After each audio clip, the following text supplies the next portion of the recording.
What is up, Friday Nighters? Welcome back. It's just another Friday night. Do you recognize this guy? He's been gone a week. What's up, everyone? What's up? My saddest days, buddy, are when you're not here with me. So cheers to you early on. Double A, welcome back. Guys, I'm CM Chuck. The man across from me sitting here is Double A, Adamantium Adam. Adam, happy Thanksgiving.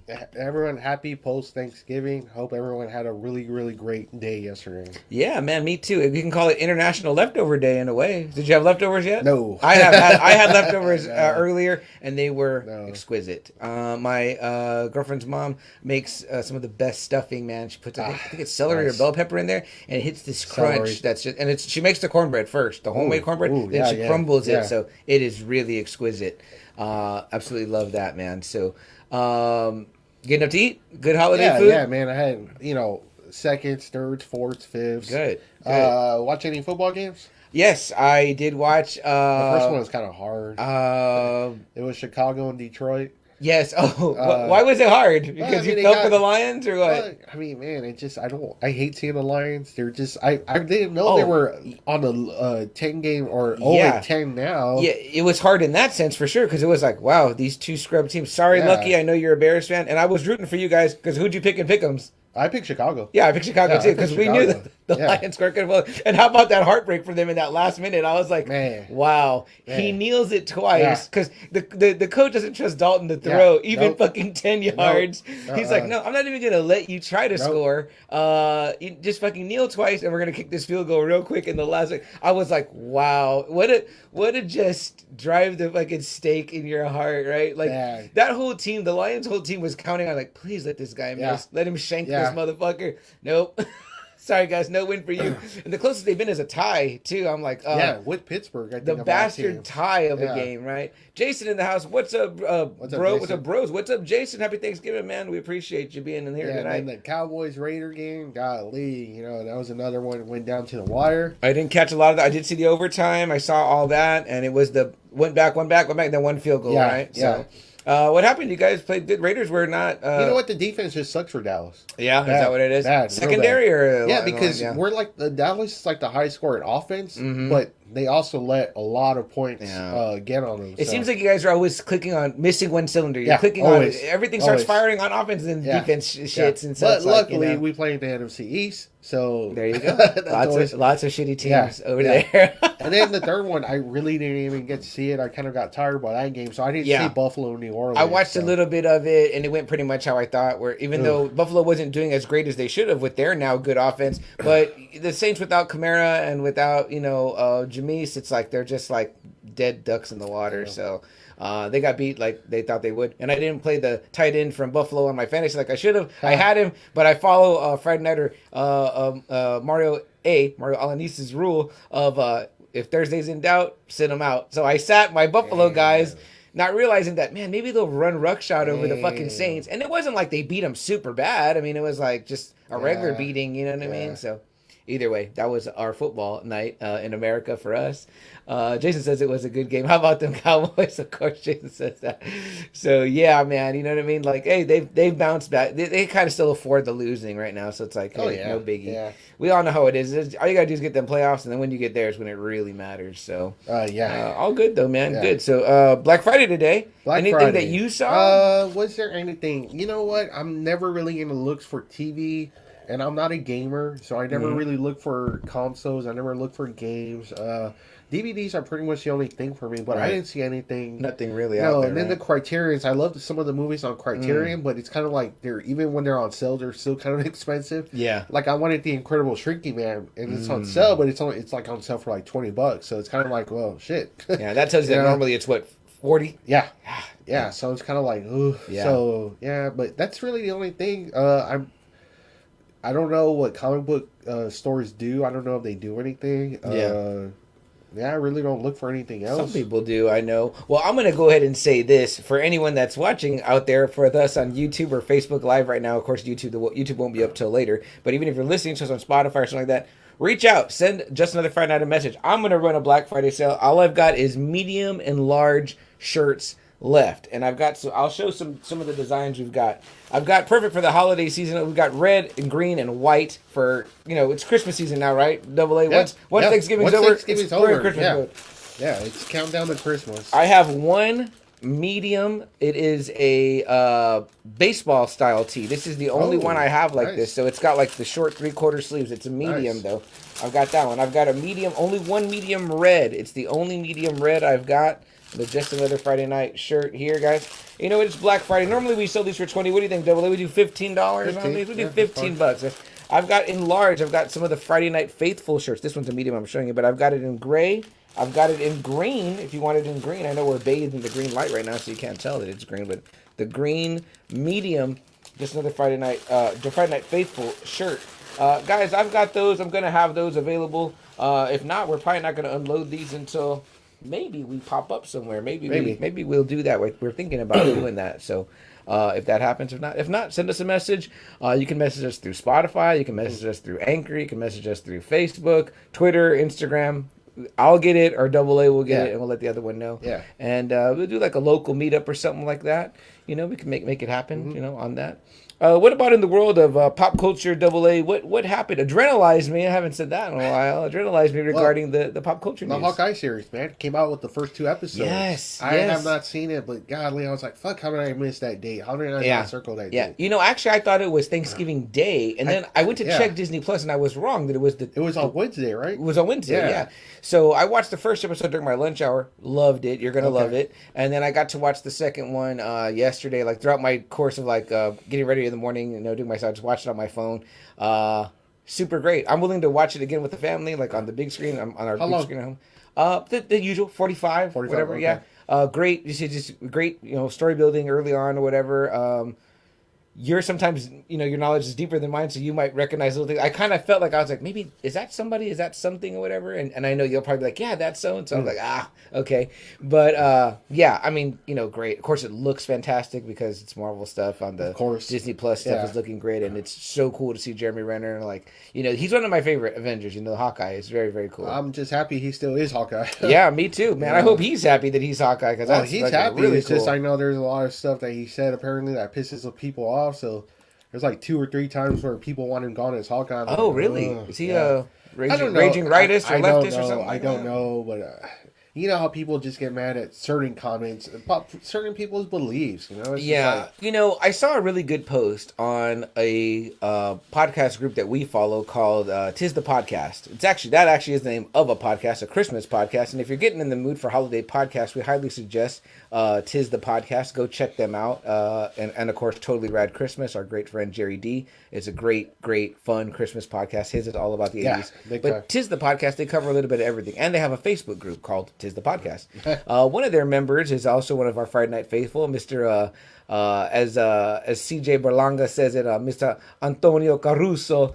But Anthony Caruso is a great one of the 3 hosts of "Tis the Podcast," and he put up a really interesting post, and I wanted to ask him his permission to steal it and share it on our group. But he basically asked, how do you handle cancel culture? Like, are you a person that he loves Harry Potter, but obviously I know that J.K. Rowling is not, everyone's favorite person after her stuff, she said. So he's like, he wanted to know, how do other people approach it? You know what I mean? Like, or someone like Kevin Spacey, you know what I mean? Like, how do you feel about it, afterwards? And what I read in the comments and what I commented was, what most people said was, we tend to separate the art from the person and their actions, because it's like, I still love Harry Potter. I'm not going to go burn my Harry Potter books, whatever. I'm attached to the story and the characters, and maybe the way it made me feel, and maybe the time in my life. Well, how do you feel about it, Double A, when it comes to quote-unquote cancel culture? Now, there's certain stuff, like the Kevin Spacey stuff, that was pretty bad. Right, bad. Right. Okay, he got what he deserved. Sure. I was a huge Kevin Spacey fan. Mm-hmm. Honestly, I loved his movies. Mm-hmm. Great actor. But the stuff he did, man, that's just wrong. Now, J.K. Rowling. Now, she has beliefs, okay? I feel like everyone's entitled to their belief, even if I don't agree with them. Mm-hmm. They're just entitled to their beliefs. That's what she believes. That's what she believes. Fine, whatever. Right. That's her, okay? It doesn't mean you have to burn your Harry Potter books, okay? Yeah. I mean, golly, just let people be free to think about what they want to think about. Sure. if you don't want to serve someone at a restaurant, you don't have to. That's your right as an owner. Yeah. You don't have to serve them, Yeah, and that's what I hate about this whole, COVID thing that we went through, and the masking and the non-masking and the vaccine and the non-vaccine. It's like we've turned something medical political. Yeah. And it's like we create one more thing to be divisive about. Jason asked what we're drinking. We're drinking some Shiner Light Blonde right now. We'll probably have a couple of Yinglings in a minute here, Jason. Jason, what are you drinking on, bud? Big Red? Let us know. Okay, so I know that you said that about Kevin Spacey, and I don't want to turn this into a big old political conversation, but again, I thought it was a really good, interesting question. I'm going to ask Anthony if we can steal that for our group, just to see what people get a vibe. Like I said, you're still going to watch Usual Suspects, right? Yeah. So that's still a great movie. Yeah. I mean, Yeah. I still like American Beauty. One right. dude. Yeah. Right. Now, I think part of Anthony's question was like, are you going to line this guy's pockets? Now, I'm probably not going to go listen to his personal podcast if he has one, or buy his book if he writes one. Probably not. You know what I mean? But then again, if I want to, I might. I mean, I'm not trying to give. Look, one of the things I answered regarding what Anthony's post said was, I said, we did the whole talk about Smallville. Would you want Allison Mack a part of a reunion? No. Because of her actions, because of what she did. Yeah. Although it's kind of sad, right? Because she was the only one with Tom Welling from beginning to the end. Yes. And I had to say, you guys made me a fan. So I'm watching it, and I was like, and it made me sad knowing what I know, that she couldn't be a part of a comeback, because it would, number one, nobody would probably want to work with her because it's going to fuck them up, even if they liked her personally. And you know what? I found her what I think is her official Instagram, and I was tagging her in the post regarding the show because she was a part of it. But I noticed that none of the other co-stars followed her, I think, except John Glover and Erica Durant. Oh, okay. But maybe again too, it's like they had a friendship with her without knowing those things. Maybe sure. I mean, she's not going to come out and say, "Hey, guess who I branded today?" Yeah, or, sure. And is there a conversation to be had about second chances, Double A? Sometimes it just really depends, though. Like I said, like some of the stuff like what Kevin Spacey did was bad. Yeah. Chris Benoit, I'm sorry, he was a great wrestler. I would have loved to still be watching that dude, but you know what he did? He killed his son and he killed his wife. Yeah. Sorry, can't do that. Yeah.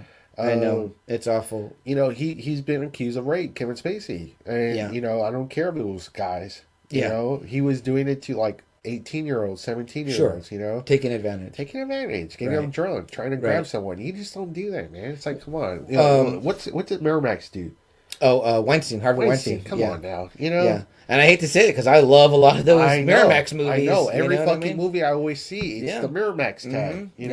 What about the other Weinstein? Is he okay? Is it Bob? It was apparently Harvey was the big boss, and the other one was just like a fucking stooge. I guess even Harvey would kind of boss around. So. I remember they had questioned Tarantino about it. They were like, you're obviously close with this guy. You're going to tell us you didn't know. And he was like, sometimes you suspect things, but you're not really sure. And trust me, it's like high school cliques. You know who's who, right? If you're really big if you're really popular in high school, you know all the gossip, the good and the bad. Well, I'm sure they were tight too. Sure, he greenlit every Tarantino movie. How many times did you probably say, "Hey, I saw Selma Hayek naked," or "Hey, Rose McGowan," Yeah. Some of the actresses, I'm mentioning these actresses because apparently these actresses that came out and said Harvey tried doing stuff. Yeah. Rose McGowan, the list goes on and on. There's certain things that I'm with like that. If Harvey Weinstein, everyone came out with it, hey, put that fucker away. So what about this, Double A? Like when we go out and buy a copy of Once Upon a Time in Hollywood, did we just line Harvey's pockets? It seems like we are. But we like that movie and the work of the artists involved. See, it's hard. It's a tough line. But like I said, if the people that are really wrong are being targeted and they are, take them out. Sure, I'm all for that. But crucifying someone for their beliefs, that's something else for me. Right. Like I said, I might not agree with everything J.K. Rowling says, but still, don't be like, hey, you need to stop her from doing this and that. Right. Fuck that. Well, I listen to a lot of true crime. Well, I listen to one true crime podcast. I've mentioned it several times. I heard Morbid, a true crime podcast. Ash and Elena, fantastic podcasting duo. What comes up a lot is when they talk about the families of people. Yeah. Ted Bundy's kids or whatever. Well, see, this is the thing. If his pockets get lined, but he's dead, his pockets can't get lined, he's dead, right? But if his family makes money, I mean, it's like, I'm not saying monetize on the back of the victims, but I mean, it's like, hey, they're getting chastised, run out of places, his name just came to my mind. But I know that there's many other that they talk about, like the kids get fucking torn up online. Your dad was a monster, blah blah. All this stuff. And that shouldn't happen. You know what I mean? Honestly, that should not happen. It will happen, but it should not happen. And this is what I mean, right? If Weinstein's doing his time in jail and Miramax is making money because we bought Once Upon a Time in Hollywood, and it goes to his kids, isn't that okay? I think that's fine. I think that's fine. They didn't know their dad. Maybe they didn't know their dad was a monster. I doubt they did. Most of the times, these people hide it from their families. Yeah, most serial killers are not going to tell their family they're serial killers. Yeah, exactly. and there's many cases about that. Dennis Rader. There's so many that the families didn't fucking know that they were great dads, and it just didn't know. So, it's a really weird line. And again, but like I said, there's certain things that you're just like, okay. That's fine. Stop trying to make a big deal out of this. Right. When there's something else that probably should be more. Yeah. Like, your eyes should be over here. Don't worry about what this guy said 10 years ago. Right. In a fucking tweet or something. Exactly. Don't fucking target someone like that. Yeah. Especially when no one has said anything bad about him since or her. Then. Yeah. I just saw the wrestler come out. One of the gun. Billy Gunn's sons. Oh, okay. Because he's wrestling with them. Yes, all of them are in AEW. And apparently he was using the N-word in some old tweets, whatever. And he put a big apology out because I think they're trying to get them over.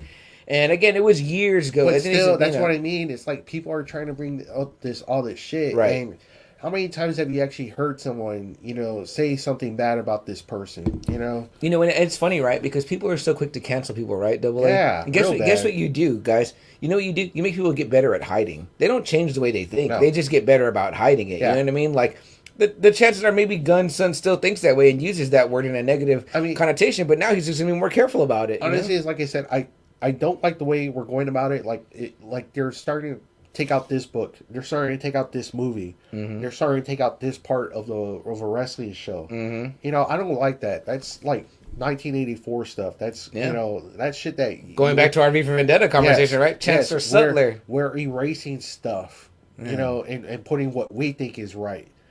Movies from the 20s is a different fucking era than what we live in. Yeah, that's the 30s history. Is different from the 20s. The 40s is different from the 30s. Right. The 50s, so on and so on. You're not going to cancel history books because it talks about Nazis and slavery. That's what happened. You know what I mean? Everyone wants to give Eddie Murphy, Andrew Dice Clay, Rodney Dangerfield. They want to give them, a bad rap for shit they said in the 80s. George Carlin, Sam Kinison. I'm like... For shit, but then there's like 20,000 people laughing with these people. There's 2,000 people laughing with these people. There's millions of people that went to go see him on the big screen. Yeah.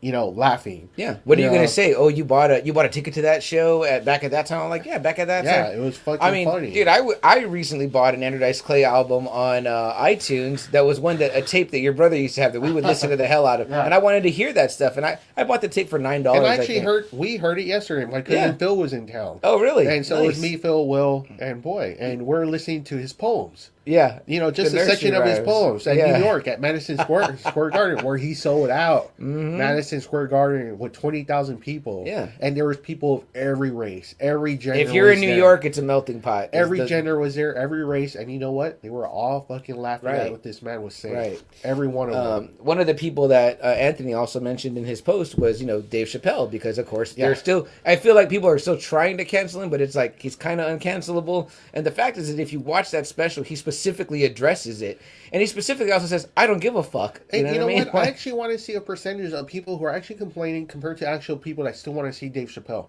Oh, I bet you'll see a big fucking margin of people who still want to see the dude. Yeah, don't because one or two people send it in. Yeah, saying, "Oh man, I'm offended at what he said." Yeah, and it's kind of funny because in that special he says, he's like, I'm walking away for a little bit after this. I'm taking me a big ass break. I honor my commitment to Netflix and I'm walking away. Yeah. And he pretty much is saying like, fuck you. I really don't care what you say or whatever. I'm going to tell you the truth. This guy in the 2000s was the biggest fucking comedian ever. And he was saying so much shit then that they probably would tell him so much shit now. Mm-hmm. But back then, he was the biggest fucking comedian. I mean, really? I mean, right? Yeah, I agree. I absolutely agree. When he Chappelle show? When he left to Africa, everybody was sad. Yeah. People were like, where's he going? Yeah. He was right at the height of everything. We're not going to, in my opinion, advance as a culture and a society until we can laugh at ourselves. Yeah. You have to laugh at yourself. You have to be able to take it in stride as a joke. You know what gives bigots and prejudiced people and racists power? The people that bring to the attention that that's what they are. You have to ignore them. You have to move past that bullshit, whatever. Cancel culture, it exists only because we're allowing it to exist. You know what I mean? Like, like I said, no one's with me, and I'm sure no one's with you, Double A, right? When you're ordering your copy of Once Upon a Time in Hollywood on Amazon or whatever, right? It's like, no, it's my money, and I'm going to spend my money on it or whatever. And the truth is that in the long run, I don't know if my $7 helps Harvey Weinstein's fucking legal team help get this motherfucker out of hot water. You know what I mean? Like, the truth is the truth came to light. We know what you did, and you're a sick fuck. You know what I mean? It's like, and you're a real bastard. That is going to go unchanged or whatever. You know what I mean? It's like, now someone that, it doesn't change that I love Quentin Tarantino and love his work or whatever. You know what I mean? Like, however, he could stop working with them. See him, I mean, honestly, this is just probably scratching the surface of fucking Hollywood. Oh, yeah. Honestly, how many stories have you just heard where, what about, which one of the Coreys that came out with the Charlie Sheen shit? Yeah. I'm like, are we not going to investigate that apparently, somewhere? Corey Haim was, raped by not just Charlie Sheen, apparently, according to Corey Feldman, according to him, but apparently some movie executives, too. Mm-hmm. I mean, you can go on down and down Hollywood history, probably. How many of them... There's even a scene in Godfather. You remember Walt, when he tells him that he wanted to make some chick a big star, and he even fucked her? Yeah. I mean, how many times has that probably happened, where an actress probably came to Hollywood looking to make it big time, and it's probably like, okay, if you sleep with me, I can make you big time. And how many of them do you think probably did that without wanting to do that? Absolutely. I mean, come on now. Absolutely, man. I mean, like I said, you're totally right regarding us scratching the surface when it regards to that. I mean, the truth is that, like, our, and I'm not saying that, we add up enough of us, our contributions to these type of people does make an impact, yes. But what really matters is when someone like a Tarantino or someone like a big director or big actor says, you know what, I'm not going to work with that studio anymore till I know that there's no more money going in their pocket. There's a really great subplot, and I don't want to ruin it for you, the Ted Lasso thing, but I'm going to tell you, it doesn't ruin it. But Juno Temple plays like a kind of like a marketing person, right? And she gets one of the players. He's from Nigeria. She gets him this contract with this airline, Dubai Air. Well, so he's real proud to be in this big ad campaign or whatever. And then his dad, sends him a text, and he's like, oh, it really makes me sad, son, to see that you're representing this company, because they're a conglomerate with this other oil company who just had a tanker crash on the coast of Nigeria, and all this environmental impact, and they're refusing to clean it up. And so then he pretty much makes a stand and says, you know what, I need to get out of my campaign with them. And when he explains it to Juno Temple and the bosses, they're like, we back you 100%. And it's a really cool scene where the team, the whole team is sponsored by them, they cover up the logo. You know what I mean? And I'm like, see, when they did that, they made an impact. You know what I mean? And they go so far as to be like, we're going to dump them as a sponsor. We're going to get a new sponsor. And this was like tough, because they're kind of like they're almost like a minor league team. They're not like a big league team, I think. Okay. At that point, I think. Yeah, so it hurt a lot. Yeah, of course. I mean, but it's great. That's what matters. When you get people that say, we're going to get behind this, we're not going to support that and not do that. Yeah. So again, sorry guys, it went a little bit political. We're all up on there, but I thought it was an interesting question. I will get Anthony's permission to copy it and post it in our group. And if you feel like you want to comment on it and give your opinion on cancel culture, we'd love to hear it and love to see what you think. There's no right or wrong answers. That's the problem. Everyone wants to say I'm right or I'm right. That's why people fight, because they're like, no, I'm right, you're wrong. Exactly. And does it help you sleep better at night? Does it make you feel good as a person to think that you're right? It's, come on now. Mom is here. Mom, I think you might have posted an emoji. We can't see it, but thank you for being here, Mom. We appreciate you. Yeah, happy Thanksgiving, Mom. Again, late, although I saw you yesterday and told you that. But Double A, what about anything else pop culture wise? Big new Cowboy Bebop came out. Did you watch it? You know what? I haven't actually. I saw like the first episode. I don't have time anymore to really look. It's a lot, right? It looked okay. The little bit I saw, it looked fine. Yeah, I watched a little bit of episode 1, and I was like, okay, I kind of did. But I'm not familiar with the cartoon like you are. I think people have been kind of beating it up a little bit. So, oh, really? Okay. Yeah, because I mean that cartoon is such a legendary cartoon. So, it's just being bashed. I think a little bit hard when you take an iconic property. Yeah. And then the Beatles, the Get Back special. Part 2 is today, part 3 is tomorrow. And it's a look at the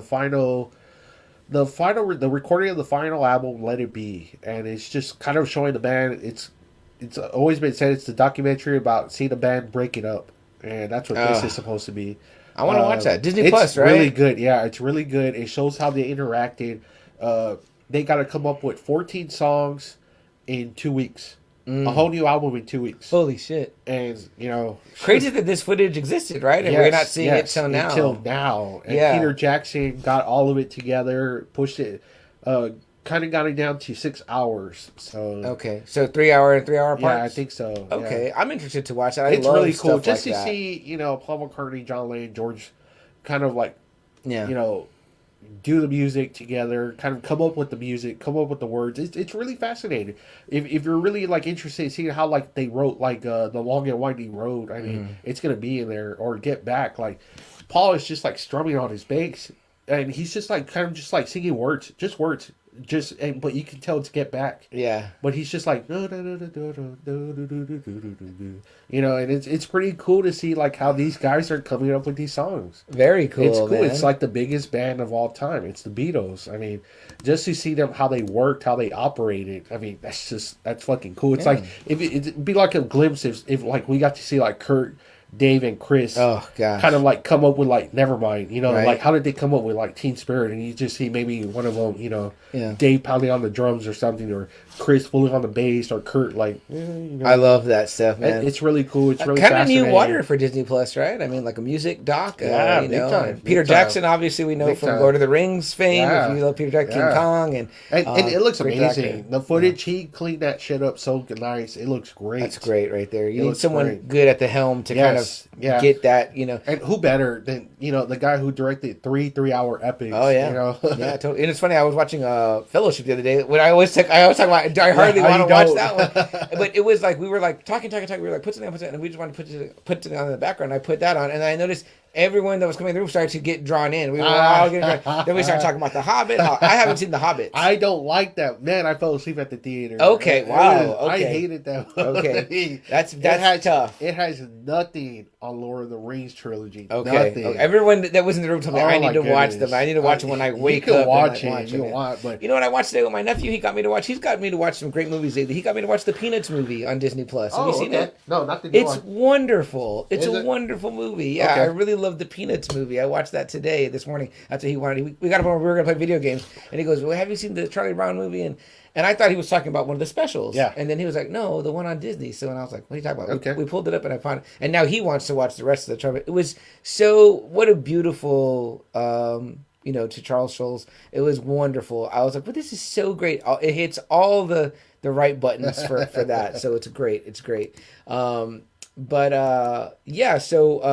Back. I want to check that out. Yeah, man, check it out. It's really cool. Just like I say, you're seeing the greatest band ever, you know, according to the record sales, you know, the greatest band ever just kind of strumming along, coming up with 14 songs in 2 weeks. I mean, that's just insane. Yeah, you know, that's you're wild. Seeing the greatest, you know, again, according to the stats, the greatest songwriting duo of all time working together. Yeah. You know? Yeah. I mean, they wrote, 20? When the number one album came out, it was like 20 number one hits, you know? I know you can't have a conversation about the greatest of all time without Lennon and McCartney. Right? I mean, that's the benchmark that you're always going to be judged against. Absolutely. You know? And I'm a big fan of Beatles music, so I'll love watching it, so that's great. Quickly, Double A, because we're about to go into our first break.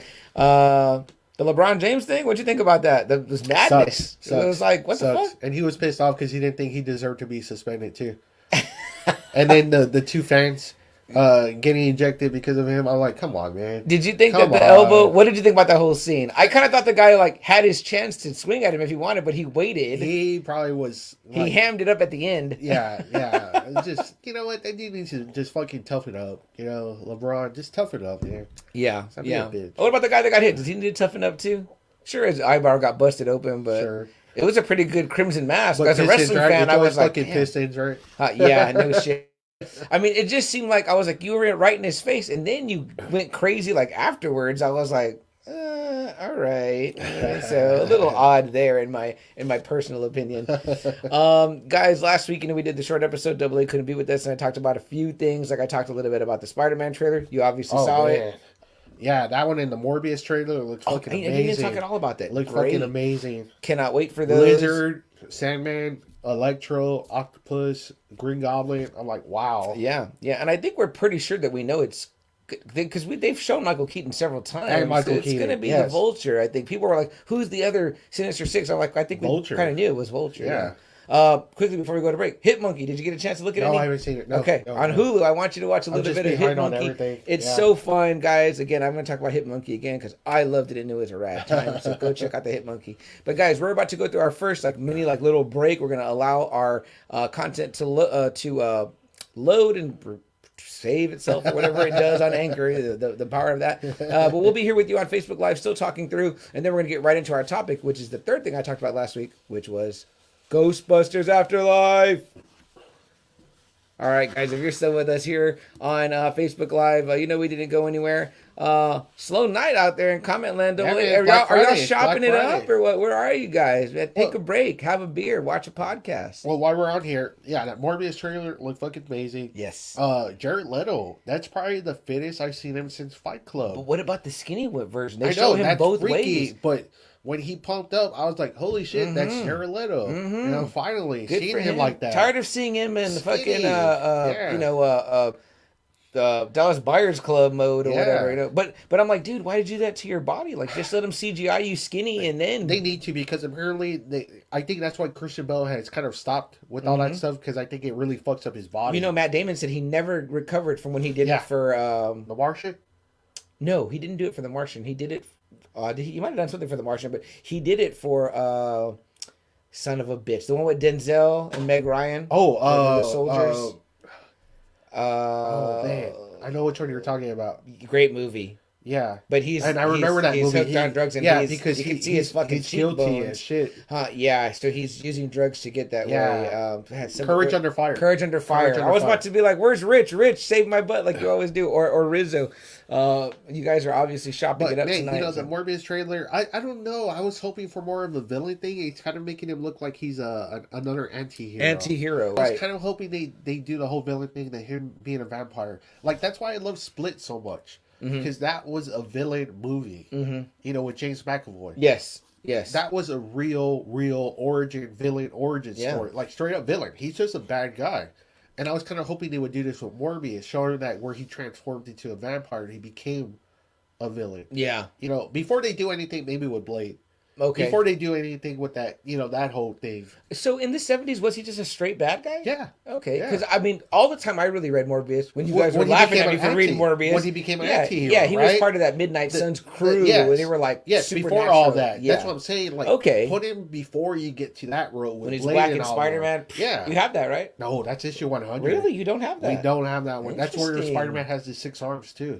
Oh, I don't know if you ever looked at that issue closely. No. Spider-Man has That's the one he's whacking? Boom. Yeah, where he's like that. It's issue 100, and Spider-Man has the fucking 6 arms. Bat eats spider? I don't know if he turns into a spider like he does in the cartoon. Remember in the cartoon, he does turn into a full spider. I dig both those suits that Morbius wears. I like the kind of the red, the big V at the 70s look, but then I also like the later look as well. I'm not going to lie to you. William and Boy are probably still laughing at you if you were at Morbius. I'm sure. But I've grown to really appreciate those characters. Yeah. More and more. They never really invested the time in those characters to see the coolness doing of them. it. But, so, it sucks when you're watching a cartoon because obviously he has the fucking hose here. I need plasma. I need plasma. And he's just grabbing everyone, So, that's lame. But you can't have him biting in the neck and drinking blood in the kids' cartoon. You know what I mean? Yeah. Why introduce him, right? You can't even do that, right? But a bold choice though by those AVA Rad and those guys to go hey, we're gonna go ahead and do it. Or Avi. I mean, somebody's gonna. And then that Spider-Man movie, man. I saw this trailer. I was like, holy shit, Like I said, I it's Lizard. I was like, holy shit, he's in the movie too. Yeah, Sandman. And then the Electro, they actually have him. The original design. Dude, hearing Jamie Foxx, you're not gonna take this from me. Yeah. I'm like, woo, boy, that is dope. Yeah, I was like, ooh-wee. Strange saying they all died against Spider-Man. And it sounds pretty damn scary how it's it's tearing itself apart. All reality. He's like, they're all coming from all universes. And what's Pete doing? Pete, you're out of your depth. You're out of your depth. I feel like we're hitting this one. Yeah, we are. This time, we are. Yeah. But sorry, I'm talking about the camera jogging around here. But me, I hate a joggy camera. What did I see? Oh, it was Ghostbusters. So when I saw Ghostbusters, that's when all those trailers came out, and I was just like, oh man, very good. I was like, Spider-Man, we might have to see that one together. Let's go. We might have to do that one. You know what? I'm sad. I just heard the new episode of Now Watch Us with Lucky and Joe, and they went and Lucky went and saw it, but Joe did not. But they were saying it on their show. They were like, we should have gone together, and he was like, yeah, we should have gone together. But Spider-Man, though, because we didn't know, but we actually did end up seeing Endgame together. We were kind of like separated, but this we're happens still to us there. quite a bit, actually. We're still there, but we got to be like in that theater when like Captain America picks up the hammer. We were in there. I mean, I know I screamed. You probably screamed. Jessica screamed. I know I did. Screamed. I was like, fuck yeah. Yeah. She's a cheerer in movies, and I say, like when I sometimes she doesn't remember stuff, and I'm like, you don't want that feeling again. Like when you saw that, I'm like, that's fucking awesome. Yeah. Like, nothing changes that. And I still watch that clip. If somebody ever posted it, like I always watch that clip. I always watch that clip. I love that clip. Yep, like, I sure do. Because I was there. Hey, no one commented on my post I did in the group, but I was thinking about other things that gave me goosebumps. Do you remember that Sting commercial from the 2K game? I remember when they're playing the violin and it's like the violin version of his theme, which I was like, oh, that's the old theme. Yeah. And then they all turn around and they've got the mask and you see him turn around. And I was like, that was like Sting was in WWE. That was cool. That was fucking. It's just too bad they fucking blew that. Oh yeah, they fucked it up bad. But the commercial, I mean, that was the equivalent of like when Nakamura had that violin intro, that was badass. And he was really in the mode. I was like, before all the way they fucked him up too, he was still in NXT. I mean, like, I'm like, that shit was fucking fire. Like even if you're not a wrestling fan, you can watch that shit and get hype. Jeremy's in the house. He says, what's up, Jeremy? Guys? Jeremy, what's up? Now part of the Just Another Friday Night host alumni. Jeremy, I'm sorry about your Saints yesterday, man. It was tough. I tried to get the family to pull for you, though. But you guys are hurt, so, it sucks. I need Kamara to come back better than ever because he's on my fantasy team, too. So, but happy Thanksgiving, bud. I'm glad that you're got to see you yesterday, man, and you're doing good. Jeremy, we talked a little bit about anime yesterday, me and you and your brother Julian, and I was telling you what a big fan AA was of things like, did you watch Akira? They were telling me to watch Akira, so I haven't seen Akira. That's always considered one of those classics. So Ninja Scroll. Oh, I've seen Ninja Scroll, of course. Outlaw Star, Cowboy Bebop, Trigun. Yeah. I've never seen Neon Genesis, Evangelion. That's like I've always heard is number one. Okay. Always, I always say that's number one. Gundam Wing was always a pretty big off for me. Yeah, I know you were always a big Gundam fan. So and Dragon Ball. I think that was about it. Most of the stuff I saw was either through you or through, of course, Friday Night or Marquise or whatever. But I was telling them, like, I watched some old Baki Ranma. He used to do this move where he'd stick his fingers in your neck and like rip the veins in your fucking neck out. It was called cord cutting. That was his move. Of course, Ninja Scroll. Watched that with your brother. Also will many times. The first season of Dragon Ball, pretty much all of the Frieza saga I watched, and I loved it. I was a huge. I had a Dragon Ball Z T-shirt. I thought it was fucking so cool. I remember watching that in the afternoons at your mom's house. It was like the only thing I hated about Dragon Ball is that he was kind of writing it at the same time. So there's like so much filler episodes because they were always catching up to the dude. So he always had to do filler. So it'd be like 20 minutes of like Goku powering up to his next stage. Yeah. I remember we joked about that. I'm like, how's this guy going to beat Superman? He's powering up still. Exactly. Superman's going to just burst through his chest already. And when I found that out, I was kind of like, damn it. So they've released a whole new DVD set. And it's supposed to take out like so much of the filler episodes. Where it's just almost like all action now. God, how much stuff AA would benefit from just so super tight editing. Edit some shit down, guys, and get a good movie, man. I was listening to, I think, on Jerry D's podcast, Totally About Christmas, or it might have been one he was a guest on, which he's been guesting on a bunch of shit too. Yeah. The guy blew his voice out, Jerry D. That's testament, guys, to podcasting right there. But he was saying that the 90-minute movie is kind of a thing of the past. It's like it's kind of a lost art. Yeah. And of course, now here we are loving these Disney Plus shows that are pretty much 5-hour movies. But it is a lost art. No, but I was going to say, you know what? Like, Eternals. Like, I love the Eternals. But, man, almost trying to make it like a 3-hour movie like Avengers. Come on now. They could have done so much more editing on that to make it maybe 2 hours. When you hit that 90-minute mark and it's right, you're like, it's like bang, bang, bang, bang. Like, it's like you're pounding it out. You know what I mean? Yeah. It hits harder. You remember it kind of more. You know what I mean? I recently watched I've been rewatching stuff. I'll tell you about this when we get to the end of the show. I've been rewatching some of the Christmas movies that might not be Christmas movies. I'm definitely going to grill Jerry D about this when we have him on this show for sure. But let's see what Jeremy says here.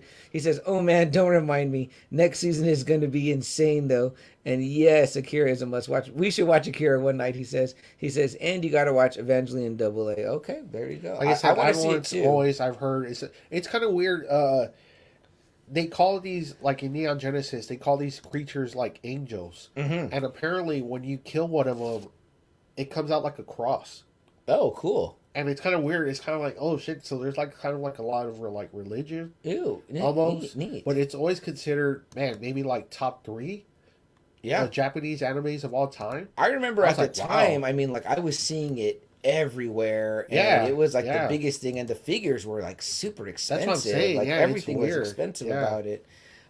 Jason says, "Go Texas, hook 'em horns." Yeah, okay, right on. I'm with it. I know Steve's not here right now, so sorry, Steve. No Aggie. My brother was a horn for a few months. Yeah, he was. Then he graduated in Aggie, but still pretty cool. You know what I mean? I like the burnt orange. I dig it. You know what I mean? It's up the road. You know what I mean? What's not to love? I mean, right? They're more legendary. Program. Yeah, right? Something about it. I wanted to go there too for the film school. I had wanted to go there, and I remember Matthew McConaughey recently was teaching our class. I think. That's right. Other animes that were cooler, but I also saw I think we said Ninja Scroll already, but like something about the Street Fighter V. I was telling them about that. That's those Street Fighters. Shit. I forgot which one it's called, but it's like Guile is like a main figure in that one. Yeah. And Kid and Ryu, like they get their asses kicked by him. Yeah. Both of them. Yeah, big time. I forgot which series that one was. I think it's V. It's when Ryu is learning the Hado. He's like learning how to do it.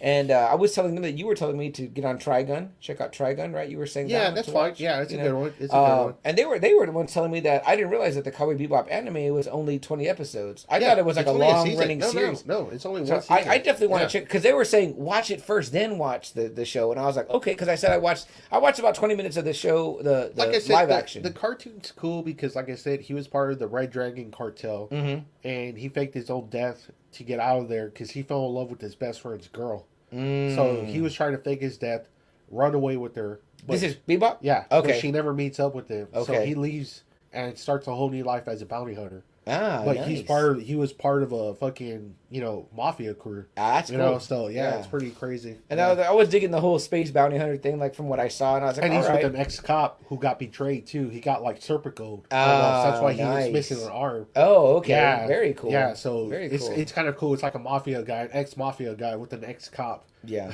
Working together as bounty hunters. Okay. So. I dig it. Jeremy says I have a lot of recommendations for both of y'all. I gotta make a list. Hey man, right, do it. Make a list, send it to us, or post it in the group in the Friday Night Faithful. Yeah, do that. I bet you'll get a lot of good responses, Jeremy. And then why don't we pick some out of them? We'll talk about it. I would love to do an episode about that, and maybe you come back and beyond, Jeremy. Double A. Let's do the fan. I'm sorry, I'm losing air. Are you okay? Yeah. Okay, but I know you get your sniffles. Stuffy again. I know. Maybe the air will help. Yeah. So sorry guys. It's cool outside, so it's warm inside, and you know what I mean? The temperature, we can't get this shit right, you know what I mean? So we're working on it. We need stuff in Let us know if it sounds you guys hear it too much, the wind in the background on the mic. She's like the wind. She's like the wind. Double A, too. See, I'll turn it down, turn us up. No, I think I gotta keep us up.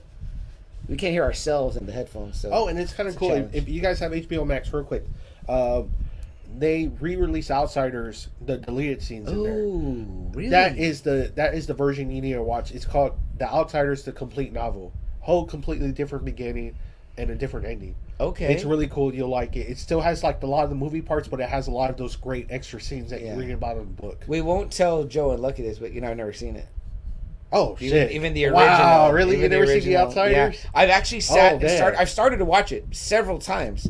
Because I've always wanted. You know what? This will be the perfect one. Watch the complete novel. I've gotten as far as like where Ralph Macchio's like on the run, stabbing happens, but then I don't know why I just like Joe just got here. I don't know if he heard you or not, but just another Black Friday. That would have been a great title. Oh shit! Stay golden, Pony Boy. Stay golden, Pony Boy. Sorry, Joe, I didn't see it. But if you do, check that one out. It's on HBO Max. Go to the Turner Classic Movie section, and it's the Outsiders, the complete novel. Yeah. Great stuff. Great stuff. I don't know. Joe is not a big fan of when there's changes in movies because he refuses to watch the new cut of Rocky 4. It's the movie, same movie, but it's like the Harry Potter. You know how like on TV they show like all those great deleted scenes? Yeah. That's the way this is. Okay, I love that. So it doesn't really take anything out from the old one. Well, where do you stand on there being a new cut of Rocky 4? Lucky said he saw it and he liked it a lot.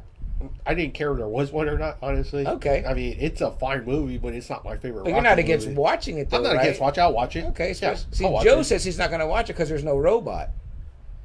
And he also tried to tell me that Edward Scissorhands is not a Christmas movie, and that he likes Johnny Depp, but more in Crybaby than Edward Scissorhands.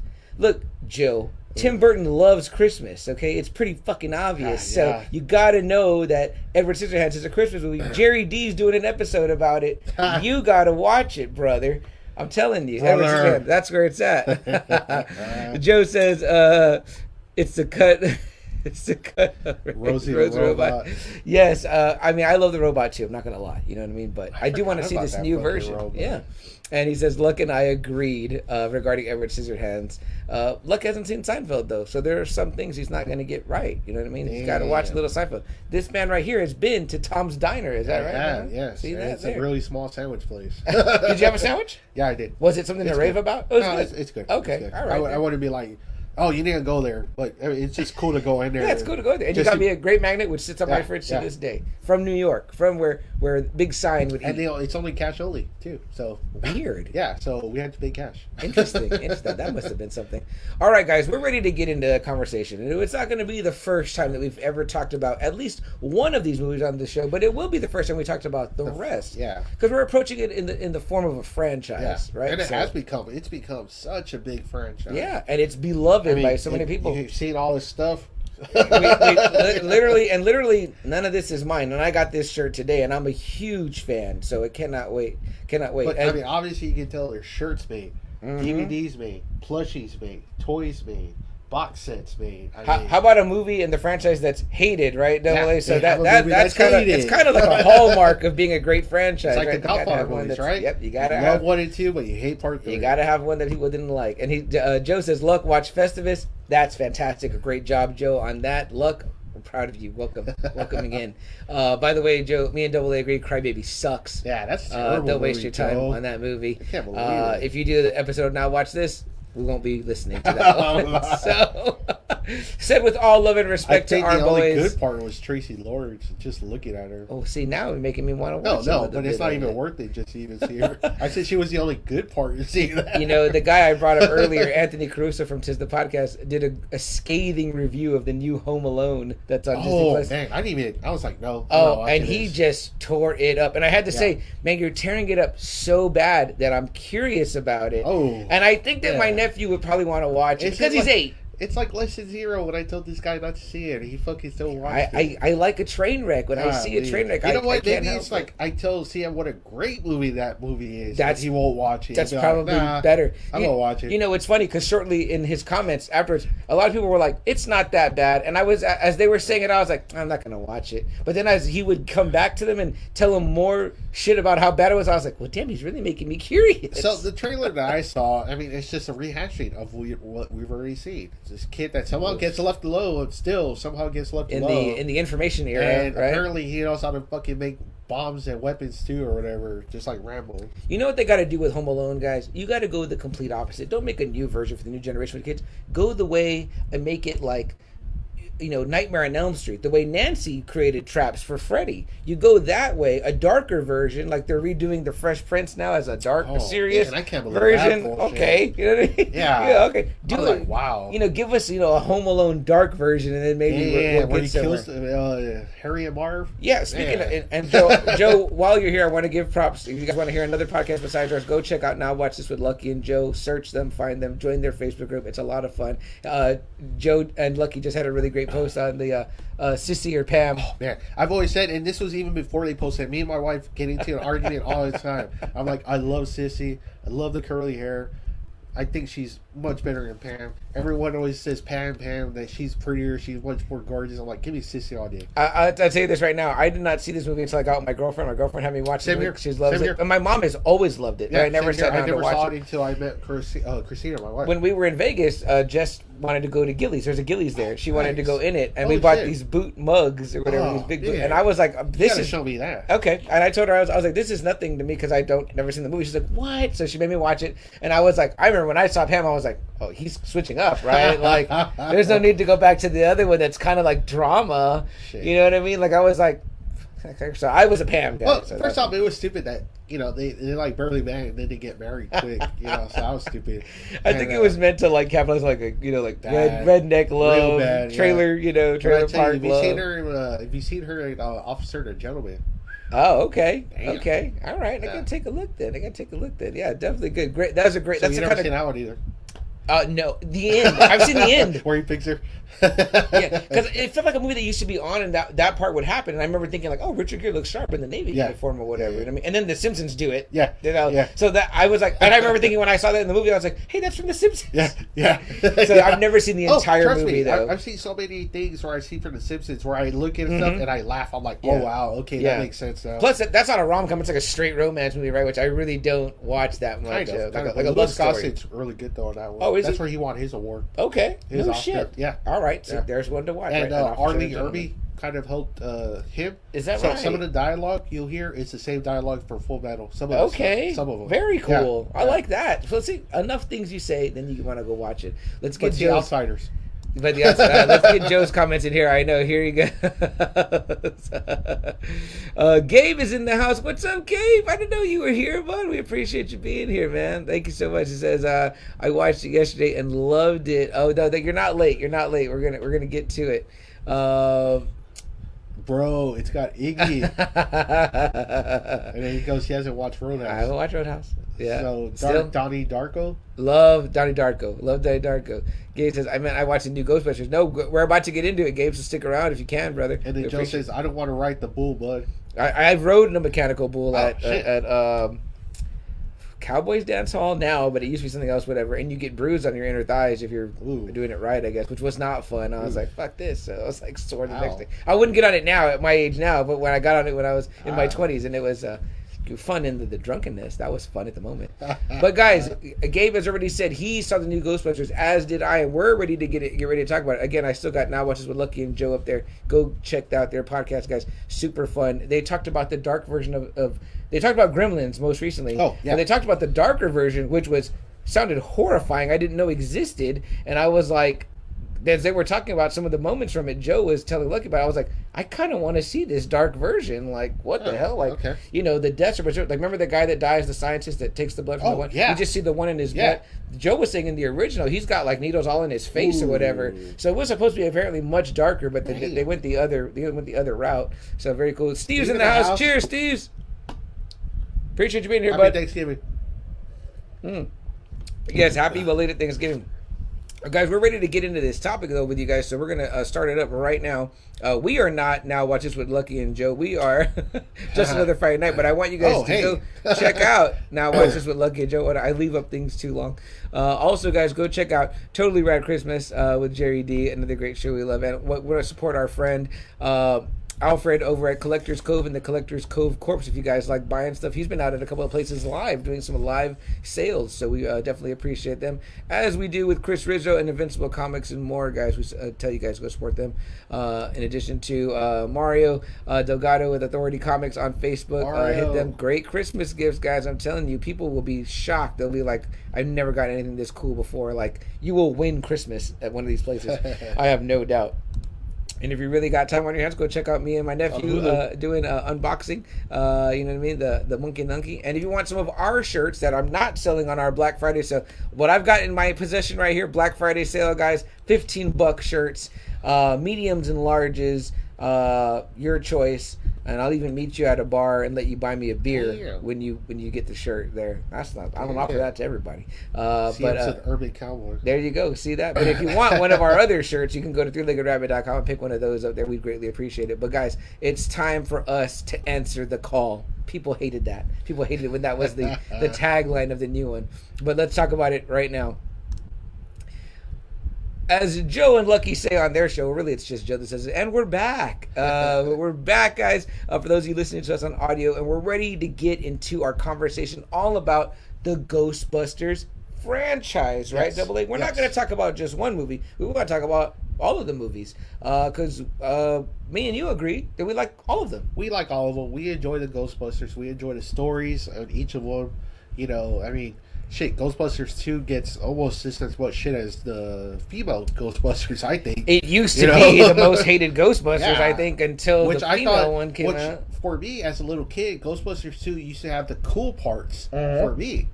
The slime, the painting, Vigo coming alive. What's funny is that it's interesting that you say that. Because this is like a little bit where our age difference will come into play. Because for you, that was like of your time. for me, I was really old enough to be like, oh, this is a sequel, even though the original came out in '84. The sequel came out late. My dad asked me this the other day. He goes, how old were you when it came out? I said, I was 3. I said, well, in '84, in '84 I would have been 3. I said, but Dad, you got to remember that once it comes out and it's out, it starts to play. You have a VHS of it. You're watching it all the time. Like it's like how kids do, right? When you're a kid, your daughter probably made you put on stuff over and over again, right? Yeah, exactly. There was the movie. Oddly enough, my nephew used to watch the original a lot, and he used to always want to watch. We had that gold DVD set of Star Wars, and he would watch those the recuts of the originals a lot or whatever. He doesn't remember it, but I said, how do you think you know all the characters' names? You know all that. I didn't teach you that. And he's like, I used to watch them a lot. I said, he used to watch them all the time. Like it was like constant. We were replaying it. I can't think of what movie he watched, like kiddie movie that he watched over and over again, because he watches a lot of SpongeBob, which he still watches to this day. So it's like I know a lot more about SpongeBob because of him. But yeah, so Ghostbusters as a whole, I think fantastic franchise. Of course, we both did just see Afterlife. Yeah. When did you see it? I saw it last Saturday. So you saw it the Saturday after it came out. Yeah. And I saw it Thursday, the Thursday that it came out. And I told you why I was going to wait till Saturday. I wanted that matinee price. But we had conflicts, me and my sister, and I already planned to take my nephew. And so she wanted to take him on Friday, and I was like, no, I'll be podcasting that day. You know what I mean? So that's not going to work. So we went on Thursday, which ended up, we could have taken it because I ended up doing a short show. Yeah. But either way, we both saw it in the same weekend, and we can say we loved it, right? Oh, totally. Man. We're gonna get into it. Yeah. But where do you want to start, Double A? We should start at the beginning, right? The inception of it all. Yeah. So here, if you're watching us on Facebook Live or you're watching us on YouTube after the fact, Double A has his wonderful collection out here of steel books. Starting with this one, I love this image, guys. If you want to see what we're talking about, if you're listening to us, go check us out on YouTube or watch the Facebook Live. But this great steelbook, it says, is this from Best Buy? Yeah, it was Best Buy. It came out when the new movie came out back in 2016. So they had re-released Ghostbusters 1 and 2 with their own steel cases. So and it was pretty cheap. They weren't like expensive, so it was pretty cheap, and I got all 3. I love when you get a win like that, right? That's like they re-released them just because it's probably been a while, and there's no buzz around. There was no anniversary for either of these. It's just they wanted to do it with this one. With the 2016 one, right? Yeah. So I was like, cool. I don't own them.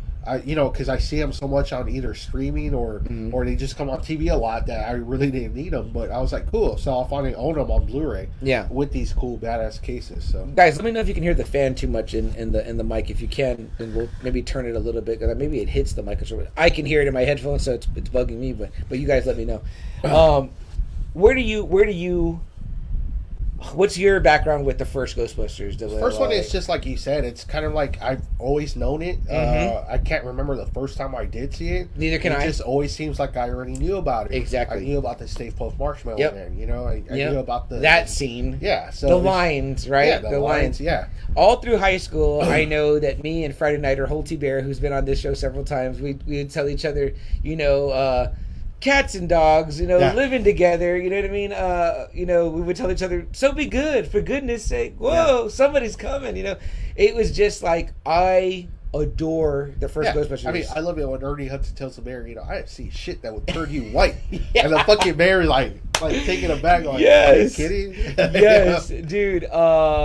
What did we both have the distinct honor of having met Mr. Ernie Hudson? Now, I didn't have anything Ghostbusters signed. I had him sign the Crow. But yeah. I did not get a signature at all. I opted for a picture. Me and my sister, though, I love it. Much shorter in real life. He looks like a giant of a man to me on screen, but he's about a little bit taller than me. I mean, everybody is. But he was not that much taller than me and Amy, my sister. On table with Amy. We have a great picture. I love that picture. I've shown it to my nephew. He thinks it's so cool that we're there with the Ghostbusters. Closest Ghostbuster I ever met. So. Yeah. Our good friend Bobby of Toy Matrix over at Toy Matrix, he has a great picture of him and Ernie Hudson when he's in the suit, the zip up. Nice.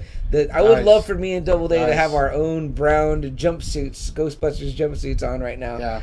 Yeah. Yeah, man. Again, I just felt like I probably watched it a lot with your brothers. I just watched it a lot. Yeah, it's just one of those movies that it's just you can watch it almost any time. It's always good. Yeah. My nephew got a love for it. He would be a little bit scared of the beginning part, which I was too. That movie has beats where it gets scary. Yeah. Dana in the apartment. Yeah. Oh man, I always think that still part scares creepy. me. It gives me fucking chills or whatever. That part's real creepy. When all the fucking slime is just like oozing down all over her apartment. Yeah. Like, how about when the arms come out and grab her? You know, in the chair, they turn around, and then I thought the big dogs looked fucking scary. Cool I was like, that's a demon dog right there. I love the other scene. One of my favorite scenes in the movie because it's so creepy is the Ray and Winston conversation in the car when you're talking about revelations. The moon, the black as sackcloth. You're like, I was like, is that in the Bible? Like I was like this is fucking terrifying. He scares Ray like real bad. Yeah, it kind of makes it look like Winston doesn't really believe too much in all that kind of shit. You know, but it's like he really like spooks Ray real bad. Well, he asked straight, Ray, you believe in God? And he's like, that's right, he does. He's like, I never met him. Yeah, you know what I mean? That's right. Yeah. Now, what do you know, Double A, about like how this movie came to be? Well, so I know Harold Ramis. He really doesn't get enough credit, but you know, a lot of Bill Murray's big movies were because of Harold Ramis. He's a famous, comedian himself, famous director, famous writer. Him and Dan Aykroyd both wrote this movie. Yeah. And Bill Murray is kind of like their guy to act these parts out. Yeah, because he's the big guy at that moment. Yeah, you know what I mean? But a lot of people don't realize that. I think it's because of Harold Ramis. Yeah, a lot of his big movies are Harold Ramis films. No, I didn't even think Groundhog Day, Ghostbusters, Animal Stripes? House, Caddyshack, Stripes, Caddyshack. Okay. All those movies are Harold Ramis movies. I love it, man. Love it. I love Harold Ramis, man. Yeah, great. Yeah, he's great. Yeah. And I found this out much later. And I didn't know that. And then I found out they had a falling out like after Groundhog Day. Ah, really? And that's kind of funny. Regarding? I don't know. Yeah. They just had a falling out. This is when Bill Murray starts to go into like... kind of like that Richard Dreyfuss one. What about Bob? Which was not, I don't think, a big hit for him. A lot of it kind of starts going downhill for him. And then he gets into kind of like the neurotic Wes Anderson movies. Yes. He gets into, I love him in, Fantastic Mr. Fox, but before that he obviously did Rushmore, was like the big one, and then he was in... the Charlie's Angels. Yeah, the Steve Zissou. Lost in Translation. Lost in Translation. Big one. Yeah, the big one, with him and ScarJo. Favorite Ghostbuster? You have one? I like Ray. You're a big Ray guy, right? I love Dan Aykroyd. I have always loved Egon. In all the incarnations of the Ghostbusters, Egon was my favorite. I loved that he was the smart one. Yeah. You know what I mean? And although he wasn't the leader, because I felt like Venkman was the leader, and I loved Venkman, but I would, if it was like, we're playing Ghostbusters, I'd be like, I'll be Egon. And it was like, I didn't have to fight up with anybody over it. I was okay to be Egon. Which is funny, because I always loved Leonardo and the Turtles, and it was like, I never had to fight with anybody over being Leonardo either, even though he was, quote unquote, the leader. That's weird, right? People always liked Raphael, Michelangelo better, you know what I mean? Yeah. And people that, Donatello would be like the Egon, I guess. You know what I mean? It would be. But it was weird. Yeah, you're right. You would think like, whatever, the brave leader, and then, but yeah, I guess I love Leonardo because he had swords, and nobody wanted to be Leonardo, so it was cool. I didn't have to fight with the kids being him. So just a weird, their favorite Ghostbuster. So guys, who was your favorite Ghostbuster from the original 4? Let us know. Double A is a Ray Stanz man. I am Egon Spengler man. He's the one that got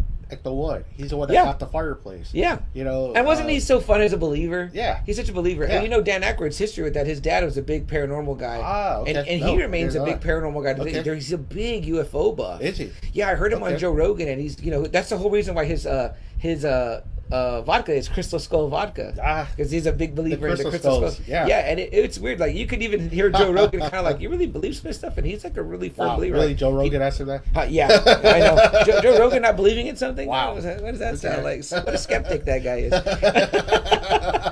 But I think that's so fun that it comes from his dad. His dad being a big kind of paranormal and that's guy. a pretty cool subject too. So you have 3 scientists that are like super involved with the paranormal, so that was pretty cool. That was kind of different, and they kind of make it a comedy, and they're out hunting things that are ghost related, and the first time they actually meet a ghost, they don't know what the fuck to do.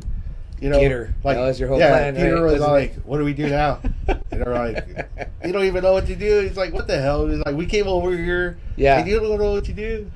Yeah. My dad would always tell me too, because I mean, he probably doesn't remember how many times we watched that together. Like, there was like a cluster of 80s movies. I just watched it with my dad so many times. The first Police Academy, the first Friends of the Nerds, this movie. You're talking about raunchy movies. Man, this one not. This is probably the least. But like Three Amigos, I can remember watching Three Amigos like on repeat with your brothers. Like we watched Three Amigos so many freaking times, and it's so funny because there's so many movies, that I didn't watch with them. You know what I mean? Like I didn't barely watch National Lampoon's Christmas Vacation. Oh yeah. Till last year. You know what I mean? And that was Lucky and Joe's most recent episode. They just did that one. They've done 2 National Lampoon's movies now thus far, but for me it was like I knew your brothers had seen it, but I didn't really watch that one with them. It was like we watched other stuff over and over again. So again, I've said it before on other episodes, my favorite movie of the 80s, if I had to rank a movie above all of them, and it's number 1. And not by a long shot, because there's other stuff that's great in the 80s. That's an entire decade of stuff, and I love a lot of stuff from that time, because I'm in 81, so I lived through the entire decade pretty much, and I saw a lot of stuff that kids would see over and over again, whatever. But for me, Ghostbusters is a cut above the rest. It especially holds a place in my heart that it is my nephew, who's 8, can watch it, or was watching it was when he was even younger, and he was 5, and loving it, and still likes it, and is a big fan of the Ghostbusters. This stuff we have here behind us, if you're watching us on YouTube or on Facebook Live now, is his stuff. He loaned me his stuff to use for the show. He was like, take this stuff and use it, and I was like, cool. So that's awesome. Is your daughter a fan? Yes, okay. And she loved the new movie as well. So cool. Yeah, cool. She liked it a lot. You take your son too? Yes, he loved it too. I know he's a little bit older, so I'm sure like when you're a little bit older, he loved it too. Is he a fan of the original? He likes the original. Okay, they like the original. Yeah. It kind of appeals to everybody, right? All ages, all generations. Like, it's good, and it's got those scary beats. I mean, what about Sigourney Weaver, Rick Moranis, Double A? With her, I was always like in awe because she came out in Alien. Mm-hmm. And so I was kind of like, wow, they actually got her. Dana Barrett. Yeah, like she's actually in Ghostbusters. Like for me, she was like up here, they were like down here, okay. She's the queen of sci-fi, for a long time. Yeah. That was her realm. So when for her to be in there, it felt like it gave like a lot of weight to that movie. Definitely, like, I agree. It's Ripley, it's Ellen Ripley. Mm-hmm. So, and Ivan Reitman directed. Yeah, right? Ivan Reitman. Did he have already kind of a name about himself? I think him and Harold Ramis kind of ran in the same circle as a team. Yeah. Very cool. Yeah. For me, Sigourney, when she becomes Zool, I remember being like, she looked like super hot, and I never viewed her like as beautiful because I'm used to like seeing her in other stuff where I'm like, oh, she kind of looked a little bit more like, even when she's Dana earlier on, she's looking a little bit more like homely or just normal, like kind of a plain look. But then I was like, damn, when she zooled it up, it was pretty good. Yeah. Obviously, the legendary, Rick Moranis is in it, and he's over the top, you know what I mean? And that is Lewis. Yeah, he's fantastic. I met this guy at a con that had the thing on his head and the glasses. And were you at that con with me? Yes. Well, I wasn't with you, but I was there with him. Yeah, he was there. And I got a picture. I got a picture of him. I said, "Can I get a picture of you? Because you look great." And he even did the voice he was doing. Like, he was all into it, and it was really fantastic. Again, so quotable. The Twinkie story. I collect spores, molds, and fungus. You know what I mean? Like, again, I love Egon. Annie Potts is Janine. That's the only thing I knew her from until my girlfriend showed me the Pretty in Pink. Yes. And I was like, oh shit, Annie Potts is in this. And she's like, where do you know her from? And I was like, she's in Ghostbusters. Like, earlier. She's like, oh, that's her. And I was like, yeah. So we had that moment. Of course, Stay Puft Marshmallow Man. You know what I mean? Like, what's that dick's name? The one with the red beard. Oh, because man, that dude is like always like a dick in like all the 80s movies. Walter Peck. Yeah, William Atherton. Yeah. That guy's like one of the ultimate like 80s fucking pricks. And he's an asshole in that movie too. He's an asshole there. You might recognize him as a reporter for Die Hard. Yeah. He's that asshole. He gets socked by Holly McClane. Yeah. Bruce Willis's wife in the movie. So yeah, he's a perfect dick in this. That's Walter Peck. Yeah. You know what I mean? And him and Bill Murray exchanges are so good. Yeah, they are. It's just a tight, good movie. You know what I mean? Like there's nothing to not love about the original Ghostbusters. I mean, like you said, cool story. Cool story, cool effects. Mm-hmm. Very smart, very funny though. And then they get like Ernie Hudson in later. Yes, he kind of acts like that down to earth kind of dude. Yeah, compared to these three scientists. He's the blue collar guy. Mm-hmm. Then you have, like you said, the actress who plays Janine, she's really good. Annie Potts. Annie Potts, yeah. Sigourney Weaver, just also, Rick Moranis, fucking funny as hell. Great cast. His stupid party. Oh gosh, the part. It's all his clients. It's all his clients because I forgot what his excuse was for not having friends. Yeah, he's like, oh, they said if you would invite your friends. I said invite my client. My clients are my friends. Yeah, something like that. It's some bullshit about like selling more or something like that. I liked him because he was like a little guy, but he was shooting for the stars with Dana. Yeah, he was like, I'm gonna go for it, and he wouldn't buzz off, man. Yeah. She would like blow him off so much. He was like, oh, you could come back with him. It's like, golly. I love it when he's like, who brought a dog to the party? Yeah. And later on, they're like, it's a bear loose. There's a bear loose. But too, what I've always loved, and they kind of did more of a great job in Afterlife, is that whole coat. That whole cult of Gozer. Yes. I just always was so fascinated about that. Yeah. Gozer and Zool and, the Keymaster, the Gatekeeper, or. Well, again, we can't say enough about the original Ghostbusters, and we want to hear what all you guys think about the original 84 Ghostbusters movie.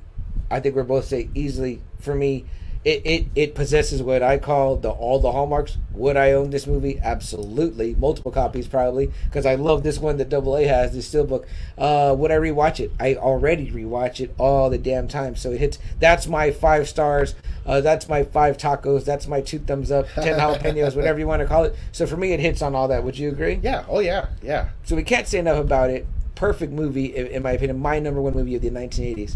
So I want to move AA, because of what you're bringing up about Afterlife, into the animated series, which doesn't get talked about enough. They called it the Real Ghostbusters, and if you're watching us again on Facebook Live or YouTube, I'm going to hold up AA's awesome steelbook that I didn't even know they made this in steelbook of the Real Ghostbusters, where they looked a little bit different, and I think they had different. Yeah. Why did they have to call it the Real Ghostbusters? AA. There was like a whole another thing about like another cartoon or something with Ghostbusters. I'm not too sure, but they call it the Real Ghostbusters for some fucking reason. So they kept the names though. It's Venkman, Spengler. Yeah. It's Stanz, it's all that. Yeah, it's all that. They just look a little bit different. Yeah, like Winston looks completely different. Yeah. Well, what about Egon? Bill Murray with the blonde hair? Yeah, Bill Murray doesn't look like Bill Murray. Now check this out. I might be wrong about this, and somebody correct me if I'm wrong, but I think I learned that the guy that voices Peter Venkman in the Real Ghostbusters also voiced Garfield. Well, then later on, Bill Murray voices Garfield in the movie. I've heard about that. Because I remember thinking, when I would watch this cartoon, I remember thinking, I was like, the voice sounds like the same. That's right. Yes, Garfield. I mean? I remember that being like a little bit. That might be a little bit of trivia I might be right or wrong about. That's right. But what was cool about this cartoon, AA, is kind of touching on what you were saying. They went really big into like Tobin's Spirit Guide, right? And so that's what I was going to say. What's weird about it, you know how you said no one really talks about it. Well, the people that do talk about it talk about how fucking dark it was. How some of these stories were really pretty fucking crazy. Some of these stick out in my brain very vividly. Yeah. The Jack-o'-lantern one, Sam Hain. He was called Sam Hain. Sam Hain. Yeah, that one was pretty scary. The other one that sticks out quite a bit. The animation is really good. The stories are really good because it has like a lot of crazy ghost stories, like some like supernatural stories. Like I guess like famous supernatural stories. So there's a lot of cool stuff in here. Like I said, it's highly regarded by a lot of people that grew up with this series. It's really highly Is regarded. That steelbook hard to come by? Do you know? It might be now. It might be now, right? You always have something that's cool that I want that's hard to come by. AA, take your pick. A Yingling or another one? Okay. So I'm not going to go backwards now, so I'm going to stick with the Yinglings now going forward. I think it's a twist. Oh, yeah. Okay. But so another one I remember is when they have the character, I think he's called the Boogie Man. He has that big giant head. He has a big That episode freaked me out. I thought he looked terrifying. With Egon, I'm not too sure is the Boogeyman or a Sandman, where Egon's like totally afraid. Really? I forgot which one it is. It might be the Boogeyman. Okay. But there is one too where like he's like fucking scary as hell. And then there is one ghost that my brothers used to quote because he used to say Rosebud a lot. I forgot which one that one was. But they would make fun of. They would laugh at that one a lot. Is this? Can you stream this somewhere? You probably can. I never actually looked for it. It was streaming for a while somewhere because I was trying to watch a little bit with my nephew, and I think he had some of the same questions, like why they look different and all that. We watched a little bit of it. It might be on Disney Plus. Disney Plus. Maybe. I don't know. Somebody out there in watching land, in Friday Night Land. It says it belongs to Sony Pictures, so I doubt it's on Disney. HBO Max. I don't know. I'm curious though because I know that we were streaming it. It might be even Amazon. Amazon has sometimes they have like everything on that shit. It's weird, yeah.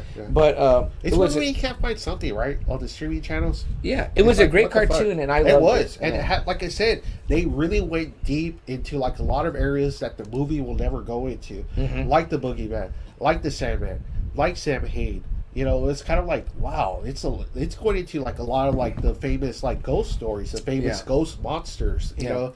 And like I said, if you talk to anyone that followed this series, they'll tell you what a great fucking cartoon it was and how scary it was. You know, so absolutely. You know, so the Real Ghostbusters, it was a pretty big hit. It lasted for good number of years. It spawned figures and it spawned toys. I remember one time there was a proton pack that you could get from this. It was blue, and you could also get a trap. I looked for them as an adult because I wanted to have them as a collector's item. They go for thousands of dollars. They're like impossible to get your hands on those originals. Like if you find one, you're going to pay out the ass for it. But they were I thought they were so cool because it was interesting. Because at one time when my nephew was really into it, he was like, "Oh, I really want a proton pack." My dad ended up getting him. Yeah, my dad ended up getting him a blow up one, which is like it's all big and clunky. I have a costume with the blow up, and it sucks. Yeah, so I wanted to get him that one. I was like, "No, there's a kids one they make," and I was looking for it and I could not find one that was affordable in a way, and I was like, that's insane. I think now they've remade it where you can get one or whatever, but they even re-released these toys from the Real Ghostbusters because I have the Egon. I've seen them. My nephew told my sister, you know, of course he doesn't have money, but he told my sister like, I want to get this for Uncle Charlie because this is his favorite one. And when I asked my nephew who his favorite Ghostbuster is, he always says Egon too. So we share our love for this. And I said, why do you like him? And he goes, oh, because he was into science. That's what he says. That he likes because he was into science. All right. So it's pretty cool. Do your kids have favorite Ghostbusters? No. They're not just like it. They like the movie, but they're not. They don't go deep into that. Cool. So the next thing we get AA in Ghostbuster Land, and we're not moving fast on purpose, and if we are, let us know or slow me down. You know what I mean? But I'm just trying to keep pace here. But we got 10 minutes here right now for our next break, almost. But the next time we get to see the Ghostbusters on the big screen, we get all the original cast back, and we get, I don't even know what year it is. It's 89. So it's kind of weird because it took a little while. Yeah, I was going to say because off of a hit. It was a huge hit with a huge soundtrack, a huge song, cartoon. Ray Parker Jr.? Yeah, right? Cartoon, toys, everything we talked about. And it took him 5 years to do another one. Yeah. You know, it's kind of like, that's kind of weird. Was it they were writing it, or do you know any reason? I don't know why it took us so studios long. Are usually like, hey, let's crank that fucker out. Unless the sequels weren't really a big deal back in the 80s, but then you had all the Police Academy movies that just kept busting out, right? Yeah. Lethal Weapons? Lethal Weapons, yeah. So I don't know, I feel like... I don't know. Again, too, it's like, look, you have Top Gun. They didn't do that thing for a while. That's true. We still haven't gotten that sequel. You would think that would have spawned That's true, but I don't know. Maybe it was Bill Murray. Maybe it was Harold Ramis. Maybe. You know, just trying to find a good story. Yeah. Maybe they were thinking it was just going to be a one and done. You know, like, all right, we told a story. It's cool. It's done. Boom. Yeah, but it's so crazy to have that mentality because you don't know, like, if it's going to be a big hit, and if it is, you should almost have that in your pocket in case. Well, it's like Tim Burton said, he never really had a sequel for Beetlejuice. Nope, he didn't. You know, he doesn't do sequels really. Do you notice that he doesn't have any? And his movies are sometimes a lot of times hits. Right? Well, yeah, that's it, right? Right, yeah. But that wasn't his creation, but of his own stuff. Okay, so tell me what you think about Ghostbusters 2. I love it. I love it too. You know what sucks is that like when I got older and kind of rewatching it again, it sucks that they got sued by the city, right? Did you ever find that weird? Like they're doing these parties, you know, you could call it Ghostbusters to do parties. Yeah. And he tells them like, man, you know, Winston's kind of like bitching to Ray, like, golly, I hate that we have to do this. Like, you know, the city sued us and they all thought it was a big hoax. Right. You know, all the ghosts running around. So they got sued for everything that happened to New York City. And they wound up penniless. And now they have to do like all this bullshit. They have to get like different jobs. Like, you know, him and Ray are doing these fucking party visits. Birthday parties. You know, Egon's doing some like experimental like sessions in like an office. Yeah. And then, you know, Peter Venkman has like some bullshit show, some bullshit science fiction show where he's like, the end of the world is gonna happen like on, I forgot, New Year's or Christmas. He's like, well, isn't that before your book comes out?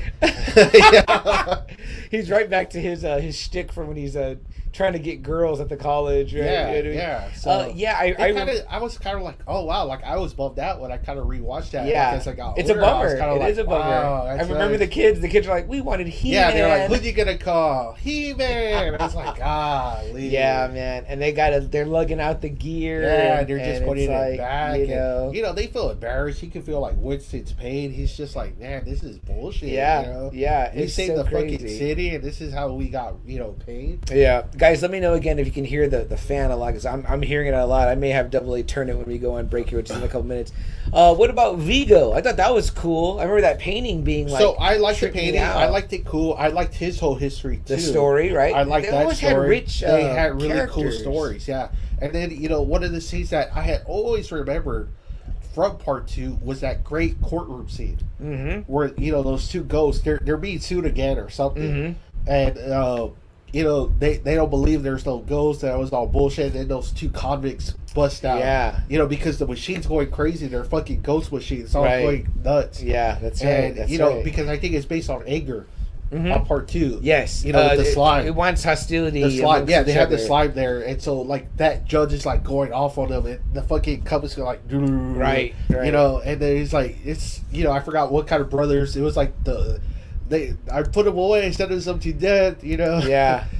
And he's like, you got to do something, and they're like, bullshit, we're not going to do anything until like you clear us. I like that too, right? They had their moments where they were kind of like, oh, fuck y'all, all right, what I mean? But I mean, there's so many good scenes. I really don't know why part 2 gets so much shit about it. Cheech Marin comes in, right? Yeah, Cheech Marin. Yeah, and that Titanic scene. Yeah, that's pretty cool, right? The Titanic actually fucking makes it to New York. And obviously, the Statue of Liberty. The Statue of Liberty. That's probably the thing that was like in the previews. But how cool too, right? The slime it activates based on anger. Yeah, and so that slime has been building.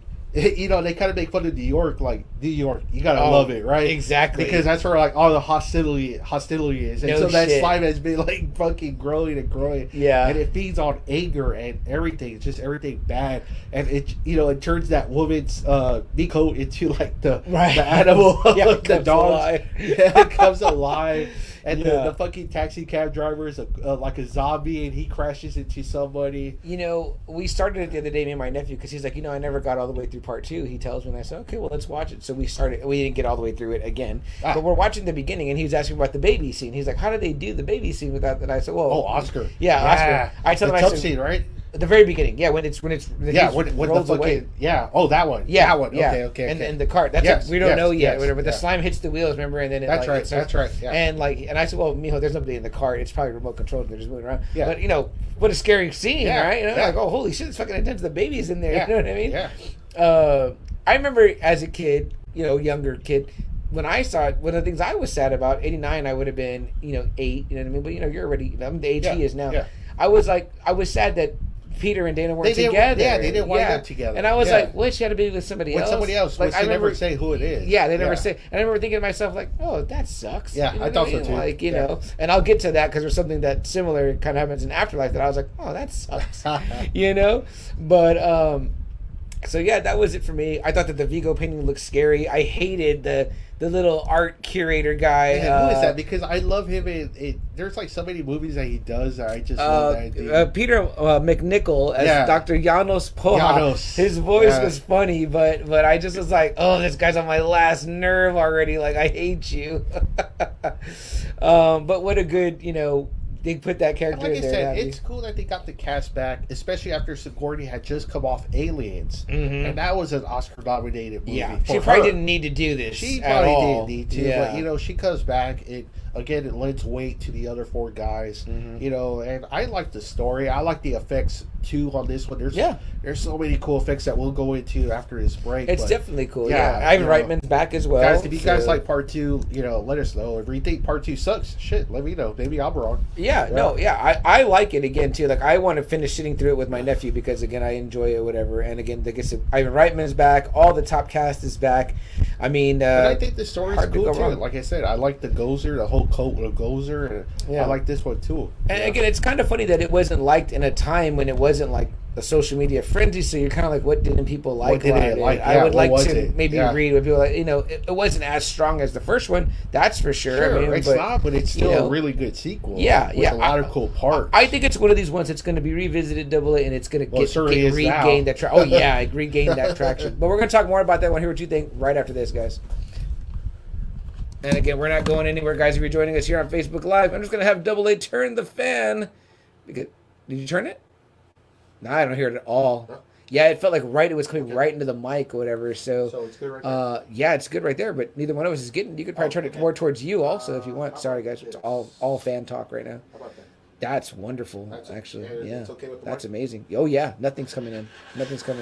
Okay. Sorry, guys, and we have the fan on because it's hot for me, and then for double A, he makes his allergies out. It's this room. I know. This fucking room. It doesn't matter if you got too much. You got too much ancient scrolls in here. It probably is. Yeah, it probably is a comic. Your comic books are amazing. Yeah, that's it probably is. Double A, can you help me out with the commentary because you know my eyes don't work for shit. And Steve says same to y'all about us wishing him on Thanksgiving. Oh, cheers. Thank you, Steve. We appreciate that. Joe says Ghostbusters 2 was still #1 comedy money wise.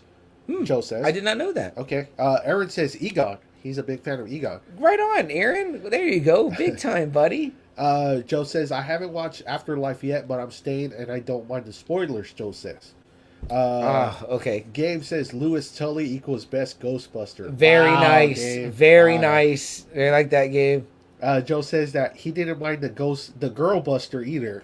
Okay. Girl Busters. We're going to get into it next. Gabe says, Ray was my fave. His enthusiasm and excitement and everything they did made it fun. I mean, he even has that sex dream with the ghost. I know. I love that. That's what I love about Ray. Ray might be my it was so hard because I love Peter and I loved Ray, but there was that about Ray, right? Doesn't it remind you, Gabe, of like a comic book guy? Like how comic book guys, like comic book nerds, when they geek out. Yeah. This is why I think Mario really wants to show Gabe with you, me, and Rick, and Double A, because he wants... That is... I love that.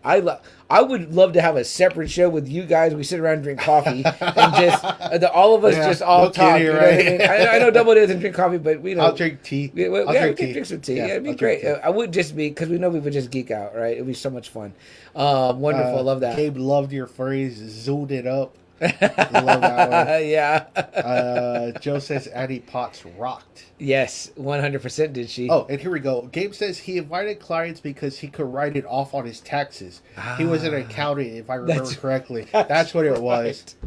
That's right. What a great guy, right? Louis Tully, man. So fucking fun. And then Joe says Tubi, or Tubby, however you say it, they might have it. The Real Ghostbusters. Maybe. Nice. Okay, I'm gonna look. And then Jason bows out. He says, "Good night, bros." Good night, Jason. Appreciate you being here, bud. And Joe says he thought he was the #1 fan. Right on, man. I'm telling you guys, I appreciate it. Great comments, guys. Damn, Joe, I hate to spoil Afterlife for you. I know Lucky wanted to talk with you about it a little bit too. Gabe, I'm glad you got to see it. Joe, don't waste any more time. Go this weekend, bro.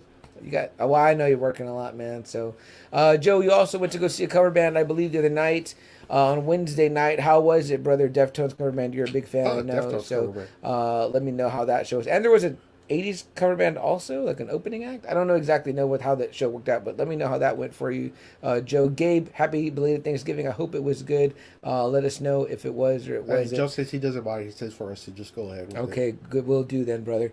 It won't be till the end here. And he said it freaking rocked. Very nice. Very nice. Anyone in the Friday Night Faithful, you guys, I hope you guys all had a happy Thanksgiving. It's late for me to say this now, whatever, but if anyone was not going to have a happy Thanksgiving, couldn't get somewhere, couldn't get a plate to eat, please reach out and let me know. Would be more than happy to deliver a plate of food. Everyone should have turkey, ham, and all that good stuff on that day for sure. Unless you're an asshole. Yeah, unless you're an asshole. Don't forget, guys, I'm doing the Black Friday on some of the shirts. I got the Friday Night Faithful shirts. I only got medium and larges. So if you need one, let me know. Most of you guys that are here now have one already, I think. So you're probably good. But just in case you know someone, or you want to give a gift for, Christmas. Hey, it's here. It's Black Friday for us too. So Gabe says, thank you. Hope you guys had a great one as well. Always nice to be with fam. Yes, that's right. Yeah, all of our Friday Night Faithful were family men like you, Double A. One of my favorite parts of Lucky and Joe's podcast is they really hone in on the dad aspect of it. So yeah, ours was good, Gabe. So thank you for asking and checking on us. Yeah, I got to spend Thanksgiving with some family members I haven't seen in a long time, so that was pretty nice. So. That's always really excellent. Yeah, so it was pretty nice. You know, it was odd because we went to my girlfriend's family's first, whatever. But normally we get together with them pretty frequently. But it had been a while, maybe like a couple of solid 2 months. So it was like nice to see them. It felt like we kind of like spent enough time not seeing each other. It was really great to see them or whatever. And I got to take my nephew with me too, and he got to visit with the closest thing he has to cousins or whatever. You know what I mean? And it's great for him as well. But a lot of fun.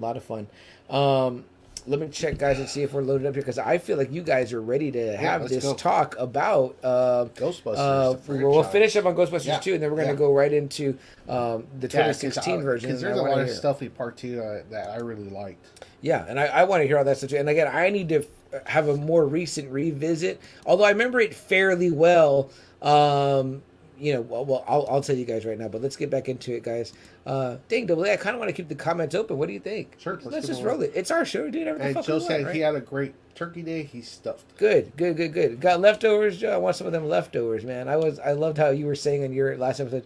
You've been to a little Friday shopping. More non-traditional. Well. Oh, nice. Let us know what the good pickups were. You know what, guys? It's Thanksgiving. It's the holidays, right? We want to leave the comments open. I want to hear what you guys have to say as we're talking. Hey, Joe, did you get CM here a copy of Roadhouse?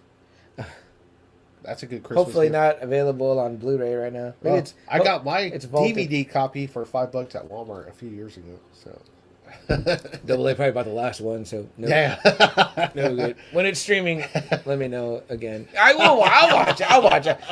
I'm not like Joe that won't watch it. It has Terry Funk in there. That's a fucker. I didn't know that. Yeah. Enough said. Yeah. I'll watch it on that alone. Why are you guys barely telling me this now? All you need to do is say, Chuck, it has Terry Funk in it. Sam Elliott. Put it on. I love Sam Elliott, but Terry Funk. I mean, I remember him having barbed wire in his eye, being like, Mick, Ma. And we were like watching, like, oh, God, get him out of there. He's dying. Great shit. Guys, we're going to keep the comments open because I like having this conversation with you guys. So much fun. Joe said, I said it before. So. Oh, shit. Joe, you know that I'm an alcohol abuser, so all the brain cells ain't there. You gotta hit that harder. You know what I mean? Kara's in the house. Kara says Thanksgiving was often weird but true game. Oh my gosh, so much fun. So we did play a game last night with the family. Jessica, my girlfriend, bought my nephew. Hello. Which he's seen her. Yes, bought a game for my nephew a while back. A board game. Like I love classic board games, right? Of course. And it's from National Geographic Kids, Nat Geo Kids, and it's called Weird but True. So it's got different types of categories, but you do these different facts. Some of them are A, B, but some of them are like, okay, name a U.S. president, and everybody has to go around until you get stumped. You know what I mean? Shit! Okay. Or like things in the ocean. So it's got that's called like a brain blitz, and then another one is like.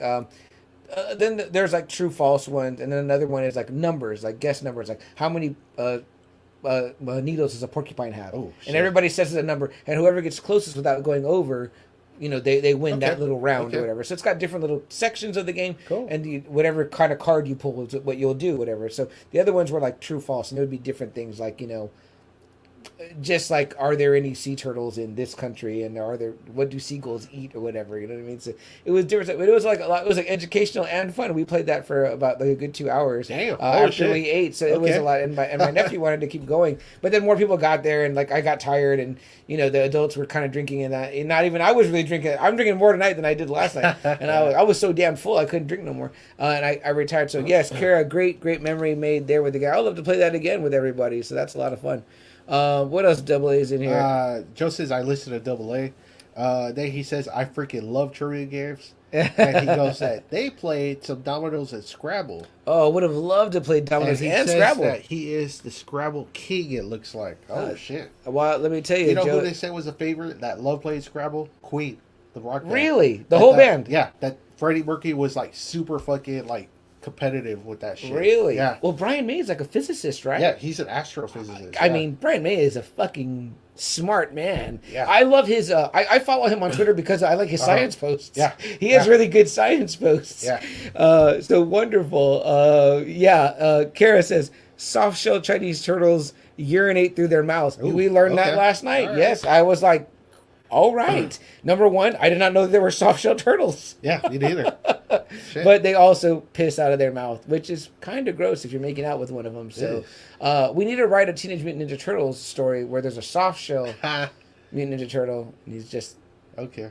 This might be too R. Kelly, you know what I mean? Did you hear? Hey, did you hear about the rocker chick that got in trouble with the cover band? Yes, I did. Pissed on this guy's face. Yeah. I'm glad we're not recording yet, guys. But to turn the conversation more. Yeah. If you can't find this on YouTube. You got to go to like Reddit, and we saw it, and it was like some rocker chick. They cover the cover band. They covered Rage Against the Machine, and she's into the moment. Calls this guy up out of the crowd, but then I later on heard he was a security guy. Pulls down her pants in the show, is singing, and then just starts to take like a really like healthy, like hearty, like she drank a lot of water. Like after we're done drinking all this beer, we take like a Jimmy Dugan from League of Their Own piss. She pisses like that on this guy's face. I saw the video and I was like, didn't R. Kelly just go to jail for this shit? Like, hold up. Like, well, for other stuff too. But. It was pretty fucking intense. I'll say that. I was like, wow. And this guy's like enjoying it. He's down there like, wow. Yeah. Like, he's got his mouth open and stuff. Yeah. I'm like, what is going on? The world is a mad place. Let me tell you guys. Joe says, that's early adult Ninja Turtles. Joe says, Chuck's in the video. Will do, Joe. You might change bands from the Deftones after this. Damn. And then Kara gives the gagging face, rightfully so. Okay, guys, that's enough of that. Let's get back into the Ghostbusters, because I really want to hear Double A's thoughts on Ghostbusters 2, and then we're going to go right into the 2016 version. I'm going to let you know right out the gate. We are going to talk about it. Love it or hate it. I want to hear what you think about it. And we're going to tell you what we think about it. And I can tell you what, it's not bad what we think. So let's get right back into it, guys. Keeping the comments open because y'all are here. We're visiting, and it's nice. So we like that. It's the holidays. It's National Leftover Day in a way, right, Double A? Yep. All right, here we go. Guys, thanks so much for hanging on there. We read through some really great comments in our Facebook Live chat. Guys, if you want to ever watch us live, we do this every Friday night, almost, usually together. And it's awesome. You guys get to comment. We read your comments during our break when our audio has to load through Anchor, the app that we use to record our podcast. But right now we decided, because it's so many good thoughts and good vibes regarding Ghostbusters, what we're talking about tonight, we want to keep the comments open. Excuse me, and hear what you have to say regarding Ghostbusters. Plus, we got the fan out of our mic, which is a good move on our part for sound quality wise. But additionally, some of that stuff that's said in the non-recorded version for the audio listeners is a little bit racy. I hope that didn't get us booted off of Facebook or anywhere, or YouTube. But we were talking about some controversial stuff. Go listen on YouTube for the full uncut version, or listen to it on Facebook Live. But for now, Double A, we're talking Ghostbusters 2. Give me some more of your thoughts and insights on things maybe we didn't touch on or talk about. So I liked it too. It's pretty freaky, they showed Dana where he talked about she had a baby with someone else. His name is Oscar, and there's that great scene where she puts him. She's about to take him a bath, and man, the bath it fucking comes like the slime or whatever, and it just, she screams and she's like, "Holy shit!" I mean, that's a great thing. There's a lot of scenes with the baby that, number one, when there's a baby in the scene, the auntie raises up. Yeah. I hate. I cannot say this enough, hate. And there has been a couple of movies that do it, and I've seen it in shows too. It was in Mare of Easttown when they're giving the baby a bath. Oh, yeah. And I'm like, oh God. Yeah. Like, I start to go into... my heart starts to race. My palms race. Yeah, so I don't fucking like that. I don't like it either. And I actually saw it at an early age. I was watching Dragnet. And there's a real case where that happened to two parents that left their baby in the bathtub. And he finds them Friday, finds the baby drowned in a tub. Yeah, and it's a pretty brutal episode. I was like, wow, I can't believe they actually showed that in Dragnet. What is it? In Rain Man, it touches on it too, right? Yeah, like the scalding water too. So yes. See, that's the other thing. The hot water, my nephew's at the age now, like he still does baths, but he's by himself now, and I'm always like I'm always yelling at him to the door, like, hey, you're right, you're right. I'm just like, I don't want him to hit the knob or nothing like that, because even the scalding part is like, our water doesn't get that hot to scald you, but I mean, the whole shit is fucking terrifying. So that's intense. For Ghostbusters 2, it's like the baby's in there a lot. Like, a lot of shit's happening with the baby. Yeah, it's that part. And why is it the baby's connected somehow? Vigo needs the baby. Vigo needs the baby. Yeah. That's right. Yeah. And then there's that other part where somehow Oscar is at the edge of the building. Mm-hmm. And you see that ghostly image He's of Yanish. crawling. Yeah. And you see Yanish, the Data's boss, like coming. It's like he's dressed up like as a nanny or something. But it's scary though, because it's like Oscar's like out there right at the edge, and then this ghost figure comes and then grabs him, and puts him in a carriage. And I was like, whoa, that's a pretty fucking scary scene. Yeah, you know? And they do a good job, right? Where it doesn't look that bad. Like I'm like, oh, it still looks pretty good. Yeah. Like it doesn't look like, you know, some people are like, you can kind of tell it looks like, you know. I don't really look that hard, so I really don't like. Yeah, I'm always just like in a moment where it's just like, holy shit, the baby's out there, you know? Yeah, it was so funny because on Joe and Lucky's recent episode, they talked about, well, not their most recent episode, but the episode before, they talked about gremlins.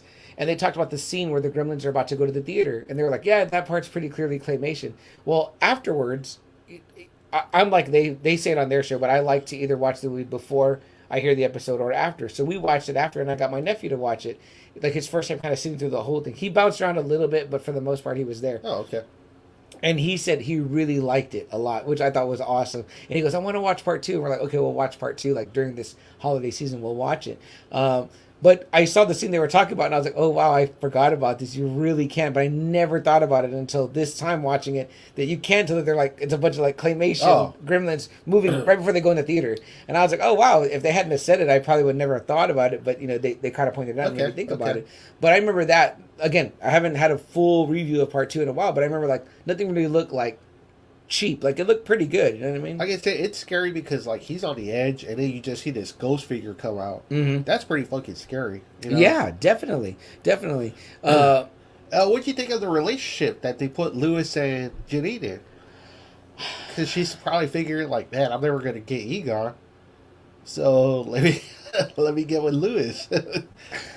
Yeah, I don't like it because I wanted her to be with Egon. Yeah, like, you know what I mean. So I was on her side. You didn't enjoy Lewis? It was okay. Can we say now? Spoiler alert! If you haven't seen Afterlife yet, I'm gonna spoiler alert question AA here. So if you have not seen Ghostbusters Afterlife, pause now. Fast forward like 15 seconds. Is her last name his last name in Afterlife? Does she say Tully? Oh, you know what? I didn't even catch that. Gabe, if you're out there still, or someone that saw Afterlife, let me know, because she gives her full name, and I remember being I didn't even catch that. And I remember thinking to myself in Afterlife, I was disappointed that they didn't end up together. Yeah, because I was like, oh man, she stayed loving Egon. Yeah, I was like, she didn't move on. And she says, Janine, whatever. Oh, really? And I was like, what is the last name? And I had forgot about that, because they stay together in Ghostbusters 2, right? Yeah, they're together. But like when she holds this like harboring feelings for Egon, I was like, yeah, oh man, she didn't like move on, right? You know, I was kind of like, I was disappointed with that. Yeah, but maybe it was like they stayed kind of friends type thing, whatever. But like she says, well, I pretty much managed everything because there was nothing going on. Yeah, but still, it's kind of like that's a big kind of thing to take care of. If you, Sure, but you know, they all kind of shared something, a shared life experience. You know what I mean? Well, it says here it's just still her regular name. Oh, really? It doesn't go. It doesn't have Tully. The deeper one there. Interesting. There's a couple of comments here I'm going to skip over. I'll come back to in the break because they relate to what we said in our last break. But Joe says, like and subscribe on YouTube, of course, referring to his show Now Watch This, which I've shouted out several times tonight. Joe says, Ghost in 2 was freaking scary. Reminded me of Unsolved Mysteries reenactment. Yeah. No, there was definitely scary vibes in that. And it reminded me a lot of, remember the cab driver scene in Ghostbusters 1? Like, I thought that was scary. Yeah. He turns around and it's like a skull, and like it didn't look bad. Like, it's, you know, practical effects. And it's like, you know, I was like, holy shit, like this is like, you know, pretty intense or whatever. Like I said, it's cool, you know, when they go to the sewer and they find the slime, and you know, Winston is like, he does it well. First off, when they get to the train, the subways, the ghost train. Yeah. You know, you start hearing like noises like hello. Yeah. And Winston does it, he's like, hello. And it's like, Winston. Yeah. He's like, what the fuck? And then the ghost train comes and they get out of the way, and like you see Winston being hit, he's like, ah. Yeah. And then fucking he's like, did you get the train number of that, or did you get the number of that train? And he's like, sorry, I did it. Right. He's like, what the fuck?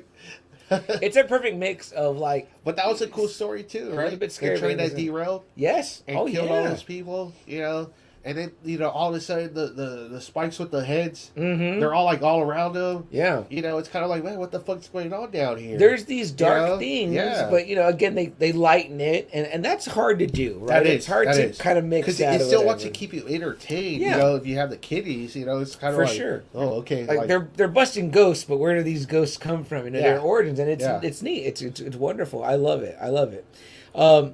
Anything else, Double A, you want to touch on with 2 before we and then move the slime, you know, the whole slime Yes. scene, you know, and how deep it is, and he gets sucked in. They all get sucked in, and then they find out it's, you know, it's caused by rage and anger, and that's how it keeps growing. Yeah. And it's leading directly to the museum where Vigo's at. And somehow this monster, this old dictator, whatever he was, tyrant, you know, comes alive.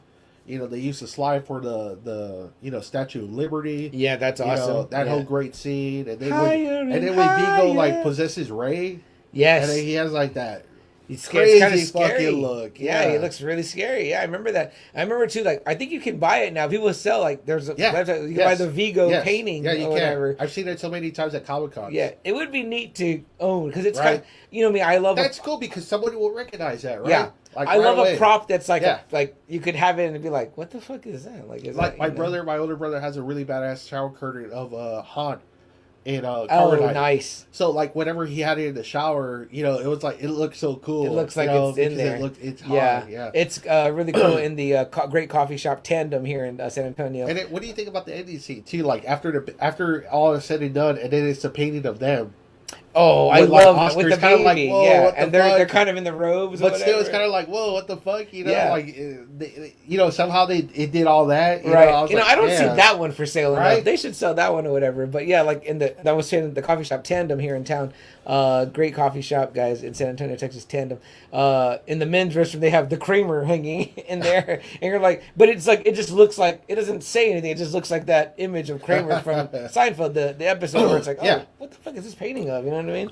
But yeah, man, no, that's an awesome end to it. Like I said, it has a really lot of cool scenes. You know, that dickhead that puts them away. Yep. When they're trying to tell them, no, the other one. Oh, okay, yeah. The one that's puts him in the psychiatric unit. Yes. You know, and then the mayor's like, you know, asking, you know, where the fuck are they? Where are the Ghostbusters? Right. You know, he comes back, right? It's the same mayor. Yeah, the mayor. Right? Yeah. But I think he's running for some other bigger office or something like that. So reelected and then got that. Yeah. Reelected and he sues the Ghostbusters. Fucking bastard. Right. I was like, man, what a fucking asshole that dude was. So, Double, let me ask you, where do you think the heat comes from on it? Again, like I said before, this is in the non-social media era where people just no Rotten Tomatoes, where people just shitting on something. I don't think it's a bad movie. I think it has a lot of good parts. I like the story of Vigo, and obviously Vigo keeps popping up. Yeah. Every now and then. It's like we said, you said, we see that fucking painting every now and then. You know what? I don't know. Out there, I want to hear from you guys, the Friday Nighters. Maybe they didn't like Janine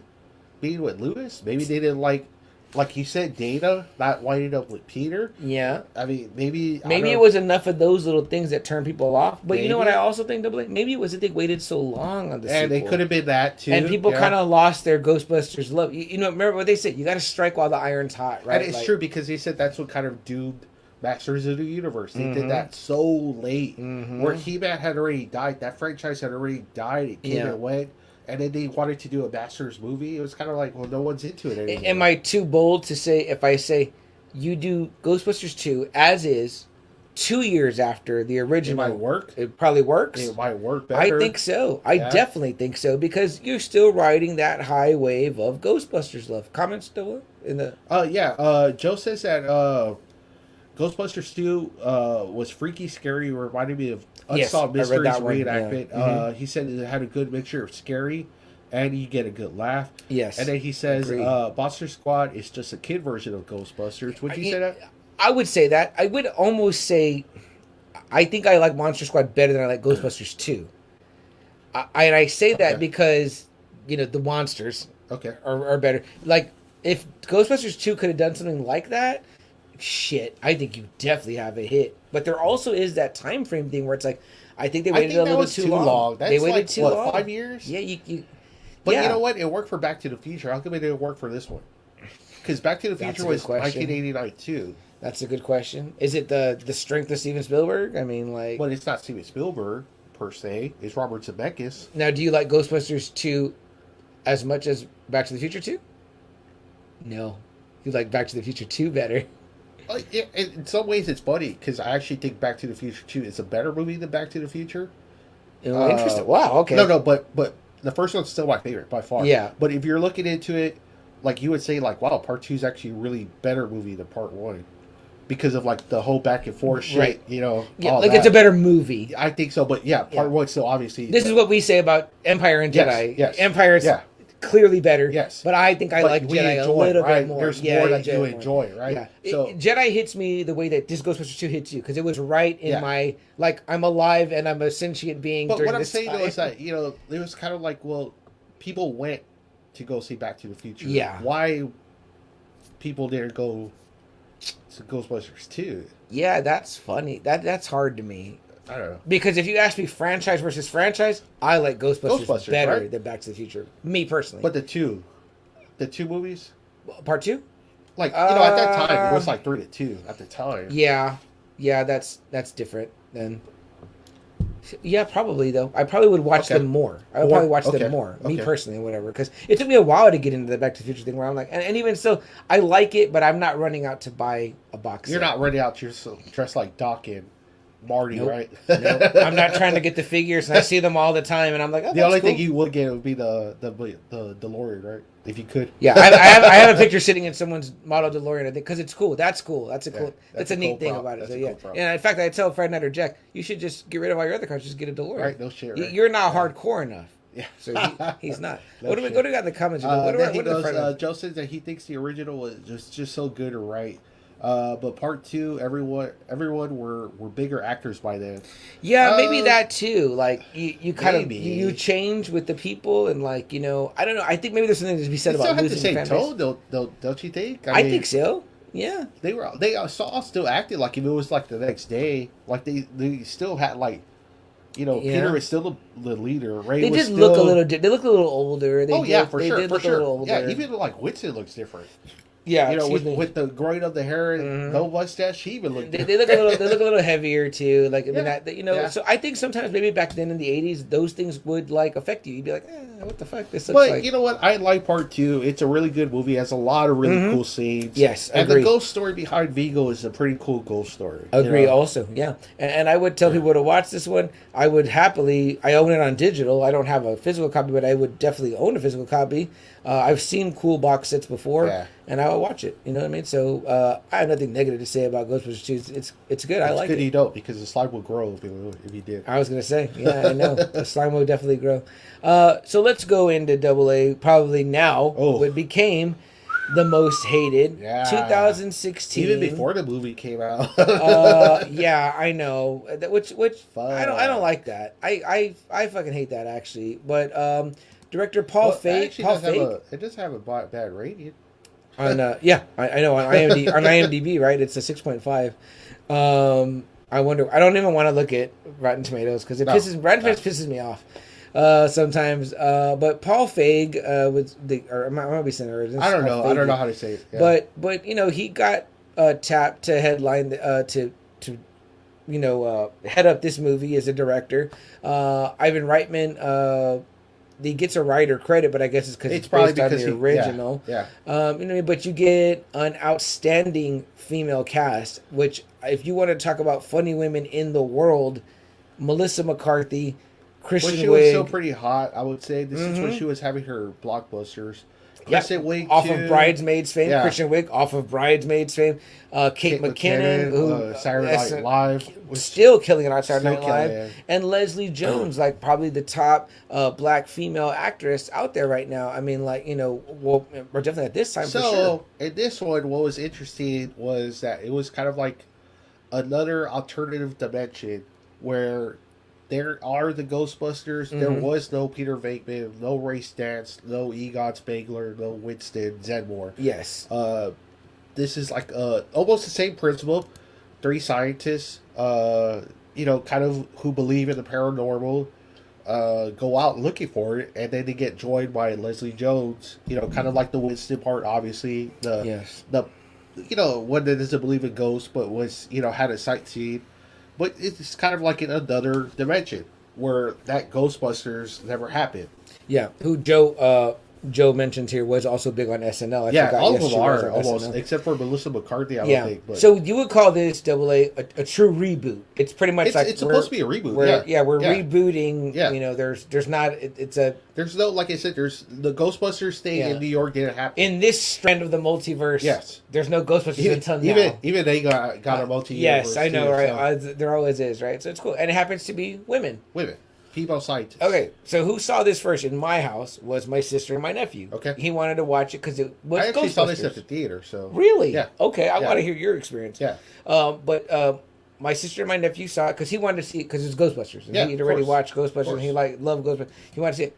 They loved it. They were both raving to me. And I take my sister's opinions on comedy very seriously because I trust her comedic opinions. She has won me over with shit. Like, you know, we talked about Hot Rod. I was like, I will never watch that dumb shit. That's the dumbest shit I ever heard of. I ain't gonna watch it. Like, fuck Andy Samberg. I watched it and I was like, I'm so wrong. I'm sorry to you. That movie is fucking hilarious. It's a riot, and if somebody puts it on, I'll watch the shit out of it.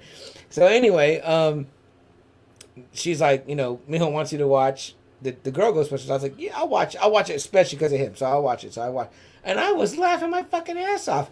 I thought Chris Hemsworth was way underrated in that. Fucking Thor in that movie. What a dumb shit. My gut hurt. Double A. I was laughing so much at his dumb shit he was saying. Not to say that the rest of them were not fucking hilarious, because they were.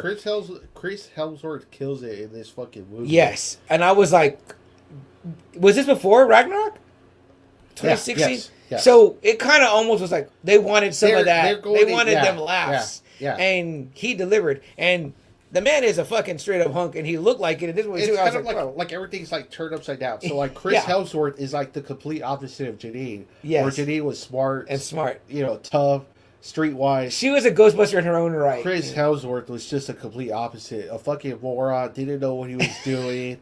A total himbo. Just bad, real bad. I love the drawing of the hot dog, and he's like, "It's a hot dog." Yeah, in my house. Yeah, his stupid pictures. I thought it was great. They're like, "What the?" Their faces are like, "Man, what the fuck? Where's he going with this?" Like, when the noise is going off and he covers his eyes, he's like, "Oh," he's like, "Oh, that's loud." I'm just like, yeah. Oh, I could not stop laughing. Like, I had to pause the movie so I could like watch what they were saying because I was fucking laughing so much. Man. I mean, dude, yeah. And again, not to just give him all the credit because it's also wonderful. I love the partnership between Kristen Wiig and Melissa McCarthy. Yes. And then what was cool about Kate McKinnon was that they pretty much based her look off cartoon Egon. She looked like the cartoon. Halsey, right? Is that her she's... Yeah, she's Jillian Holtzman. Yes, I know. And I think she's my nephew's favorite in that one. And she was my favorite in this one, which is like kind of the Egon character. And, I mean, she is. I mean, I was like, wow, they got her look like complete from the cartoon. Mm-hmm. I was like, oh, super weird, right? Super weird too. I love how Christian Wiig is all like into Chris Hemsworth. Yeah. But it's like, they don't over-sexualize it. It's very nice. The way it's a very, she can touch it. And I love how Melissa McCarthy is like, that guy? Like, I don't know. I don't see what you see or whatever, you know? Yeah, like he's she's dumb. Like dumb shit. Yeah. She's just like falling over. Which is great, right? Because what does it say? It says she values brains. Yeah. Over, obviously, this stud Kristen of a man. Wiig does it, and she's like the complete opposite. That guy's a hunk, and that's it. You know what I mean? And it's fucking funny. It was funny. I like the story too. Yeah. The guy building up the ghost. And the special effects. Mm-hmm. Man, those special effects were fucking great. Yeah. I loved them a lot. They looked super sharp. Now you get treated to 2016 effects, and you're like, "Holy shit, this shit looks pretty fucking it looked good." Great. You know, them trying out the proton packs. That was fucking funny. Mm-hmm. You know, like I think it says Kristen Wiig like flying, or I forgot if it was her, Melissa McCarthy. They're in the I think it's her. They're in the alleyway. Yeah, and she's like up in the air, which is kind of cool because you're imagining too like this sense of like nuclear whatever powered through the fucking gun. Yeah. It's great. It's great. This ghost, the kind of the iconic ghost, kind of gets like some love. He kind of gets made into the big, the new Stay Puft, so to speak. And it did so many wonderful homages. I remember thinking that I was like, "Oh man, that's cool. They did that. They did this. They said this." Like there were certain things. Mr. Ungettable, Bill Murray, does come out. He comes out. They all have a part. They all come back. Not as their characters. Obviously not. Like him, he's like a Ghostbuster. Well, funny, right? A Ghostbuster. Right. Uh-huh. He busts like people that say that they trap ghosts. Right. So he ends up getting killed. He debunks. Yeah, he debunks them. There you go. And then he ends up getting killed by a ghost when she releases one of them. Yeah. Then Ray's a taxi cab driver, but it's not Ray. Dan Aykroyd. And then Ernie Hudson has a part that comes out at the end where he's what's her name? Leslie Jones' character. What her character's name? Pretty much like he's the uncle.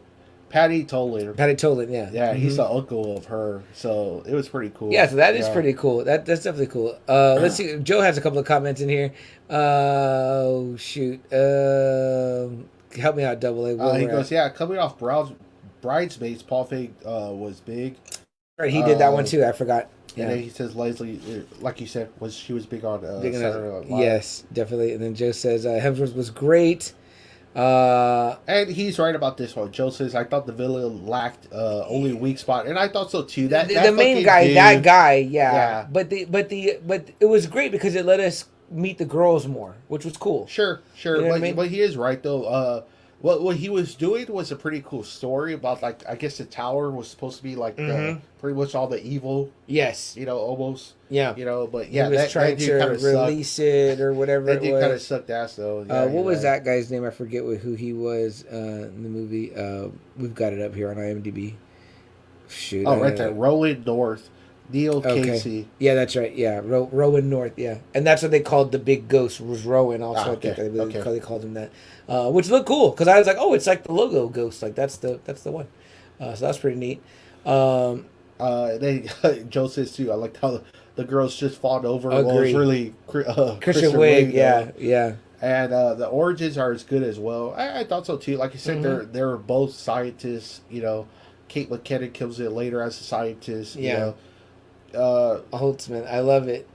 Go ahead. Oh, then I was gonna say, Sigourney Weaver turns out to be that's her mentor. Yes. Yeah. Very cool. It's kind of like what they would have been in other dimensions, other multiverses. A true multiverse, right? Like like they could definitely do a movie where they meet, and it would be like neat.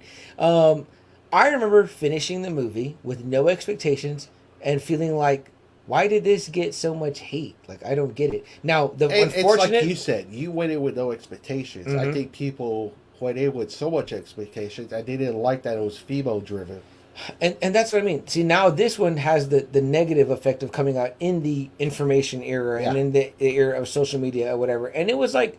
It was like they didn't even let the ship get out of the harbor. It was sunk before it even... It's kind of like, we saw that even with Last Jedi. When that movie came out, golly, Solo. It's like, hey, guess what? I'm going to hate this. Yeah. I don't care what happens in it. It could fucking have all of the original Ghostbusters come back in costume and fucking fight the same Marshmallow Man. I'm going to hate... I hate it. I fucking loathe that. I loathe that feeling that people have. It's like, why don't you give something a chance? I feel like this one's going to age... Well, I mean, it's been a couple years now. I wonder if people are going to go back and watch it after that. It's going to get love later on, just like how the prequels are, the Star Wars prequels. Exactly. Now those aren't the most hated Star Wars movies. We got a whole episode about that. It's the fucking sequels that are the most hated. I was just hearing something the other day. How crazy is that Hayden Christensen? People are like excited he's coming back. Remember when at the end of 2005 people just hated Christensen? Yeah. I just heard a podcast with Jerry D, right? Totally Red Christmas. He did one. It was kind of neat. He did like a paranormal episode, right? Right in line with the Ghostbusters episode we're doing. But the guy he had on, he made a Star Wars joke, and I don't know if the guy that he had on really got it. But the guy says, "Oh man, after Attack of the Clones, I just quit Star Wars." And I'm like, but back then, it was people were quitting after the prequels. They're like, I'm done. Yeah. You know what I mean? Because they were so fucking hated. I remember when people hated Attack of the Clones. Oh my goodness. Like, that was like the worst reviewed movie ever. And I'm like, no. People still say The Phantom Menace is boring. Yeah. People hate Attack of the Clones. They'll watch Revenge of the Sith because it's kind of like falls into a little bit. But yeah, man, Hayden Christensen was like the most fucking hated guy in the whole Star Wars universe. Yeah, and now we know otherwise, and we're not saying that they needed to create a bad trilogy to make that trilogy good or whatever. But I mean, like, we have yet to do our episode on the new trilogy or whatever. Yeah. But I mean, I know there's things about those that I like. And again, when you watch those movies with a kid, and I've seen some of those in a theater with a kid, it's not like that. It's not like the viciousness of the internet, the viciousness of, I hate to say it, double A, but 30-year-olds and over just ready to hate something so bad. Yeah. And I think that's what happened, unfortunately, with this Ghostbusters, this female-led cast, which, again, some of the funniest women in the entire world, I'm really undoubtedly. Surprised because they were all riding high pretty good. So I don't know where all those. Well, that's what I mean. That's what I mean. It was set up to fail. Double A. There's no way you get those 4 women in a movie and you're not laughing. And I'm sorry, I would love to screen these people watching that movie that hated it so much. You're gonna laugh. You're gonna laugh because they're some of the funniest women in the world. They're not going to make you not laugh. Like I said, the story was cool. I enjoyed it. The special effects were really good in this movie.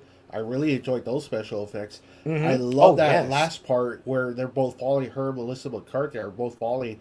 And they see that ghost dimension and their fucking hair's turned white. Yeah. That was pretty damn cool, And Double A, what about this? I mean, sometimes I see a movie like this and I think, oh, I guess because it was called Ghostbusters, it got hated. But if you'd have called it something else, like Joe joked, Girl Busters, or maybe it would have got something else. But it's under the Ghostbusters, which, like I said, people hate Ghostbusters too. So it's not like this franchise has earned great reviews. Right, yeah, I mean, right. Shit, part 2 has been shitted on for so long, so now it's not the worst reviewed Ghostbuster, but still it's kind of like people are pretty harsh on part 2. Now they shifted their tone to this one, exactly, and now they make it seem like part 2 is like the fucking greatest too. It's kind of like, no, everyone fucking hates this movie. I remember. No one liked Ghostbusters. I remember that too. 2. I remember that for a long time, and I remember the same thing. Feeling the same way. I was like, but I kind of liked it. It was all right. I liked it. It's like, and we're not ones that hate something just because everyone else hates it. We're like, fuck no, it's just pissing me off even more. Yeah. Now, if I don't like it, then I'll be like, I didn't like it. I thought it was stupid. I need real reasons. But there'll be other reasons why I didn't like that one, not because of what you said. Yeah, we're gonna be talking more, guys, on Ghostbusters 2016 right out of this. All right, guys, we're letting that old content load up. We see some comments rolled in we might have missed. I think Joe is here hanging with us. Joe, we really appreciate you being here, man. Also. Hey, man, that loss sucked last week, man. And I don't know if you caught last week's show. I was solo. That may have been a bad omen. It was without Double A. But I did dedicate the show to our Hornets, and I was hoping for a win. Really love the stuff you had to say at the top of your episode last week, man. There's nothing like seeing that. My sister-in-law, though, she works at Judson, and she said that Lake Travis team, that's the team that always ends up beating Judson. Oh, really? Is Lake Travis. So I didn't know they were a powerhouse team. So yeah. What has Joe got there in the comments, Emily? He said he liked the ghost book aspect. Do you remember that? I don't remember a ghost book. No, I don't remember that. He goes... It didn't feel very New York like the original, as well as that people hated on. Mm-hmm. Yeah. I guess it didn't feel like that old dirty New York that you're used to seeing. Sometimes when a movie is in New York, and this is not a gripe, but New York is New York, and it's like a character itself. You know what I mean? Yeah. And again, it can lean on that. Like, it can feel like it's like, oh, well, it's missing that because it's not there or whatever. So, maybe they should have put it somewhere else, Pittsburgh or something like that, and it wouldn't have been a big factor. But because that would have been interesting. Yeah, but because it's New York and you don't put it in New York, you feel like New York is missing because New York. But did you feel like that with the last one? This last one? Yeah.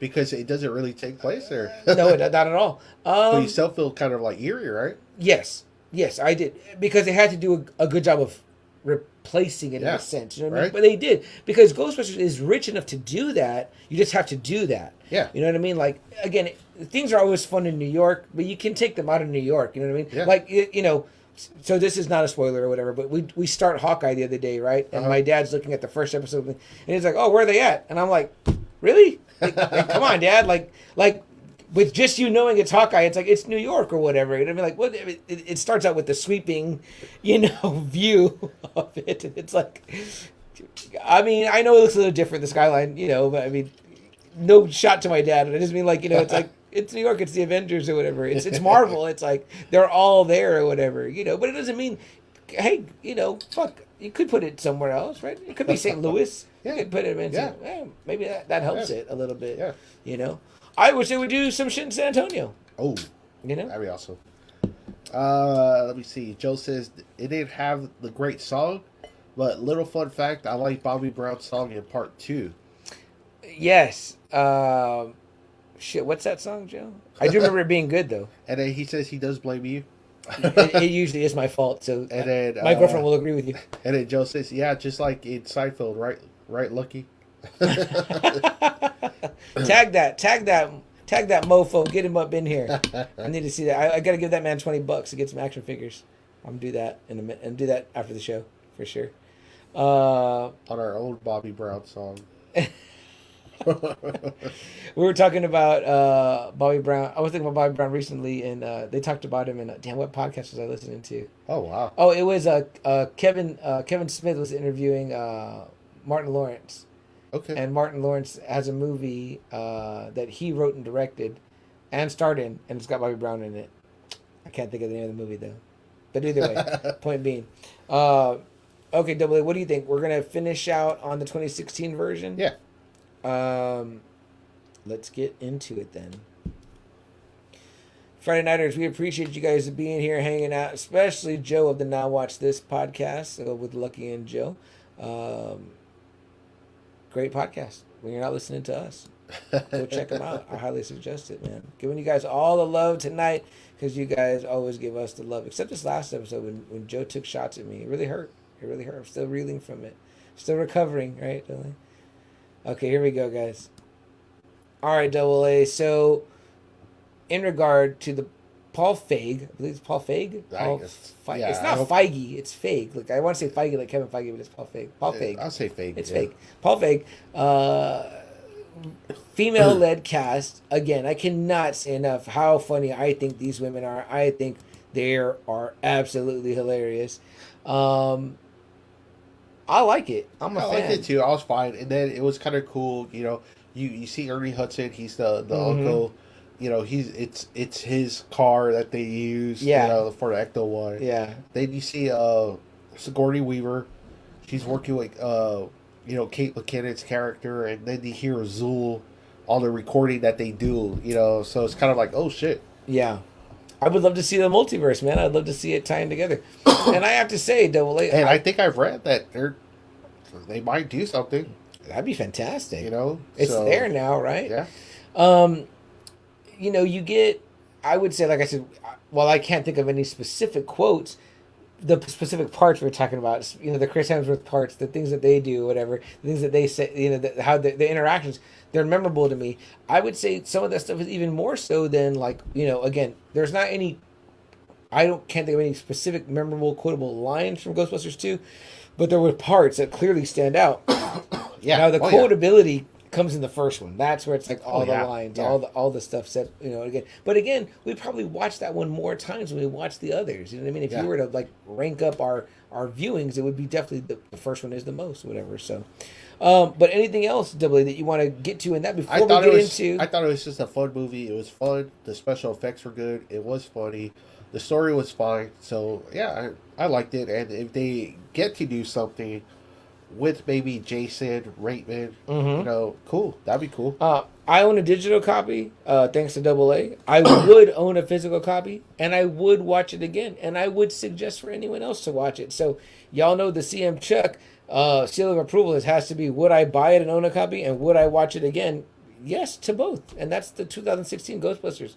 It's fine. It's fine. It's got hilarious women in it, and it's just funny, period. Chris Hemsworth is also a great addition to it with hilarious additions to the movie. So, You know what I mean? I mean, like, come on, guys. How many times do you watch an Austin Powers movie for the story, the plot? No. It's like for the jokes, like the beats. You're watching it for the laughs. It's like, that's what it's for. It's like you can watch it and laugh, and it's just fine. You know what I mean? So, all the hate, not necessary, in my opinion. And I think in your opinion, too. Oh, yeah. No, it didn't deserve it. All right, Double A. So let's move on from Ghostbusters 2016. We get kind of a lull in the Ghostbusters. Real bad. After that, it took a hit. People didn't like it, so no one wanted to talk about it. No one wanted to, you know. I I won't say that people thought that the Ghostbusters were dead. I think that people just thought like we need a different Ghostbusters, right? Like they want something else. It's kind of like they still wanted Ray, Peter, and Winston. You know, just like people still want Luke, Leia, and Han, and it's like, well, people get older. You know what I mean? They like do time get older. takes its own toll. You know what I mean? So they kind of connected this one. This was going to be in the same universe as the Ghostbusters. It wasn't going to be an alternate dimension, and these new characters, were going to be an extension of the original Ghostbusters. Which we find out, it's Egon's family. Right, and the main characters are Egon's family. Ivan Reitman directing is not back, but his son Jason Reitman is there.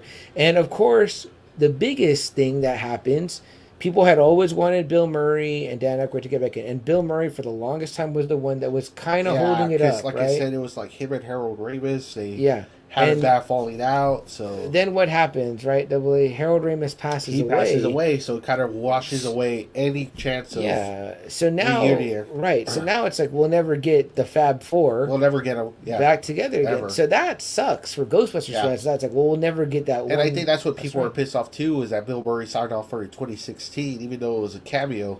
Yeah. But they were like, oh, now you come back, when Egon's dead, when Harold Ramis is dead. It's kind of like, come on, man. Right. So there's a lot of stuff, as a franchise and emotionally and as a fan that you got to go into this with, thinking of.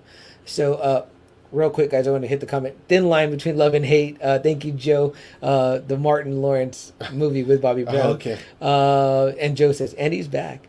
Jeremy says, I'm sorry, I don't know much about Ghostbusters. But Jeremy, what is your experience with Ghostbusters at your age? You're an 18-year-old guy.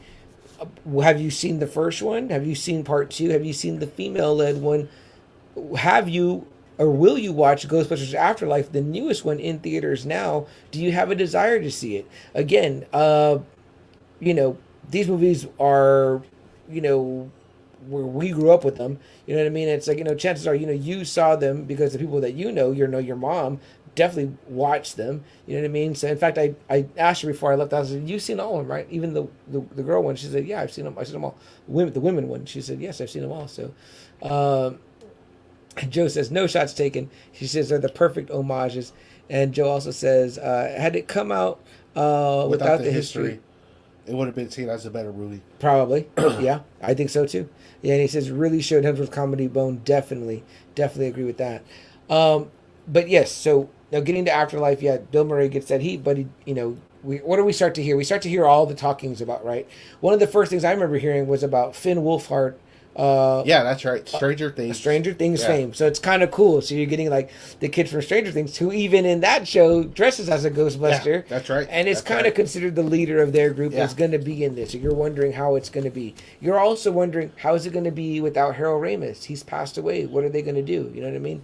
So there's some questions there, but you start to get some names attached. Paul Rudd, the sexiest man alive now. I know, that's crazy. I mean? I love that for him. I'm so happy for him and for Paul Rudd. Ant-Man, of course, many great roles. I can't think of a bad Paul Rudd thing I've seen.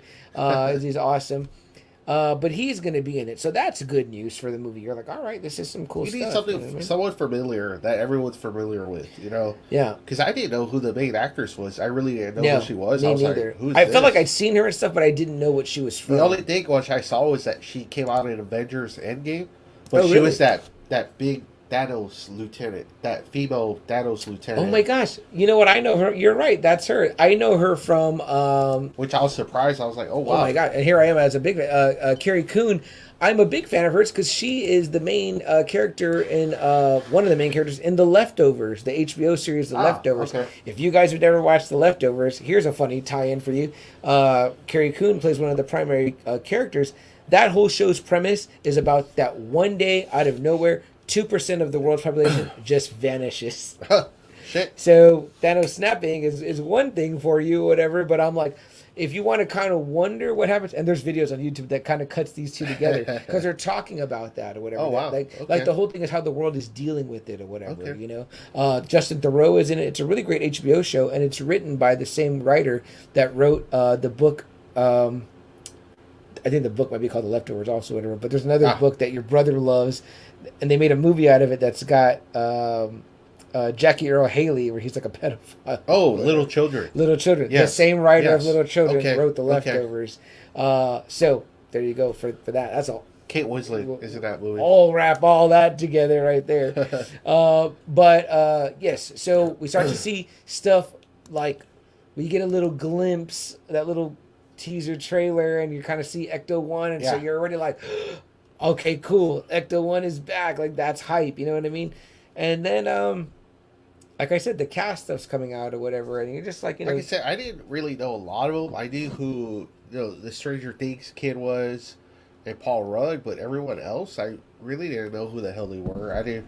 I didn't know who Phoebe was. I didn't know who Kaylee Coon was. I didn't know podcast. I didn't know him. But the kid that plays podcast, which right away my sister was like, "That's you, bro, podcast." I didn't know. I didn't know the actress, the other female actress that's in the movie, the one that works at the diner. I didn't know her. Right, you know, right. Yeah, a lot of them. The Finn Wolfhard love interest, Celeste O'Connor, who plays Lucky, I believe is what they call her in the show. But right away the movie opens up and I'm already hooked because we're seeing what is supposed to be Egon, and clearly he's not in New York anymore. Clearly he's not in the firehouse. Right, he's somewhere.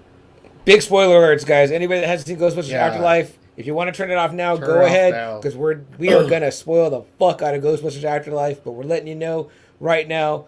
We'll give you the countdown, and then we're going to go. I'll read Joe's comment, which is great, because I earlier said twice it was National Leftovers Day. Joe says, leftovers, that's what I'm eating right now. Many of us. Also a great show, though. You know what? People should watch the Leftovers show. I want to see it. On the Leftovers, National Leftovers Day. I would love to get into that show with you, man, if you do that one. Cool. And Westworld. I need to get Double A to watch both of those show-wise. But that's it, guys. Time is up. The spoilers are coming on Ghostbusters Afterlife. If you haven't seen it, do yourself a favor and go watch it.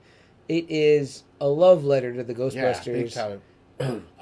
We both adored it. Yeah, I loved it. I loved it. I would buy it. I would own it. I would go rewatch it. I would go rewatch it in theaters. That's how much I loved it.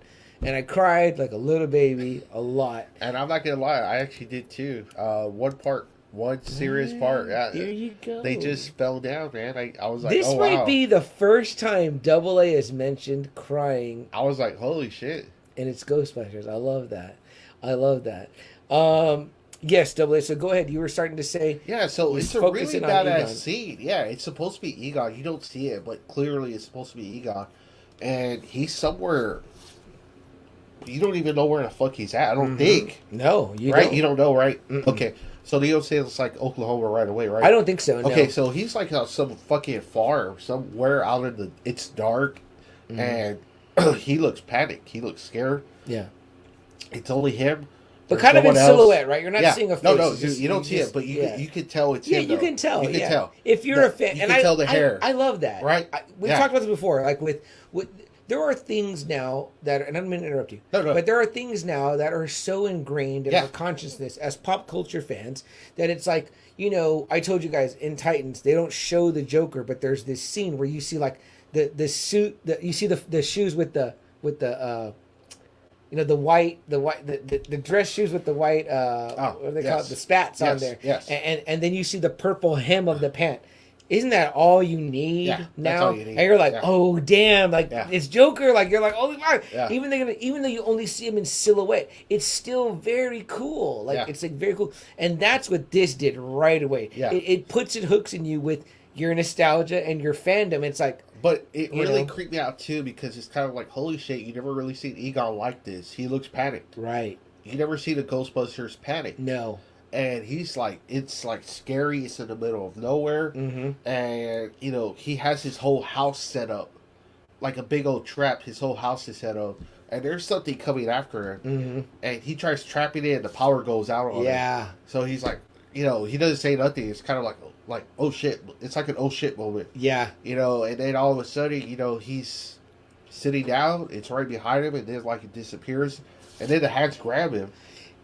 Very Dana style from part one. So that I thought that was cool and scary too. And then all of a sudden you just see him where he's like dead. He's like hunched over dead. Yeah. You know, it's kind of like, oh shit. What a moment. Egon's dead. You know, he got killed by a fucking ghost. Yeah. And you're wondering where the hell are the other guys at? Yeah. You know, so right away, that moment, that was probably maybe the best opening. Oh, absolutely. In the Ghostbusters franchise. It addresses right away. Number one, you get a big loss. And I say big because the Ghostbusters opening in the first one is really iconic with the library ghost. But this one was just super freaky. And right after Get Her and all that, it's like... But this one was just super freaky. I mean, you see Egon die. Yeah. It's like, oh, shit. Yeah. And it's the same hands that grab Data.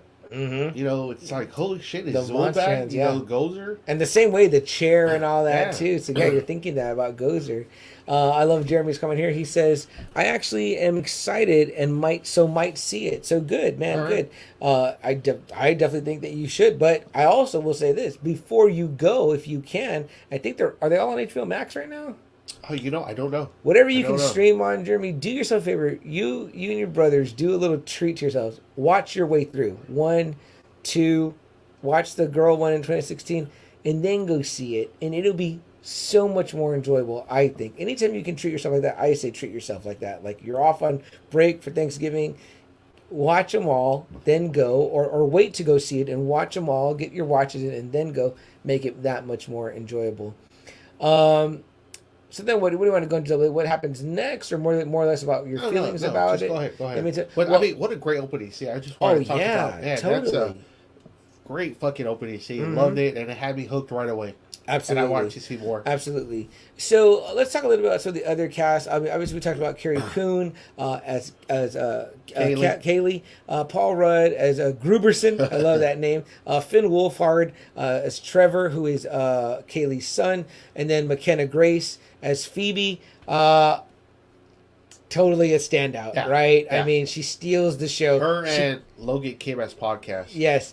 But McKenna Grace, I mean, they make her kind of look like, you know, she's got this shorter haircut, curls, the glasses that are almost like his frames. Yeah. She looks like Egon. And they do a very good job of not saying what their last name is for a while. They don't, and then they get, you know, that it, you know, though, she's a brain. She's into stuff, into science and all that.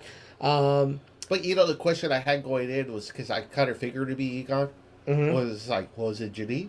That's what I was thinking. Was it with Janine? And we see Janine early on, and she gives her name, but she's somebody else. Yeah, so they show the family, they're struggling, they don't have money, and they get evicted from their house.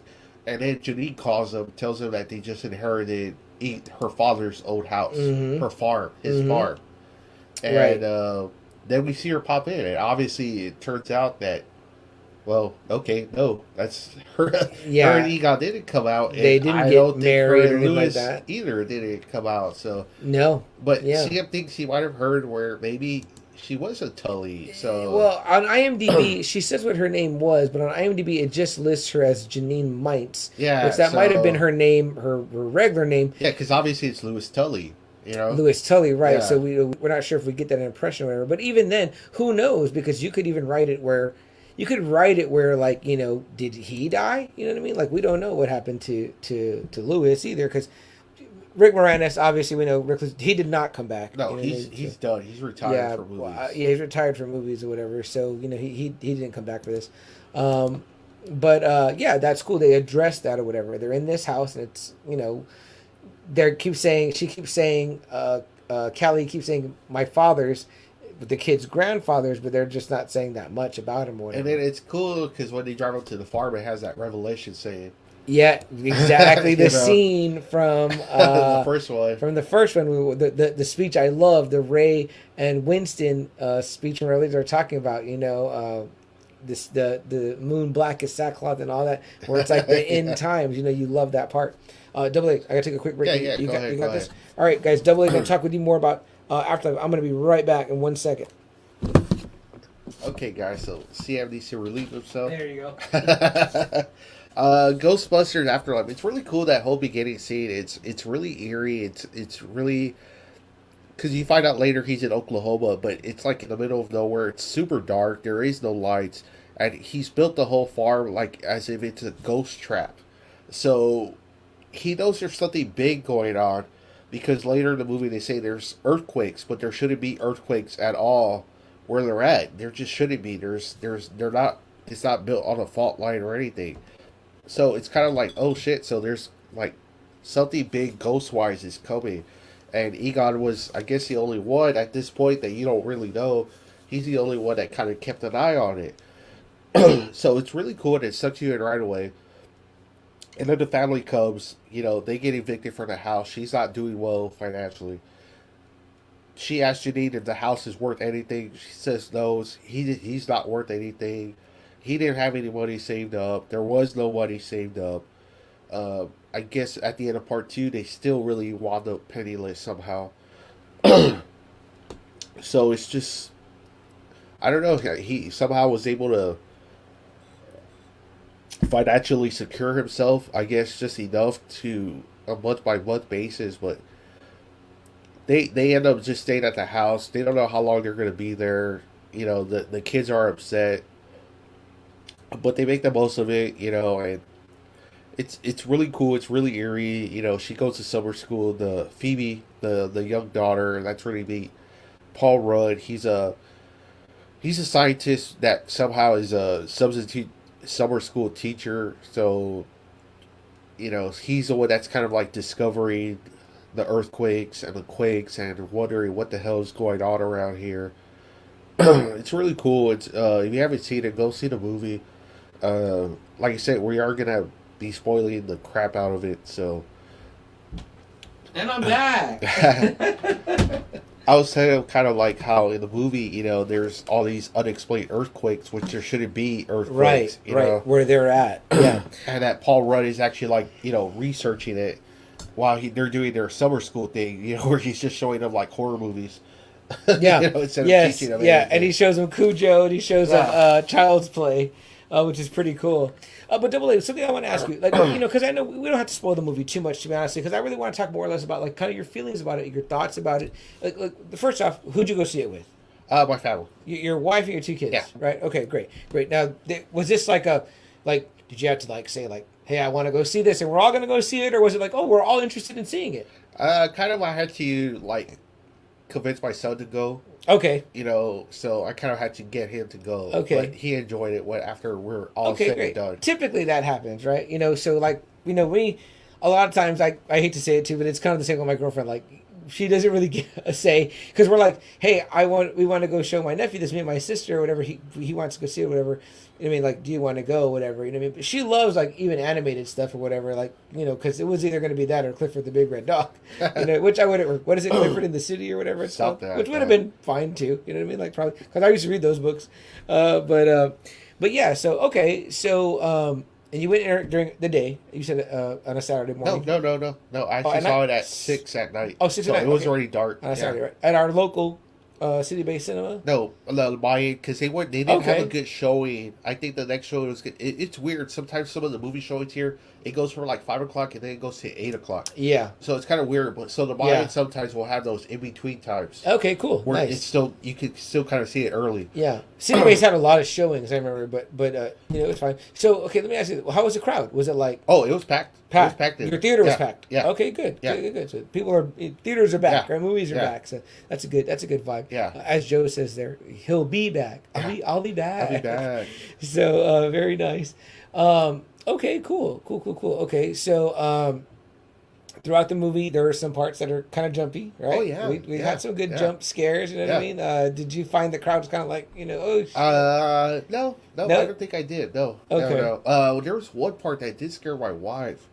What was it? I can't remember either, but I know me and my girlfriend both had a couple times like, oh, it was almost right at the beginning. It was right at the beginning. Like, she jumped right away. I was like, what the fuck? I was like, you jumped already? I think even when they were sitting over the well or whatever, like the kids, it was also like a part where I was like, ugh.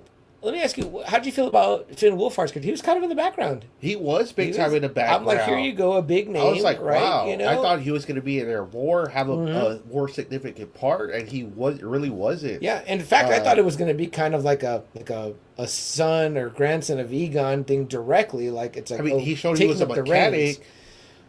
Yes, he showed he was really good at that. I really like that. That was really cool that they gave him like a skill that was like. And Phoebe was the other one. The brains. The brains. Yeah. So it was kind of cool. So let me ask you, Double A, because I guess what maybe some people may or may not know, and again, guys, all of our spoiler alerts are out there, but we want to just we're spoiling Ghostbusters Afterlife for you now. It's been out 2 weeks. Yeah, 2 weeks. This would be the second week. Yeah. So, do you think that with people knowing that they were going to bring back the original guys, now they've committed to it? Do you think that they thought it was going to be a movie driven by them? I hope not, because I never thought it was going to be that way. I did think that. You did? I thought there was going to be like, I thought it was okay. going to be some type of passing of the guard or more interwoven, or maybe even building up a fourth guy to kind of fill in the role.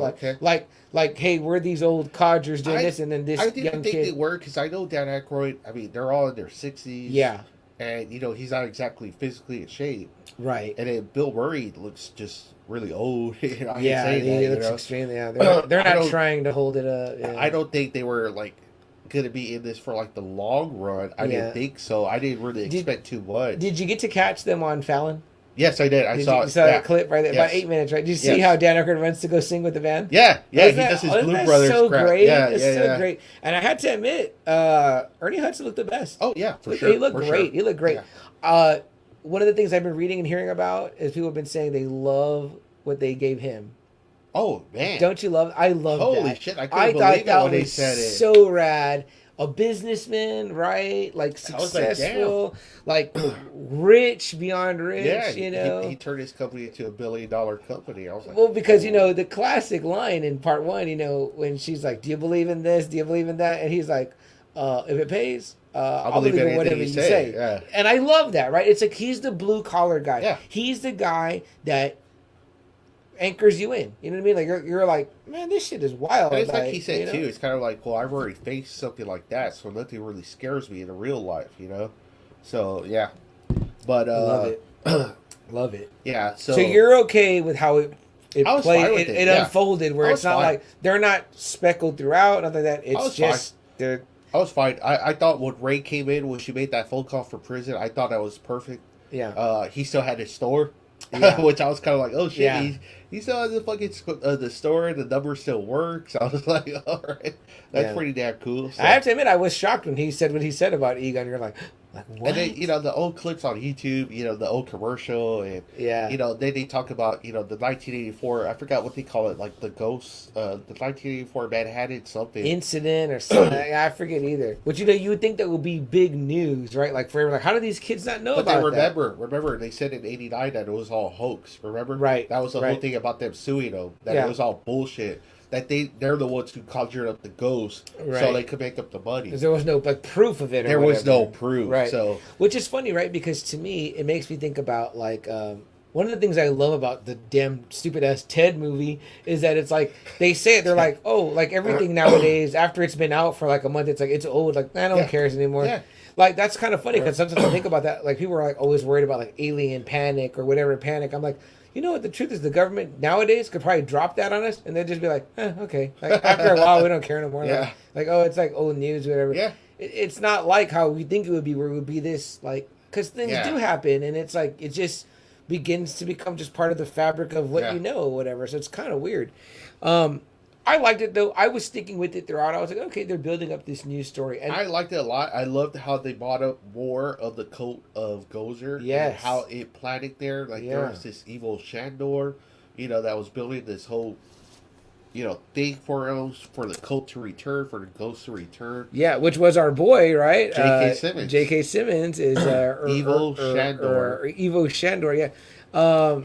So that was kind of cool, and then I love that too. It brings it back to part one again, where Egon was still on top of that whole bullshit about, you know, that trap that he had set. Remember when the ghosts start building up? Yeah. And then the proton packs hit it to keep it at bay. Yeah. I was like, wow, fucking Egon. And then the numbers, the years of everything that kept happening over the... And not only that, but whatever the top of the building was built out of was mined from this mine in Oklahoma. So, I mean, again, I was like, oh, okay. Like, I like when they are using what's there, and then you're adding meat on the bones. That's You're enriching the story. So that was very, very cool, I thought. And again, you know, my kids asked me after the movie is done, what was your favorite character? I said podcast. Yeah, obviously. That's what I said. My sister get called podcast. I love podcasts. I I told my wife, I go, man, he has better equipment than me and Tia. Oh, definitely. I was like, oh, he has it like mobile. He's mobile. I was like, man, look at his mic. Look at his headset. Look at his headset. I was like, damn, I need to write down. Fucking A, man. I think he had a bigger following than us too, didn't he? Yeah. I love how later Ray is like, yeah, you're the one. You're the one. Like, that's so great. Like, can you imagine? I would love to find out. We would both love to find out somebody that we admired listened to our show. We'd be like, oh my god. Even if they heard it just once, should it be awesome? But yeah, man, I just thought that it had a lot of heart. It had a lot of heart. And it was hard to hear Ray talk about Egon the way he did. Yes, I was like, I agree. Wow. I was like, where are they going with this story? Yeah, I know. I wanted that to be resolved. I was like, okay, resolve this. I did too, because I was like, ooh, that was pretty harsh. Yeah. I was like, damn. Yeah. But it did do a good job of it. It did, but still, it was kind of like, ooh. Yeah. Did you love Paul Rudd? Yeah, I did. It was great. It was great. The one gripe I probably have in this movie is that none of them really looked freaked out, though. It was like ghost shit. Like Phoebe really didn't get scared or like shit was going on. Like the chess piece movie, and then she just was like, oh, okay. I'll just move the chess piece. I was like, really? Yeah. I would have been freaked the fuck out. I want to agree with you. And my thought process on that was I was like, oh, it's playing to like the desensitized people that, like I mentioned. But still, it's kind of like this is happening right in front of you. I'd be freaked out. Yeah. That this shit is happening. Oh, I would have ran out the fucking room. That's what I'm saying. I would have. And it says she's all like, oh, okay, I'll move it.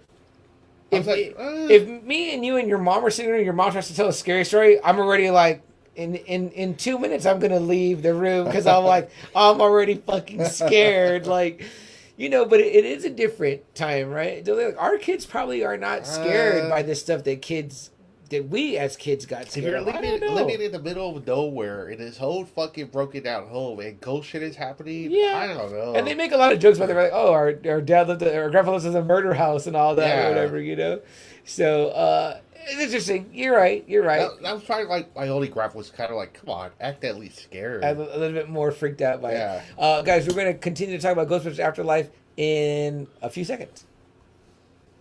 All right, guys out there in podcast land, as podcast from Ghostbusters, I would say. No comment, no new comments in, so we guess Joe is not back right now. No, he didn't want to. He was saying how, oh yeah, go ahead, spoil it for me. And then he was like, no, I'll be back. I told you we're gonna spoil it real bad. So no, Joe, I'm glad that you're not here because I really want you to watch it. I think that you, as a child of the '80s like ourselves, will love it so much. And Jeremy, I hope that you're not listening anymore either. Only because I hope that you're starting your Ghostbusters marathon right now as we speak. Double A, let's talk about something that we talk about while we're waiting for this audio to load, that we talk about usually every time. Anything going on this weekend? I know it's Black Friday today. This weekend? No, I don't think it's anything this weekend. I did see that Andy's Toy Chest out of Trader Joe's is going to get Felissa Rose and Officer Doofy back again. Yeah, really? I think so. I didn't know that one. Unless I was seeing an old post. I didn't know about that one because I know December 11th, the one I'm going to, they're bringing in Tyler Bane. Oh, nice. Which I already bought a Halloween poster for him to sign. Yeah, so it's going to be really cool to stand next to that son of a bitch. I wish I would have my Sabretooth figure. 6'8", I used to have, imagine that? Oh, yeah. I used to have the Sabretooth figure from the X-Men movie. You don't have anything from X-Men? No, anything? Not anymore, man. That all went in that first. Really? That first big sale. Gary Harmon over at Toy Matrix. No, but nothing like poster, nothing? Poster? Of X-Men?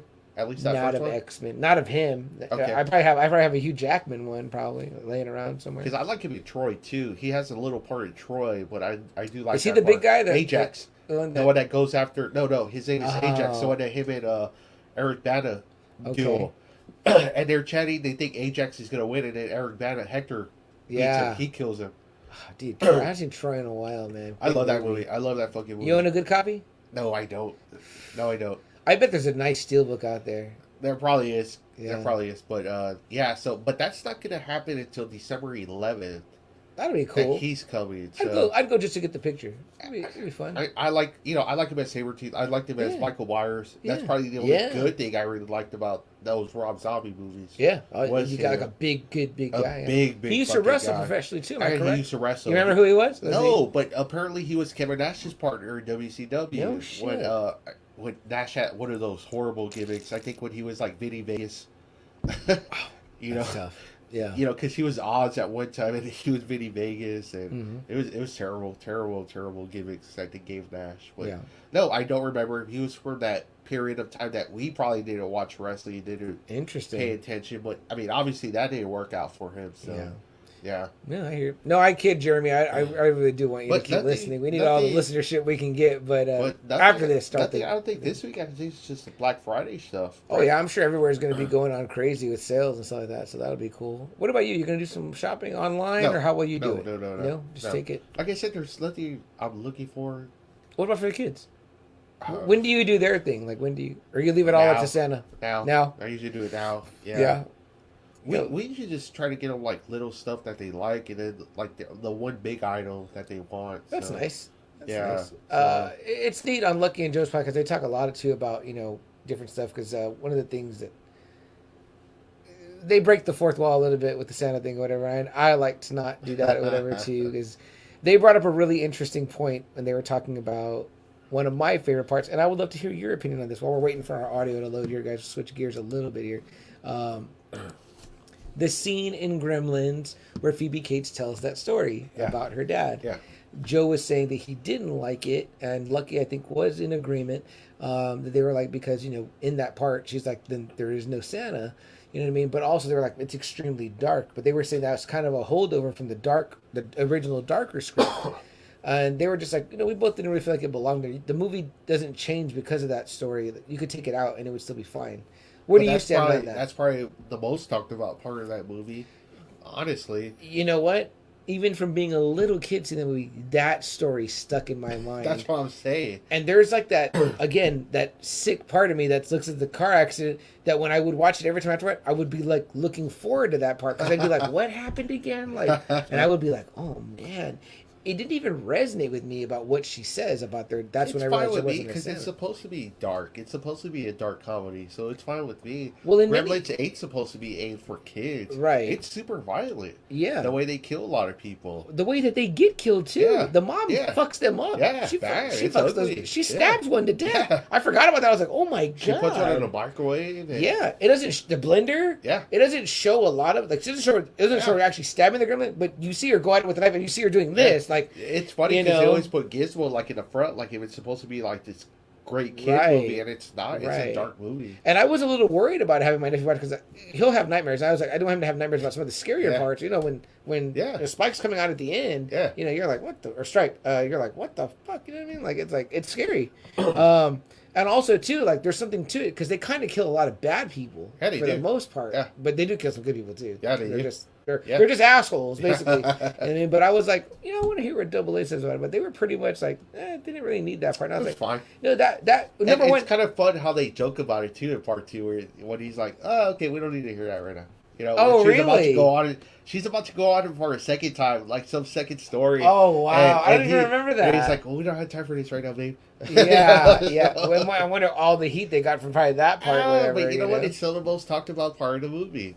It's a very, I think, like they discussed that pretty good on Eli Roth's Horror of History. They discussed that part pretty good. Interesting. Yeah. It's a pretty hardy part. You know why? Because it's well written. Yeah. It's you're captivated by her story. You're like, what? If somebody told you that story in real life, you'd be like... Honestly, look, when is the time that most people commit suicide? The holidays. Yeah. So... That's dark. Anybody, if you're in need, reach out. Reach out to a suicide hotline. But if you have no one else to reach out to, by all means, reach out to Just Another Friday Night on any form of social media. I cannot speak for Double A, but I will be there. I will send you my personal number. I will talk to you. The world is better with you in it.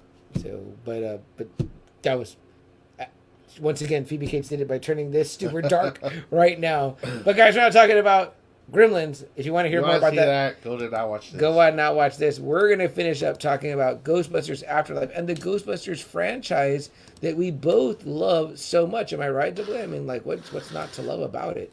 And we want to continue with it. If you're ready, Double A, right now. Let's go. All right, Double. We read through a little bit of comments, and we took a little bit of a turn there. As we do, again, we highly suggest you guys go listen to the Gremlins episode of Now Watch This. And again, also, too, we do want to let everyone know if you need someone to talk to, if you need help, if you're thinking a certain way, reach out to a hotline, a suicide hotline. There's no shame in it. There's no shame. Call. Trust me, there's no shame in it. Yeah. Just talk to someone. Get it off your chest. Yeah. Get off anything that's going to bother you and just talk to someone. Yeah. Call someone. And if you feel like you don't and you feel like you know us. Don't call Ghostbusters. Yeah, don't call Ghostbusters. And if you feel like you know us, by all means, reach out to us through Facebook Messenger or Instagram or Twitter or whatever way that you follow us. We'll again, I don't want to speak for AA, but, I'll talk to you. If I have to talk to you till 4 a.m, I will, for sure. Because, again, the world is a better place with you in it, always. AA, so let's get back into the movie. We're kind of talking about some of the things that we really, liked about it. Or like whatever. I said, I love the story. Mm-hmm. I thought the story was really cool. The whole cult thing, again, I'm always fascinated by cults just because it's weird. Yeah. How there's this one person that could convince hundreds of people to believe in what they believe. It's Absolutely. It's fucking nuts. It's scary. It's weird. Sure.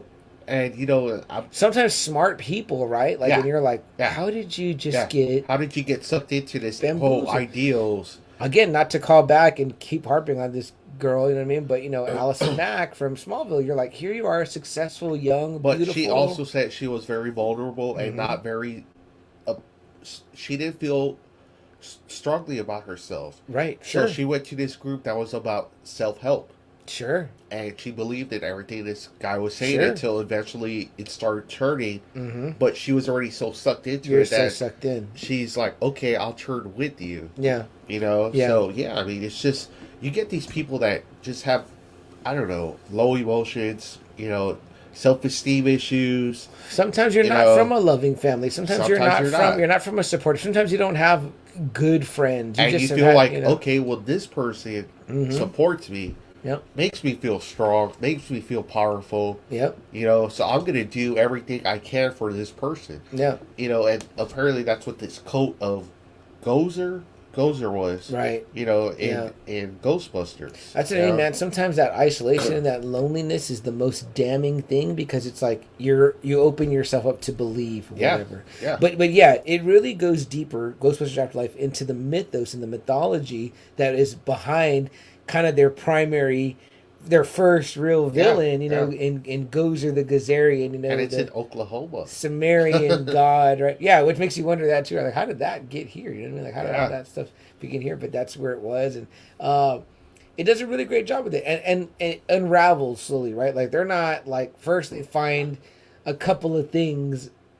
We see these Ghostbusters. I love Paul Rudd, right? Like, oh my gosh, I've always wanted to see one or whatever. He sees the trap, the Ghostbusters trap. You know what I mean? And right when they got it, I was kind of like, oh no, they're gonna like let a ghost out. Like, I know it, and they do. You know what I mean? But it's like some stuff. You see it coming, but other stuff is really cool.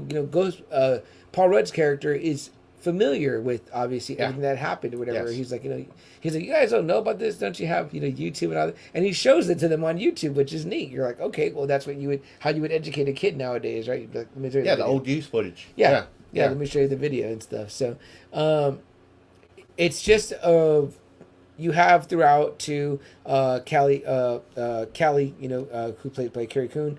It's kind of this like my dad wasn't there for me type. So there's a lot of focus on that. You know what I mean? And it kind of makes you wonder, what the hell did Egon do where he left everything? He left New York. Mm-hmm. He left the Ghostbusters. He left his family, which is kind of weird that he even had a family. Right. That he found someone and had a daughter with. And just... Oof, and you kind of want that story too, don't you? Right? You're like, well, who is the mom? Like, you're like, who the fuck is the mom? You know what I mean? So like, who did Egon fall for? That you're just like, wow, you never thought Egon would fall for anyone. Would you like it? Would you like it if there was some story where? Well, see, that's the thing though. It's like you can't have Janine be the mom because they showed Janine. Yeah, she would have been endeared to her daughter. Yep. So you don't want to cast her in a bad light because she seemed like a good person. You know what I mean? So. How do you write that? I don't know. Some maybe, one night stand, a Forrest and Jenny situation? No, because it shows where he lived with them. and he That's left. right. Remember? That's right. Like somewhere along the way, he was just like, "No, I got to go." Because they don't make any mention of the mom, really, right? You almost have to assume that maybe she passed at a certain age. Yeah, you know what I mean. Like, and that would be. She doesn't even talk to the mom at all. Like, phone call, No, like, "Hey, nothing. I'm here." Yeah. So maybe that's what happened. Maybe the mom died. Maybe he left. It could be good story building for throughout or whatever. But yeah, where he just like boom, he went from New York all the way to fucking Oklahoma. To battle this evil that was coming. Yeah. He knew something more or whatever that he became so obsessed with that he didn't care. He was trying to protect the whole world. Yeah. At this point, Now, Double A. One of the things I've been reading, because of course there was obviously like at first when I posted that I saw it, all my personal friends, and sometimes I get a mixed bag, it was all good. Even like Friday Nighter Albert, who sometimes hates everything. Oh, yeah. He said he loved it, and I was like, okay. Former podcast guest Billy, formerly of El Luchador, also said, you know what I mean? Like, that he really enjoyed it. And I was like, okay, like, I was kind of hearing some of the people that I feel like have more stronger opinions about certain things saying good things. I was like, it was on my feed, it was all good. Huh. I was like, okay, that's a good sign. And the first person I had that asked me, what did you think of it? Because they had heard negative things, was Friday Nighter Holty Bear. He goes, oh, well, I've been reading negative things online. Yeah, there was a lot of negative. And then that's it. So what did you hear that people were saying that was negative about it? I don't know, honestly. I really didn't look too into it because it was like critics.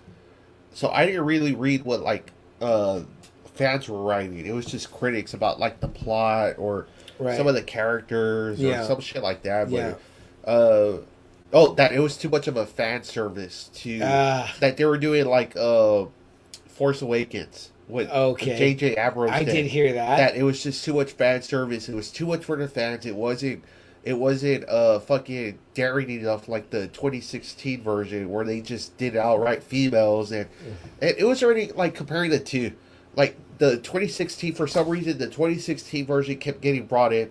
Where that one was a much superior movie, but because of the fucking fans, it turned into a shit show. While the fans over here are saying that this was glorious, this was a callback to part one. I love how the new thing is to hate on the bad thing that was the ones hated that on hate. then. People are like trying to build this other one up, and shitting on this one, right? And that's all it really was. It was kind of like a reviewing that it was just Jason was just doing this to please the fans. That's the world we live in, right? We're now hating on the haters that hated on the other thing. I'm like, what the fuck, man? It's two groups. The ones who love the 2016 and then the ones who are like, no, that this is a real Ghostbusters movie. This one was just a pile of dog shit. While these people are like, no, this one wasn't daring enough like this one was. These assholes all need the slime from part 2, am I right? They'd be feeling that motherfucker like a raging bitch right now.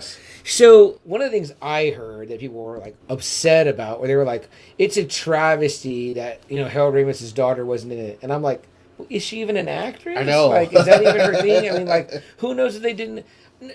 No one knows.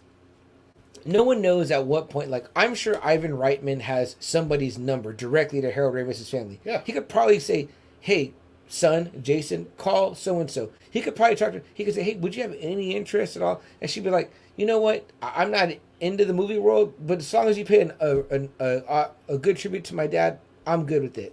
And they did talk to her, and she was happy with it. She had very good things to say. Not saying like, "Well, I should have been cast," and blah, blah. I'm like, wait a minute. Hell no. That's not even your world. Maybe she's, I don't know what she does.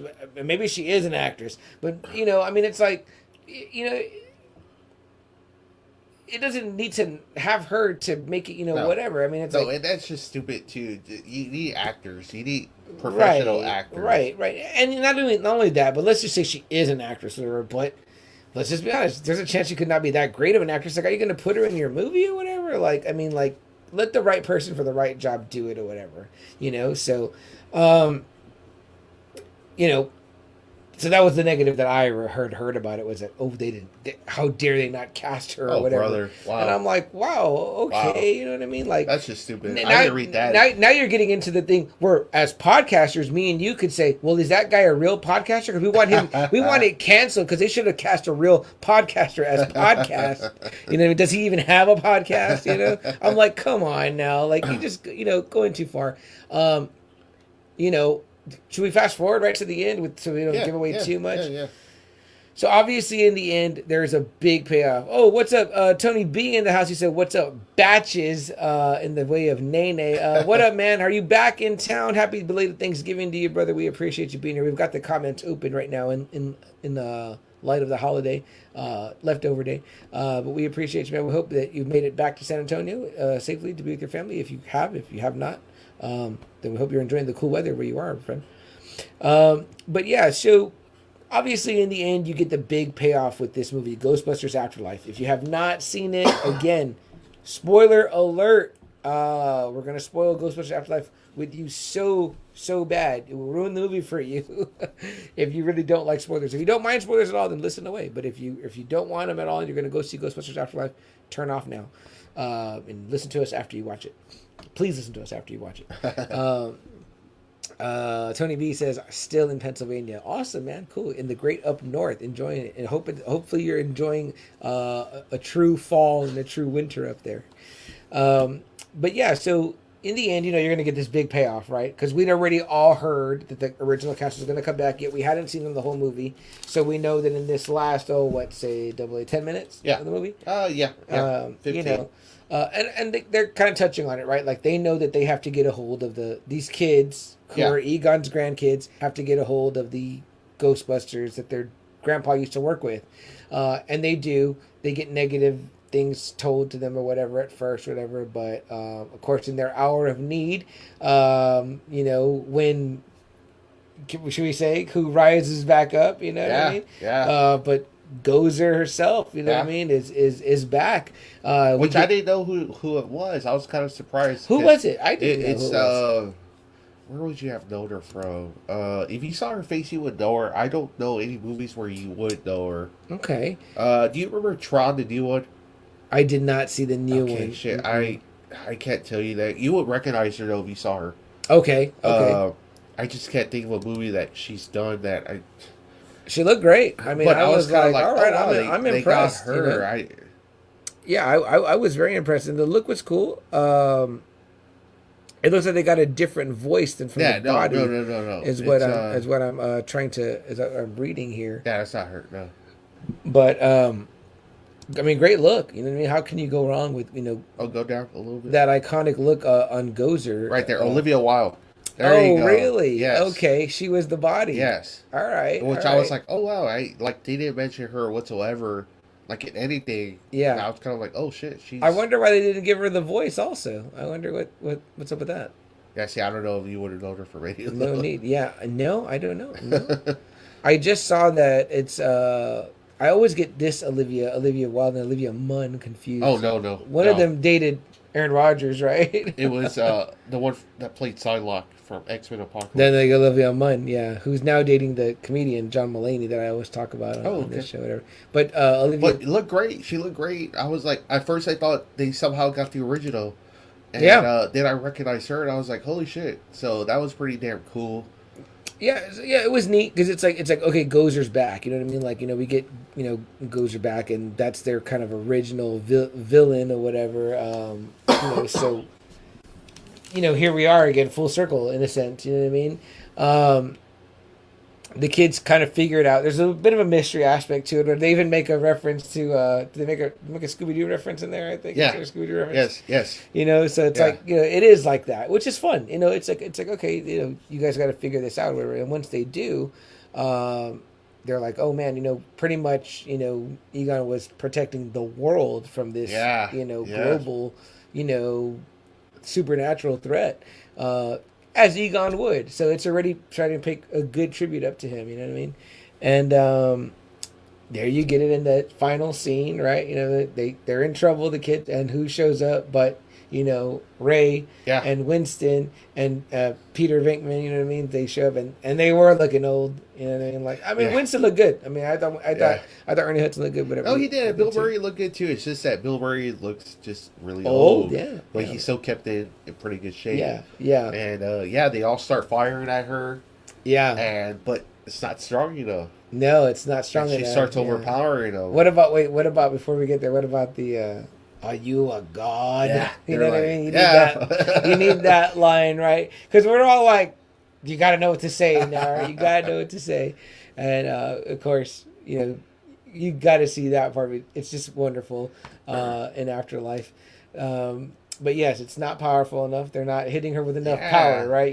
You need the power of 4 in a way, And did you like how they did that? What they did next? Yes, I did. I mean, it just kind of pans out, and they're all looking over, and then you see it, and it's how do they do that? Double A? Is it CGI? It has to be CGI. Okay. Yeah. And I mean, they're able to do it now. That's what's so cool about it. They're able to do it. It looked great. It looked fucking fantastic. Looked great. Yeah. And how did you feel about the no speaking? They didn't. I was fine. I thought that was nicer. I was fine. It was a lot nicer. Yes. It almost made it seem like here you have this force ghost of Egon. Yeah. You know what I mean? And he doesn't really need to speak because they did a lot with it, through the eyes, through the the hand gestures. You know what I mean? Like it was very touching. I was moved. You all know I get moved pretty easily. But that's where the waterworks started for me. Yeah, I like the tears just started. The first falling appearance. Down. My sister too. Because as soon as like he's with the granddaughter, he grabs it. Maybe it's because I have a daughter now. I don't know, but just he grabs it, and then the other guys are there. And it's just like shit. There they are. One more time we got to see it, and they're looking right. And you got to imagine in the moment they're filming that they're not seeing. They're not seeing it. But can you imagine when they go to the premiere or wherever they watch they have a better and they're just like, it. damn, man, like, like that's the power of film. Yeah. That's the power of movies, man. Like, that's so great because they don't get that moment until we get it when the movie's done and they get to see it, that cut with the music and everything, and then that pan out. They get to see Jason Reitman's vision, tribute to his own dad. Who's still alive? Reitman's still alive. Yes. Actually, he's the one that stood in for Egon. Is that right? Yeah. Oh my God, that's so cool! I didn't know that. So I had just read that article. So how much more perfect of a picture can you paint? Yeah, it's so great. It's so great, and yeah, man, I love that. I did. I teared up. I cried. I was like, golly. I mean, and it was going for that. I think maybe it's just because it hits me so hard because we just love Ghostbusters so much. Our whole lives, right? Yeah. Like our since I was a kid, I've seen. And I really was sad when he did pass away. Me too. Because I do love Harold Ramis's movies. I love his movies. Yeah. The dude is fantastic screenwriter, fantastic director. He's a funny fucking guy. Yeah, and I hope it doesn't sound callous to say, but it was like I was sad at the thought of like, oh, now I'll never get that. And that Ghostbusters too, we'll never get that. So this was really cool that they're able to have the technology that you actually got to see all 4 of them. Mm-hmm. One more time, just all 4 of them. And he is my favorite Ghostbuster too. You know what I mean? And there's moments too, right, where she calls. Ray, and she's like, Egon Spengler is dead, you know what I mean? And he's like, you can see Dan Aykroyd, you know what I mean? Yeah. And that has to mean a lot to him too, because this franchise meant a lot to him. It has to, and they wrote it together. They wrote it together, and I don't know how Bill Murray feels. I really don't. Mm-hmm. I know they were super tight at one point, so I don't know how he felt when he did pass away or not. I don't know. But I know they were super tight. Yeah. It was kind of like the Scorsese kind of like De Niro partnership. That's the partnership that these two guys had. Yeah. Seriously, if you look at Bill Murray's hits, most of the time you're going to see Harold Ramis is either directing it or writing it. Yeah. So. I mean, I think that there has to be a sense of you that remembers all the good things. You would think so. You would hope so. Yeah. I don't think of Bill Murray being a petty person. I think that death, in a sense, kind of buries all hatchets in a way. It's I mean, I would hope so. I would hope that he's not that type of man. But again, you don't. But it was cool. What a cool moment, and hopefully it finally kind of puts away that whole story, so they can kind of go forward more. But I loved it. It's probably my favorite part of the whole movie. Absolutely, man. Everyone. I don't think if you didn't have any feels in that part, then you might not be a human being. You might be one of the ghosts that needs to get busted. If not, I do love this comment real quick from Tony B. He says, my Chucky doll is in the corner misbehaving for Thanksgiving. I don't know if you got this picture from him, but he sent a great, he got a real actual like good guy doll. Oh, shit. Like an actual size. Oh, wow. One. It was pretty incredible looking or whatever. So yeah, really nice, man. That's great for Thanksgiving. A wonderful comment there. Anthony Toad, appreciate that, man. But yeah, man, I mean, those scenes, and then then what about with him with Carrie Coon's character as Callie, the daughter? Yeah. You know, she finally sees that, like, man, you weren't a piece of shit, Dad. Yeah. You know what I mean? You did what you had to do. You were trying to protect the world for falling to... You know, the Egon character is very Spock. You know what I mean? He's very logical. It's very, I've got to do for the greater of mankind. You know what I mean? At the expense of my own, you know, love and all that. Yeah. And then there's the pictures, obviously, that great scene where she thinks that he never remembered her, but he was keeping up with her whole life. Yeah, I even love that little sticky that says, like, freckle count is up. You know what I mean? Like, he's counting her freckles. Like, you know, like, that's so an awesome tribute to the man. You know what I mean? Yeah, like, it really is. Really great. They did. Jason Reitman did a wonderful job in respect to his dad, in respect to Harold Ramis and the Ramis family. Love the other three guys came back. Love the stories they gave them each. Yeah. You know, it's great. It's a great ending, whatever. You know. And what do you feel like? Do you feel like it ended with like it's very open ended. Room for more, right? Room for more. You got these now. What do you do though? Do you wait a little bit, let these kids age up a little bit?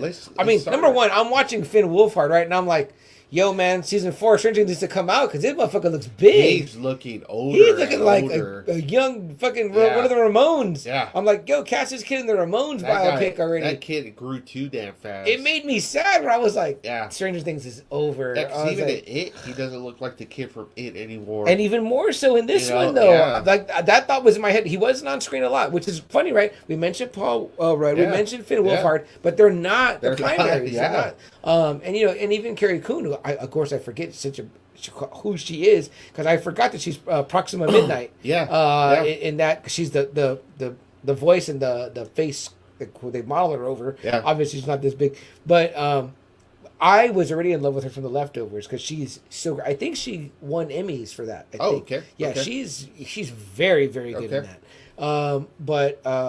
Then obviously Proxima Midnight, and then she's in this big franchise, right? Yeah. Because I was watching her and I was like, where do I know her from? Like the whole movie, I'm thinking that because she's a chameleon of a sort because her hair. I didn't recognize her whatsoever. Again, I only know her from The Leftovers, and then that's Proxima Midnight, but you can't even tell who the hell she's in that. You can't. But like I said, I was thinking, I'm looking at Finn, and I'm like, oh man, this kid's already grown up. Like, there's not gonna be no more Stranger Things, whatever, unless they age them up or something. You do like an It thing, right, where it comes back when they're grown ups, you know? Yeah, because he looks too looking older already, man. Like I said, he looked like he could already be a Ramon in one of the Ramones movies. You know what I mean? But what do you think? What do you do next? Is it like the kids grow up, they reopen because you get some cool shit in the very end. Yeah, you feel like it's gonna go back to New York. Yeah, which you kind of, like Joe said earlier, New York is kind of its own character. You know? So but how do you get the kids? How do you get the family to New York? Well, in this movie, they're struggling and they're broke, right? But it kind of makes it seem like Winston's gonna take care of all that. Yeah. He's the Bruce Wayne. Yeah. Yeah. But also too, it's like you don't need Ghostbusters if there's no ghosts. If there's no ghosts, back? Because you kind of get the vibe that they shut it down. Like they did. But there's other ghosts out there, right? You got Tobin's spirit guide. I think you lean a little bit on this Real Ghostbusters cartoon. You get Sam Hain. I mean, there's so many you can pull. That's not the problem. Yeah, it's just kind of it's kind of just how to adapt it into the next movie. Because this Phoebe girl is young, but I mean, like, but how long you can actually commit to a franchise? Yeah, I mean, look at what they're saying with Tom Holland. I know he's already saying he's almost done. I'm like, wow, really? I'm like, I'm like, dude, you could give us maybe 3 more or whatever. I was like, keep pumping those fucking movies out. What was the most Bonds a Bond did? 7 for Roger Moore. Roger Moore did, which people you said at the end they were kind of like, no, he looked fucking old in A View to a Kill. Like really fucking old. Is that the 7th? Yeah, his last one.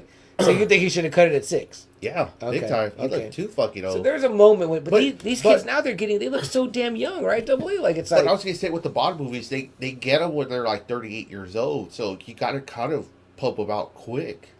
Yeah, you know, like 2 years, like two. Yeah, when Roger Moore was doing it, it was almost like a year. So it was good until it started not looking good anymore. Right. You know. So. Well, but also too, you got to require a little bit of your actor. Like, hey man, you're still playing Bond. Like, you know what I mean? Like, but those guys were happy. What do we got? Bond. We got 3 from Pierce, right? He's already like 4. He's already a man in GoldenEye. Yeah. He still looked good though. Yeah. He kept looking good. We agreed. I think at the time we agreed that he still should have been playing Bond. He could have did one or two more. He still could have done like 2 more. Shit, you could. He looks good now. You cast him as the elder statesman Bond. Okay, now with Daniel Craig, there was like a lot of shit going on. So it was like we're gonna get 4. It's gonna be 4 total. His is gonna be 5. So 5. It's like the third most. The third most. Yeah.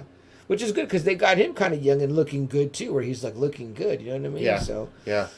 He's getting these kids really young, but again, then they start to grow, and it's like they age up quick. It's like, oh, fuck. Like Stranger Things, I was kind of like, oh shit, how are they going to keep doing that? Yeah, I have to admit that thought entered my mind several times when I'm looking at Finn on the screen there. I'm like, oh man, he's already grown up. Like, did they film it already? Like, is it filmed? And even then, I'm like, well, I guess no season 5, or like unless you like wait and then you give him the later years type treatment, you know.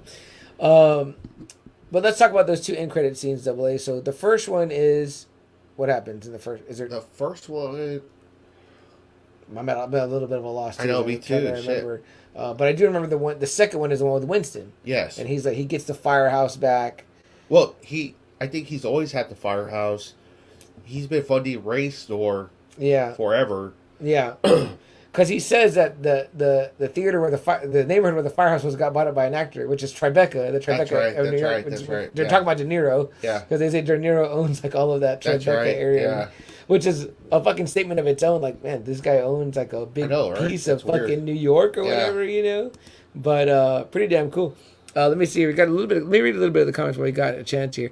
Gabe says that final scene from Egon grabbing the blaster to the moment he faded away was perfect. Felt like they were going for closure both in the movie and to the actors. It was great. Gabe also says, and the fact that he didn't talk made it that much better. Oh, Gabe couldn't agree more, man. 100%. I think we pretty much said that we agree on those things. It was 100% fine. He didn't talk. And those moments, like you said, from when he appears, you know, and with the guys to when he resolves the stuff with his daughter, you know, and being that he has a daughter, the actor held him as his daughter, you know, it was wonderfully done. The first credit was just Sigourney Weaver. Oh, that's right. Her and Bill Murray. They were just playing around with his own fucking machine. Yeah, he's doing the cards like in that first scene. So I can't believe you would do this. So it's just pretty much just showing Dana again. Which was nice to have her come back. I thought I was hoping Oscar was going to pop out. That would have been something. Like, hey, Mom. Hey, Dad. That would have been something. Just an older Oscar, just to see him. Well, even though Bill Murray's not the dad, no, but I still would have been assumed like, "Hey, Dad," because he would have been growing up with Bill Murray as the father. Your ending is much more touching. I love that. Oscar was only like 2 or 3, so he would have only known Bill Murray probably as his dad. So I like that. Would we get the impression they get back together? Yeah, they've been married. They kind of show that. Yeah, they in stay part together. 2? No shit. They stay together, and then. Here it's just like they've been together all this time. I need to get back on part 2. Yeah, I got it right here. So. Well, I've got a digital copy thanks to you, so I've got it at home. So yeah, wonderful. That would have been really nice. That would have been cool just to have Oscar pop out. You know what? Or what about he applies in the next one? Something. You know, the next Ghostbuster. Yeah. What are they going to call it? Ghostbuster Afterlife 2? What are they going to call it? I wouldn't call it Afterlife. You just call it Ghostbusters. Afterlife obviously was because of what? One. Yeah. Right. Okay. I would just have a new name. Just call it the new name. All right. Yeah. Okay. The new batch. That was Gremlins 2, the new batch. I would love that. And you have Oscar be like, you know, my folks used to do this. Yeah. I love that. Look at you writing shit here. Wonderful. Anthony says, wish they would have kept the original characters of Ghostbusters, but I haven't seen it yet. Looks pretty funny. The movie is good. It's fun. Definitely go check it out, man. You and the wife, take a moment there. Go check out one of them Pennsylvania theaters and see Ghostbusters Afterlife, brother. It's highly worth it.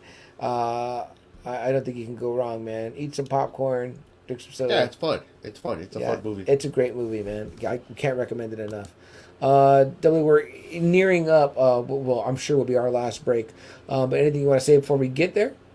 Okay, all right, guys. We're going to take a quick break, guys. For those of you listening on audio, you hear like a brief drop in the sound. Then we'll come right back. For those of you joining us here on Facebook Live or watching us on YouTube, we're not going to go anywhere. We're going to stay here. We're going to read a couple more comments and talk it out with you guys. Ghostbusters, the franchise. What did you think about it? Ghostbusters 1, Ghostbusters 2, Ghostbusters 2016 with the all-female cast, and then now Ghostbusters Afterlife, or Ghostbusters, the real Ghostbusters, the cartoon. Also very great. What is your thoughts, relationships, meaning of this franchise to you. We both love it, Double A and myself. We want to hear what you think. We'll be right back. Okay, live watchers, listeners, streamers, we appreciate you guys being here tonight, hanging out with us on this Black Friday. What a dark, ominous name, right? Black Friday. Did you guys get any good deals? Who shopped? Who bought something? What did you buy? Was it a real deal, or was it a deal that you could have got on Cyber Monday? Maybe. Damn. I don't know. I want to shop online, Double A. I want shit delivered to my door. At Sam's, they had an air fryer for like $100. It was like normal, like $170. It looked like, but I wasn't too sure. I've had some food from my air fryer, and I'm not sold on it. Yet, okay. So. Okay. I saw a 50-inch 4K TV for $300. Oh, that's not bad. Best Buy, one of those. It might have been Walmart, but my dad went and said that when he went this morning, everything was gone. Oh yeah. No, with Walmart, you have to be there early. Yeah. Early. Whatever deals are left, it's deals that people didn't want. So, do you remember last year where they let a lot of the sales out early because they were trying to avoid big crowds because of COVID or whatever? Yes. And I think they're still trying to kind of do that. Well, I was really surprised that everyone closed. Yesterday. Yeah. Like everybody was closed. I Walmart, even heard H-E-B. Tonight, one of our favorite bars, Luchador Bar. Oh, that's right. Yeah, because they're closed tonight. Yeah, because he was like, "We're gonna go shopping." Yeah, he's like, "We'll be in tomorrow. Come in for karaoke." So that's kind of cool. They were even open last night. Yeah. They did a free Thanksgiving dinner for everybody. Nice. They said we have turkey and all the fixings as long as we have it. Come on in. I think they smoked 3 turkeys, so that was really nice. So if you wanted to do a Thanksgiving at a bar and avoid your family. I read some of the comments. They were so funny. Some people were like, man, I might skip my family to go hang out there. So that's really cool. It's kind of sucky, right? Because it's kind of like it's leading towards that more and more. Where it's like people don't want to really be with family anymore. Don't you think so? Yeah, it is. It's kind of looking that way more and more evered every year. There's a lot of stress around it, man. It really is. A lot of stress around it. A lot of arguments. I'm not going to lie. I was kind of stressed out, yesterday pretty bad. So, I don't know. I might do things differently next year. Yeah. Sometimes it's easy to say and do things with family because you do know them so well. Yeah, but you don't have to really cut deep. Right. Yeah. But again, it's easier to, it's like the internet tough guys, right? The internet tough guys they're real brave behind the keyboard or whatever. And sometimes with family, you're real brave because what are you going to do? You can't divorce me or you can't, say you'll never see me again, although families do that. Yeah. So, I mean, it's not saying that it can't happen. It should be a time to appreciate. Where you should be thankful. Yeah, you should appreciate where you should appreciate and be thankful. And it's kind of, sometimes it's the opposite. It's hard to remember that some people don't have a family to be with. Yeah, it's like you kind of take it for granted or, or something. It's just, I don't know. In fact, that's why like a lot of times people say family just fucking sucks. So that's why they say that you'd rather hang out with friends than that's why they say that arguing is about the holidays too. People drink a lot of the holidays. Yeah. So, like I'm not gonna lie, I went to my mom's after everything was said and done, and I started drinking like right away just so I could kind of de-stress. It's like. Yeah, I didn't. I am thankful for the fact that I did not have any of that holiday stress this year that much, other than the fact of that, there's the usual debate about where we're going first or whatever, but it's kind of funny because it's like a traditional argument. Every year. Yeah.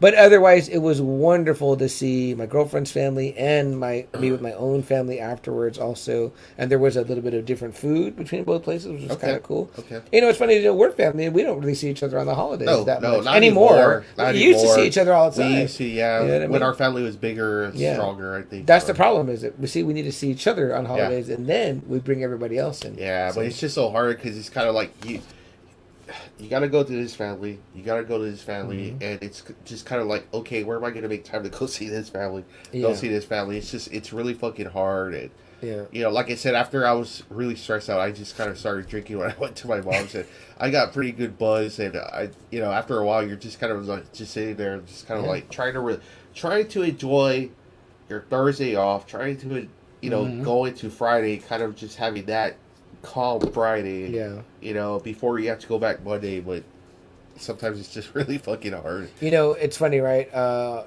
He's practically my brother-in-law, your cousin Ruben. His wife has a tradition. She says that I believe it's the Saturday before every Thanksgiving, and she's told me this. I've had the pleasure to meet her, Crystal's mom. Yeah, yeah. She's told me, she goes, oh, we do Thanksgiving the Saturday before Thanksgiving because I don't like to share my kids. So she has all her family there that weekend. That way it's like there's no stress of splitting time with you and your spouse. We're just going to do it this time. That does work sometimes because you got to think about it. We put so much emphasis on the day, but you could do it whenever you want. You know what I mean? You could. Like, I used to do mine. So when I was at Walmart, I would have Sundays and Wednesdays off.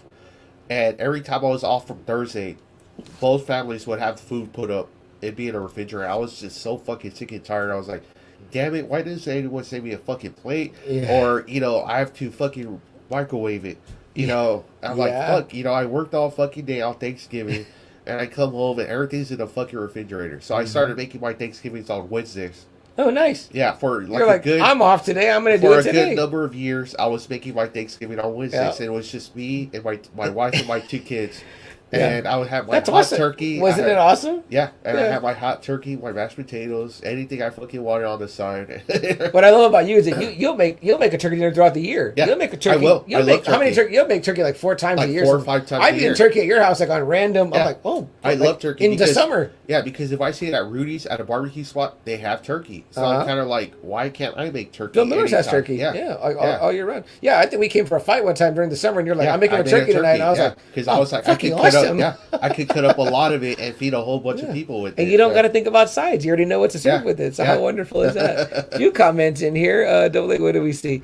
Let me see here. Gabe says that, or Anthony says that everywhere is packed over here in Pennsylvania. Jeremy says Blu-ray Akira. Okay, Jeremy, I got it. I keep my eyes out. Gabe says I've always avoided crowds on Black Friday, but I do shop online. Okay. Let us know about some nice deals, Gabe. And then Gabe says I enjoy the time with my family more than anything, and I don't like spending it at the stores with people I don't know. Yeah, well, I hear that. I think you're one of the few, Gabe, because I think there's a lot of people that actually, like a few years ago, after we had Thanksgiving, they would say, bye, we're going to go line up at Walmart. You know what was nice kind of about COVID, if we can say anything was nice about it, is that it kind of, didn't give you that, what Double A just said. Hey, bye, going to go get in line at Walmart. Yeah. Because for me, saving, 13% on something is better than it's bullshit. Is better than being with him. Yeah. My favorite part about yesterday Double A was sitting around and playing that game with me, my girlfriend, my sister, cool. my nephew. That sounds really great. And my sister's friend Kara. Yeah, it was like that was like we played about 3 or 4 rounds, and he kept saying, "Y'all want to play another one?"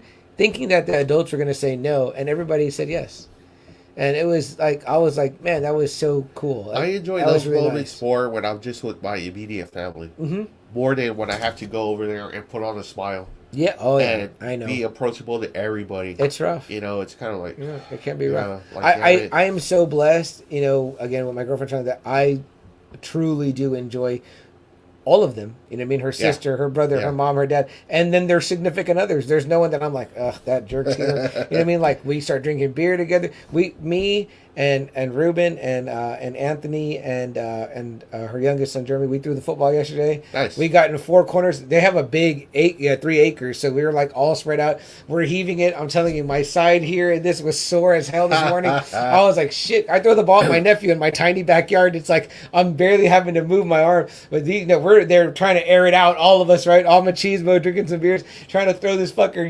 We're not even getting fucking. Maybe 20 yards if we're lucky. And see, that's what's funny. Because like my best memories, besides the ones I do have with my wife and kids, are those early Thanksgivings when we'd go outside and throw the football when there was no drinking. Yeah, CM here thought he was Jim Kelly.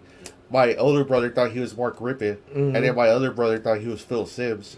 So they were like, boo. Boo, it kind of sounds like a who's who of nobody's Mount Rushmore. But at the time, though, I mean, obviously Jim Kelly was a much bigger quarterback than the other two, but Mark Rippon was super hot for like about a good 3-year span. He even won the Super Bowl with the Washington, and then Phil Simms had won like 2 Super Bowls with the New York Giants, so he was like the quarterback in New York. So. And you were an Aikman fan back then. But I was too small, so I didn't have the arm strength. It was winning back then. Yeah, at that time. The only time that Double A was small was back then. And then it's funny because, like, CM loved that Jim Kelly was left-handed, too. Because he's left-handed. Yeah, so it's very like, cool.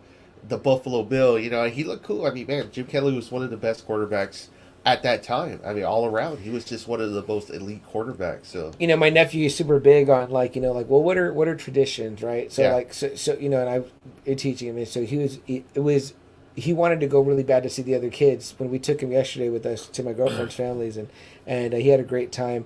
But when it came time to eat, he said, I'm going to wait to eat at home. And I was like, are you sure? He'd already eaten a little bit earlier, but he was like, I'm not going to eat. I'll wait till I get home. Then, of course, all the kids are eating, and he's getting hungry, and he smells it. He's like, I think I will have a little turkey and cranberry. And he ate 2 servings, and it was good. But he was still determined to eat at home, too. So we get home, and then he says, can we all eat together and sit down, say a prayer, and then say what we're thankful for? He asked for this. And I was like, we're 100% going to do that. So I didn't let anybody eat. And so you serve your plate and all that, but we're not going to eat until we do the prayer, and then we're going to say what we're thankful for. Then you can eat. So everyone in my house, when it comes time to eat, whatever dinner time it is, there's a lot of getting up and down and moving like molasses, and people are like waiting for one thing to be ready. Where's your cup? There's no ice. Go get the ice. Yep. So at one point, I'm like, my girlfriend is like, okay, everyone, just stop what you're doing and go to the table so we can do the prayer. So we go to the table, we do the prayer. Okay, go around and say what you're thankful for. And we didn't do it fast. We took about 5 minutes. Yeah. We got it all done. Some of us had our plates, some of us didn't. And then we're like, okay, now go back to what you're doing. Because I was like, other people were like, my shit's getting cold. Like, thank you. And I'm like, I said, okay, come on. If you can't make that happen, I'm like... It's kind of like Young Guns, right? Like, it's like, please, Dick, the food's getting cold. Exactly. He pulls out the gun on Billy. You know what's funny, right? If we all went to fucking Luby's, we'd be eating at the same time, right? I'm like, we can't get our shit together in our own houses. Yeah. So it was very nice. Our bird was wonderful. My mom did the bird. We got some... my sister did like stuffing and all this. It was just really. It ended up being really nice. It's nice really when you have that moment, though, right? Because that's what we used to do. You got to create a moment. With Let, with me, we sit at the table when Dad was still here, and just say grace, Exactly. It might have been the one time we said grace there. I know your father wasn't a very religious man. No, he wasn't. But he was not. And someone recently put a post up. I won't name names, but they were saying they didn't really, get it. They kind of hated it. And as I read more into it. They didn't like Thanksgiving kind of because of the stress around it. Yeah. And I get that. That I do get not liking that. But what I said was I read it. It's a time to reflect. Yes. You should take this one. It's easy to forget to say thanks. You know what I mean? I'm thankful for this podcast.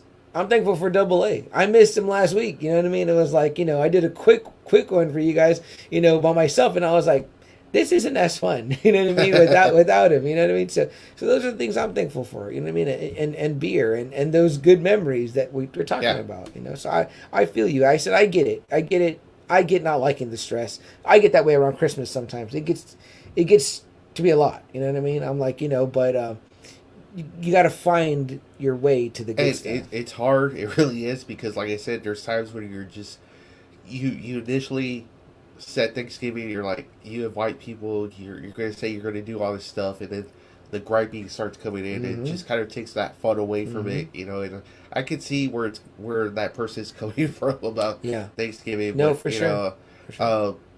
But I always keep the people close that I love the most close to me, so I'm always thankful they're around me. So absolutely, man. All that other shit that people blow up my ass, I'm like, hey, you know what? Cheers to the things that we're really thankful for, man. Always. And to you guys, the Friday Night Faithful. Anthony says, I wish I could have gone home for Thanksgiving, but it's a 2-day drive back home. I'm sure, man. That's rough, right? Pennsylvania, too. Now, who knows what the weather's like up there? Coming down. Yeah. No, man. Stay safe. The good thing is that you have your wife with you, man. So that's awesome. Even though you're working up afar, it's really cool to have, your significant other with you. So you're not totally, without family on the holiday. But what do you think, Double A? Let's wrap this one up, guys. Let's give you guys the end of not just Ghostbusters Afterlife, but the end of Ghostbusters and our thoughts on the franchise, just reflecting on as a whole as two huge Ghostbusters fans, I would say. I'm surprised you have this whole... I dressed up like a Ghostbuster one year. I don't know if you remember that. Yeah. I do remember. Double A, you've been hitting the 80s nostalgia pretty good. Cobra Kai this year. That's right. Yeah. Your brother was a Stay Puft Marshmallow. Was that the same year? Did y'all do that the same year? No, I wish y'all should have tied that together. Yeah. I was looking for a last-minute costume, and that was one of them that they had. That Very one nice. Year, so. Very nice. All right, guys, here we go on the last bit of block on this episode of looking back and reflecting on the Ghostbusters. All right, Double A. So we talked about obviously the super heartfelt ending of Afterlife, the great end credit scenes. Of course, the fun one with Dana and Peter. And Peter. She's doing the card game that he did, and they're originally trying to get the cute blonde girl in part one. So total callback. And then the end, the real end. Second end credit scene. Ernie Hudson, Winston Zeddemore. Kind of showing up, opening up the firehouse. You know what I mean? And kind of saying that, saying taking Ecto, bringing it home because he's going to get it back in shape. You know what I mean? So, because it was, we find out in the movie after it was kind of ripped off by Egon just takes it. He takes everything and leaves because he's got to go save the world. You know what I mean? So much. And he kept telling him, but apparently didn't listen to him. So. Yeah. So what? And we were kind of talking a little bit about where do you think it goes? Do you recruit the kids? Do you keep them? Do you have them? I don't know. See, that's the hard part because it kind of makes it seem like they're going to come back, or Winston's going to do it. But I think it's cool if you make Finn, the brother and sister, Phoebe and Trevor. You make them like your Ray and your Peter. Yeah. You know what I mean? Yeah. Or really your Egon and your. Well, it looks like they already got the love interest. I think her name was like Lucky or something. That's right. And then you've got podcasts. Yeah, you know what I mean? So, but you don't know if everyone's going to be wanting to fight ghosts. You could play with it a little bit. You know what I mean? You could almost have it like a volunteer firefighter department or whatever. You know what I mean? There's a lot of ways you can go with it. You know what I would love to see though? I would love to see at some point maybe there's like an Egon statue or a Ghostbuster statue. Maybe they're at New York. You know what I mean? Like, a ribbon cutting and thanking them for the people of, if they believe it, right? If they believe it, right? They can discredit all that. Yeah. Maybe that's part of it. Remember, obviously you got podcasting, so you can be like, this is what we experience. We've got this proof. Yeah. You know what I mean? So it also lends weight and credit to the others. There's a lot of, I think, different ways you can go with it. Yeah. But you want to see another one? I'd be going. I saw the last two. Mm-hmm. What a franchise, right? Yeah, Totally. Like that has anytime it has that symbol. I'm usually there for it. Yeah, there's been games, right, where they did voices, video games. I think my nephew owns one of them. I think. Yeah, they sure did. We don't play that, but I think he remember saying it was hard.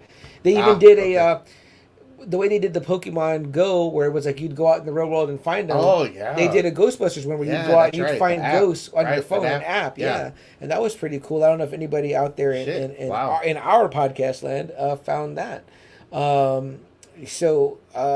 It's a fantastic franchise. It's one of these iconic, classic 80s franchises that people love, can't seem to get enough of. You always see people dressed up as the Ghostbusters. You always see people dressed up as... the Stay Puft. It's so cool. That part, the mini Stay Puft, right? It was so cute. It was so... My nephew was just like wiggling in his seat at that part. He liked it so much. It was funny too because it had like Gremlin vibes to it. Mm-hmm. How they were like all killing each other. Yes, yeah. They were putting like the fucking chocolate bar over it. Yeah, making themselves a s'more. Like they were okay to die. Putting in the blender and the grill. I was like, holy shit. But what a neat way to bring that character back, right? That was iconic. The Stay Puft Marshmallow Man, So that was really cool. The brand, you know what I mean? As Ray said, we used to roast them at the camp, you know what I mean? And you're like, what did you do, Ray? Like, it's just, it hit all those notes that needed to be hit. So it was really, really wonderful. I want to see more from the franchise. Keep it going forever. Why can't this franchise be like Star Trek or like Star Wars? But you know what? Keep it at the budget that this one was at. Because this good budget? Yeah, because the 2016 was like made on 144 million. Okay. The Afterlife was only made for like 70 million. Really? Keep it that low. Yeah. And you can keep making these movies, I love that you're bringing that up. You know why? Because you know who brings up what you bring up? Kevin Smith. Kevin Smith is huge on like you don't need a big budget. You really don't. And he also says if you don't do a big budget, you'll win. You'll likely win. You lean on your fan base, and that's what he does. He's like, I'm going to make a low budget movie because I have enough fans that they're going to make it a winner. And see, so that's your why movies are successful. I started liking how M. Night Shyamalan started doing that. Mm-hmm. He started making his movies real low budget, and they started grossing more money. That's great. So you can do it. I like a fiscally responsible director too. Like that's smart because you don't want the studio to be like, I'm not going to make your movies anymore. I'm not going to make it. Yeah. The Ghostbusters franchise almost ended in 2016. Yeah. It looked like that was going to be it. Like, that's crazy. No more. That's crazy. We blew up. We gave you a budget. You did the story. You filmed it, and no one, everyone shit on this Ghostbuster movie. Yeah. No more. We're not going to do no more. And it's such a wonderful property with like a wonderful legacy and wonderful characters. Like we all know them, we're all attached. So it's like, why not keep it going? You know what I mean? Anthony says it's freezing and snowing up here. Stay safe up there, man. Stay warm. That's all I can say. Obviously, we know very little about that down here.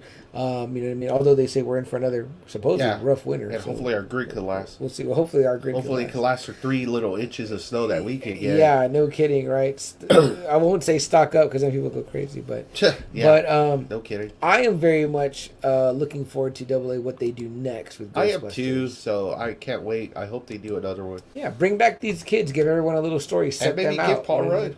Shit, maybe make him the leader. Yeah. Shit. That'd be cool. Yeah. I would love that. I'm sure he would love that because he did a great job of playing like a geeked out guy. Yeah. You know what I mean? Maybe Annie Potts can still run the firehouse. She's Janine. It looks like that's what they're talking about, maybe. You know, you have Winston as the financial backer. You know what I mean?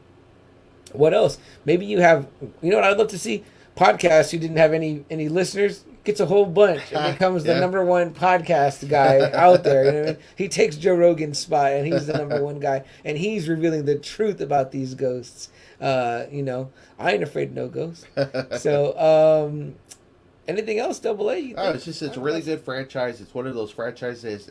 If you do it right, man, it'll be a blockbuster for you. So totally. I love seeing this image, and I want to see it some more. Me too. I'm so happy that my sister. Thank you again, sis. Untamable Amy for getting me this shirt today for today's show. I was like, hey, if you're out and about and you run into one, because you can run into them quite a bit now. Yeah, I said, pick me up one, and she saw this one. And I said, I love it. I wish it was black, but I loved it. It's weird that it's not black. Yeah, it's weird. Perfect though. I love that I now own a Ghostbusters shirt. I loved actually Double A that you threw this subject out to me. Like you were like, we should do the Ghostbusters franchise. Yeah. You didn't say Afterlife. You said the franchise, and I was like, okay. And I mean, like seeing your collection, I'm like, damn, nice collection of the whole thing. You got it all right here. Like I can see right here, you'll buy Afterlife when it comes out because you got to have all of them. You know what I mean? I just hope it has a cool steelbook like these do. Oh, these are at the same time. So yeah. These are excellent, wonderful. And like I said, I got to borrow all this cool stuff from my nephew, his giant Funko Pop Stay Puft and his Slimer, because he has more Ghostbusters stuff than I do.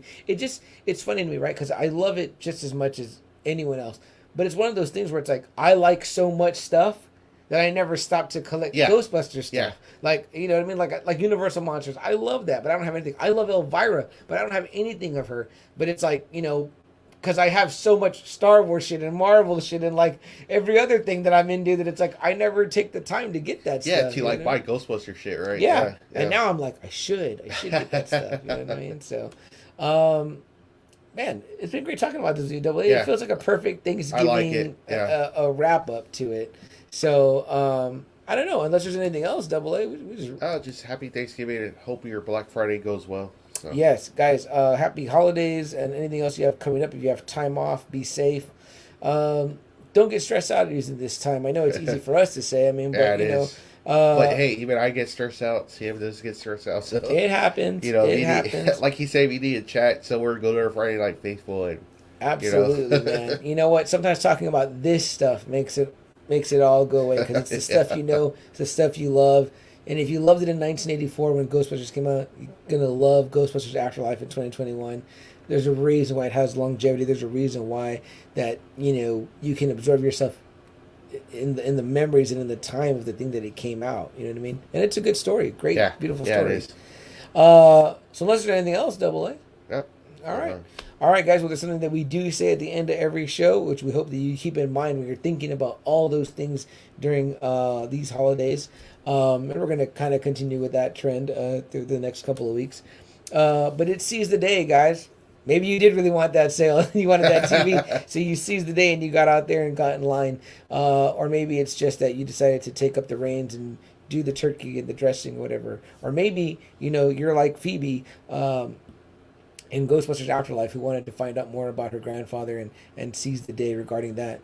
Or like these 3 scientists in 1984 that wanted to take on the paranormal, and they knew that they could. They were ready to believe you, so they seized the day by starting up the Ghostbusters. Thanks, Jeremy. You too. We love that. And then the other thing is when you're doing those kind of things, you got to be like Jason Reitman. His, this franchise, like Double A said, could have been dead because fans, not because it was a bad movie, but because quote unquote fans, the internet community hated on it, and it was almost dead in the water. But Jason Reitman wrote a beautiful story. He did whatever it takes in making the Ghostbusters franchise, resurge, and here it is. So you guys do that as well. Do whatever it takes. We get that from the great Captain America, Steve Rogers. So make sure you guys, do the same. And when it comes to something that you want, need, desire to make happen, do whatever it takes. Like Double A said, he got to where the stress was away and decided to start drinking because whatever it takes, it makes it work. Jeremy also says, forgot to say happy late Thanksgiving, Double A. So very nice there. Thank you, Jeremy, for that. So guys, seize the day, do whatever it takes. I'm CM Chuck. This is Double A. Adamantium Adam. We are just another Friday night. We want to be the premier pop culture podcast in all of San Antonio, in all of Texas, and eventually the world. So, guys, give us a like, subscribe, share on YouTube, Spotify, Facebook, Twitter, TikTok. Anywhere that you can do any of that, do that for us, please. It greatly helps us. We appreciate it. Tony B also says, have I ever told you guys a gut feeling that someone have y'all ever had a gut feeling that someone y'all love was asking y'all to do a good deed? I have, exactly. Yeah. And guys, don't forget, we're doing a just another Friday night Black Friday t-shirt sale. I've got medium and large size t-shirts, one baseball tee, got red, green, and gray colors, the Friday Night Faithful shirt, or I've got, I think, one classic, or one, two, or three classic, the classic logo shirts. $15, our lowest price of the year that they will ever be. Hit us up on any one of the social medias we mentioned, and we'll work out an arrangement to get you guys one of those t-shirts should you want it. Other than that, Double A, that's it. That's it. All right, guys, we want to wish you guys again happy late Thanksgiving. Have a good night. Stay safe. Enjoy Black Friday, but do it right and do it safe. For us here, just another Friday night. Good night.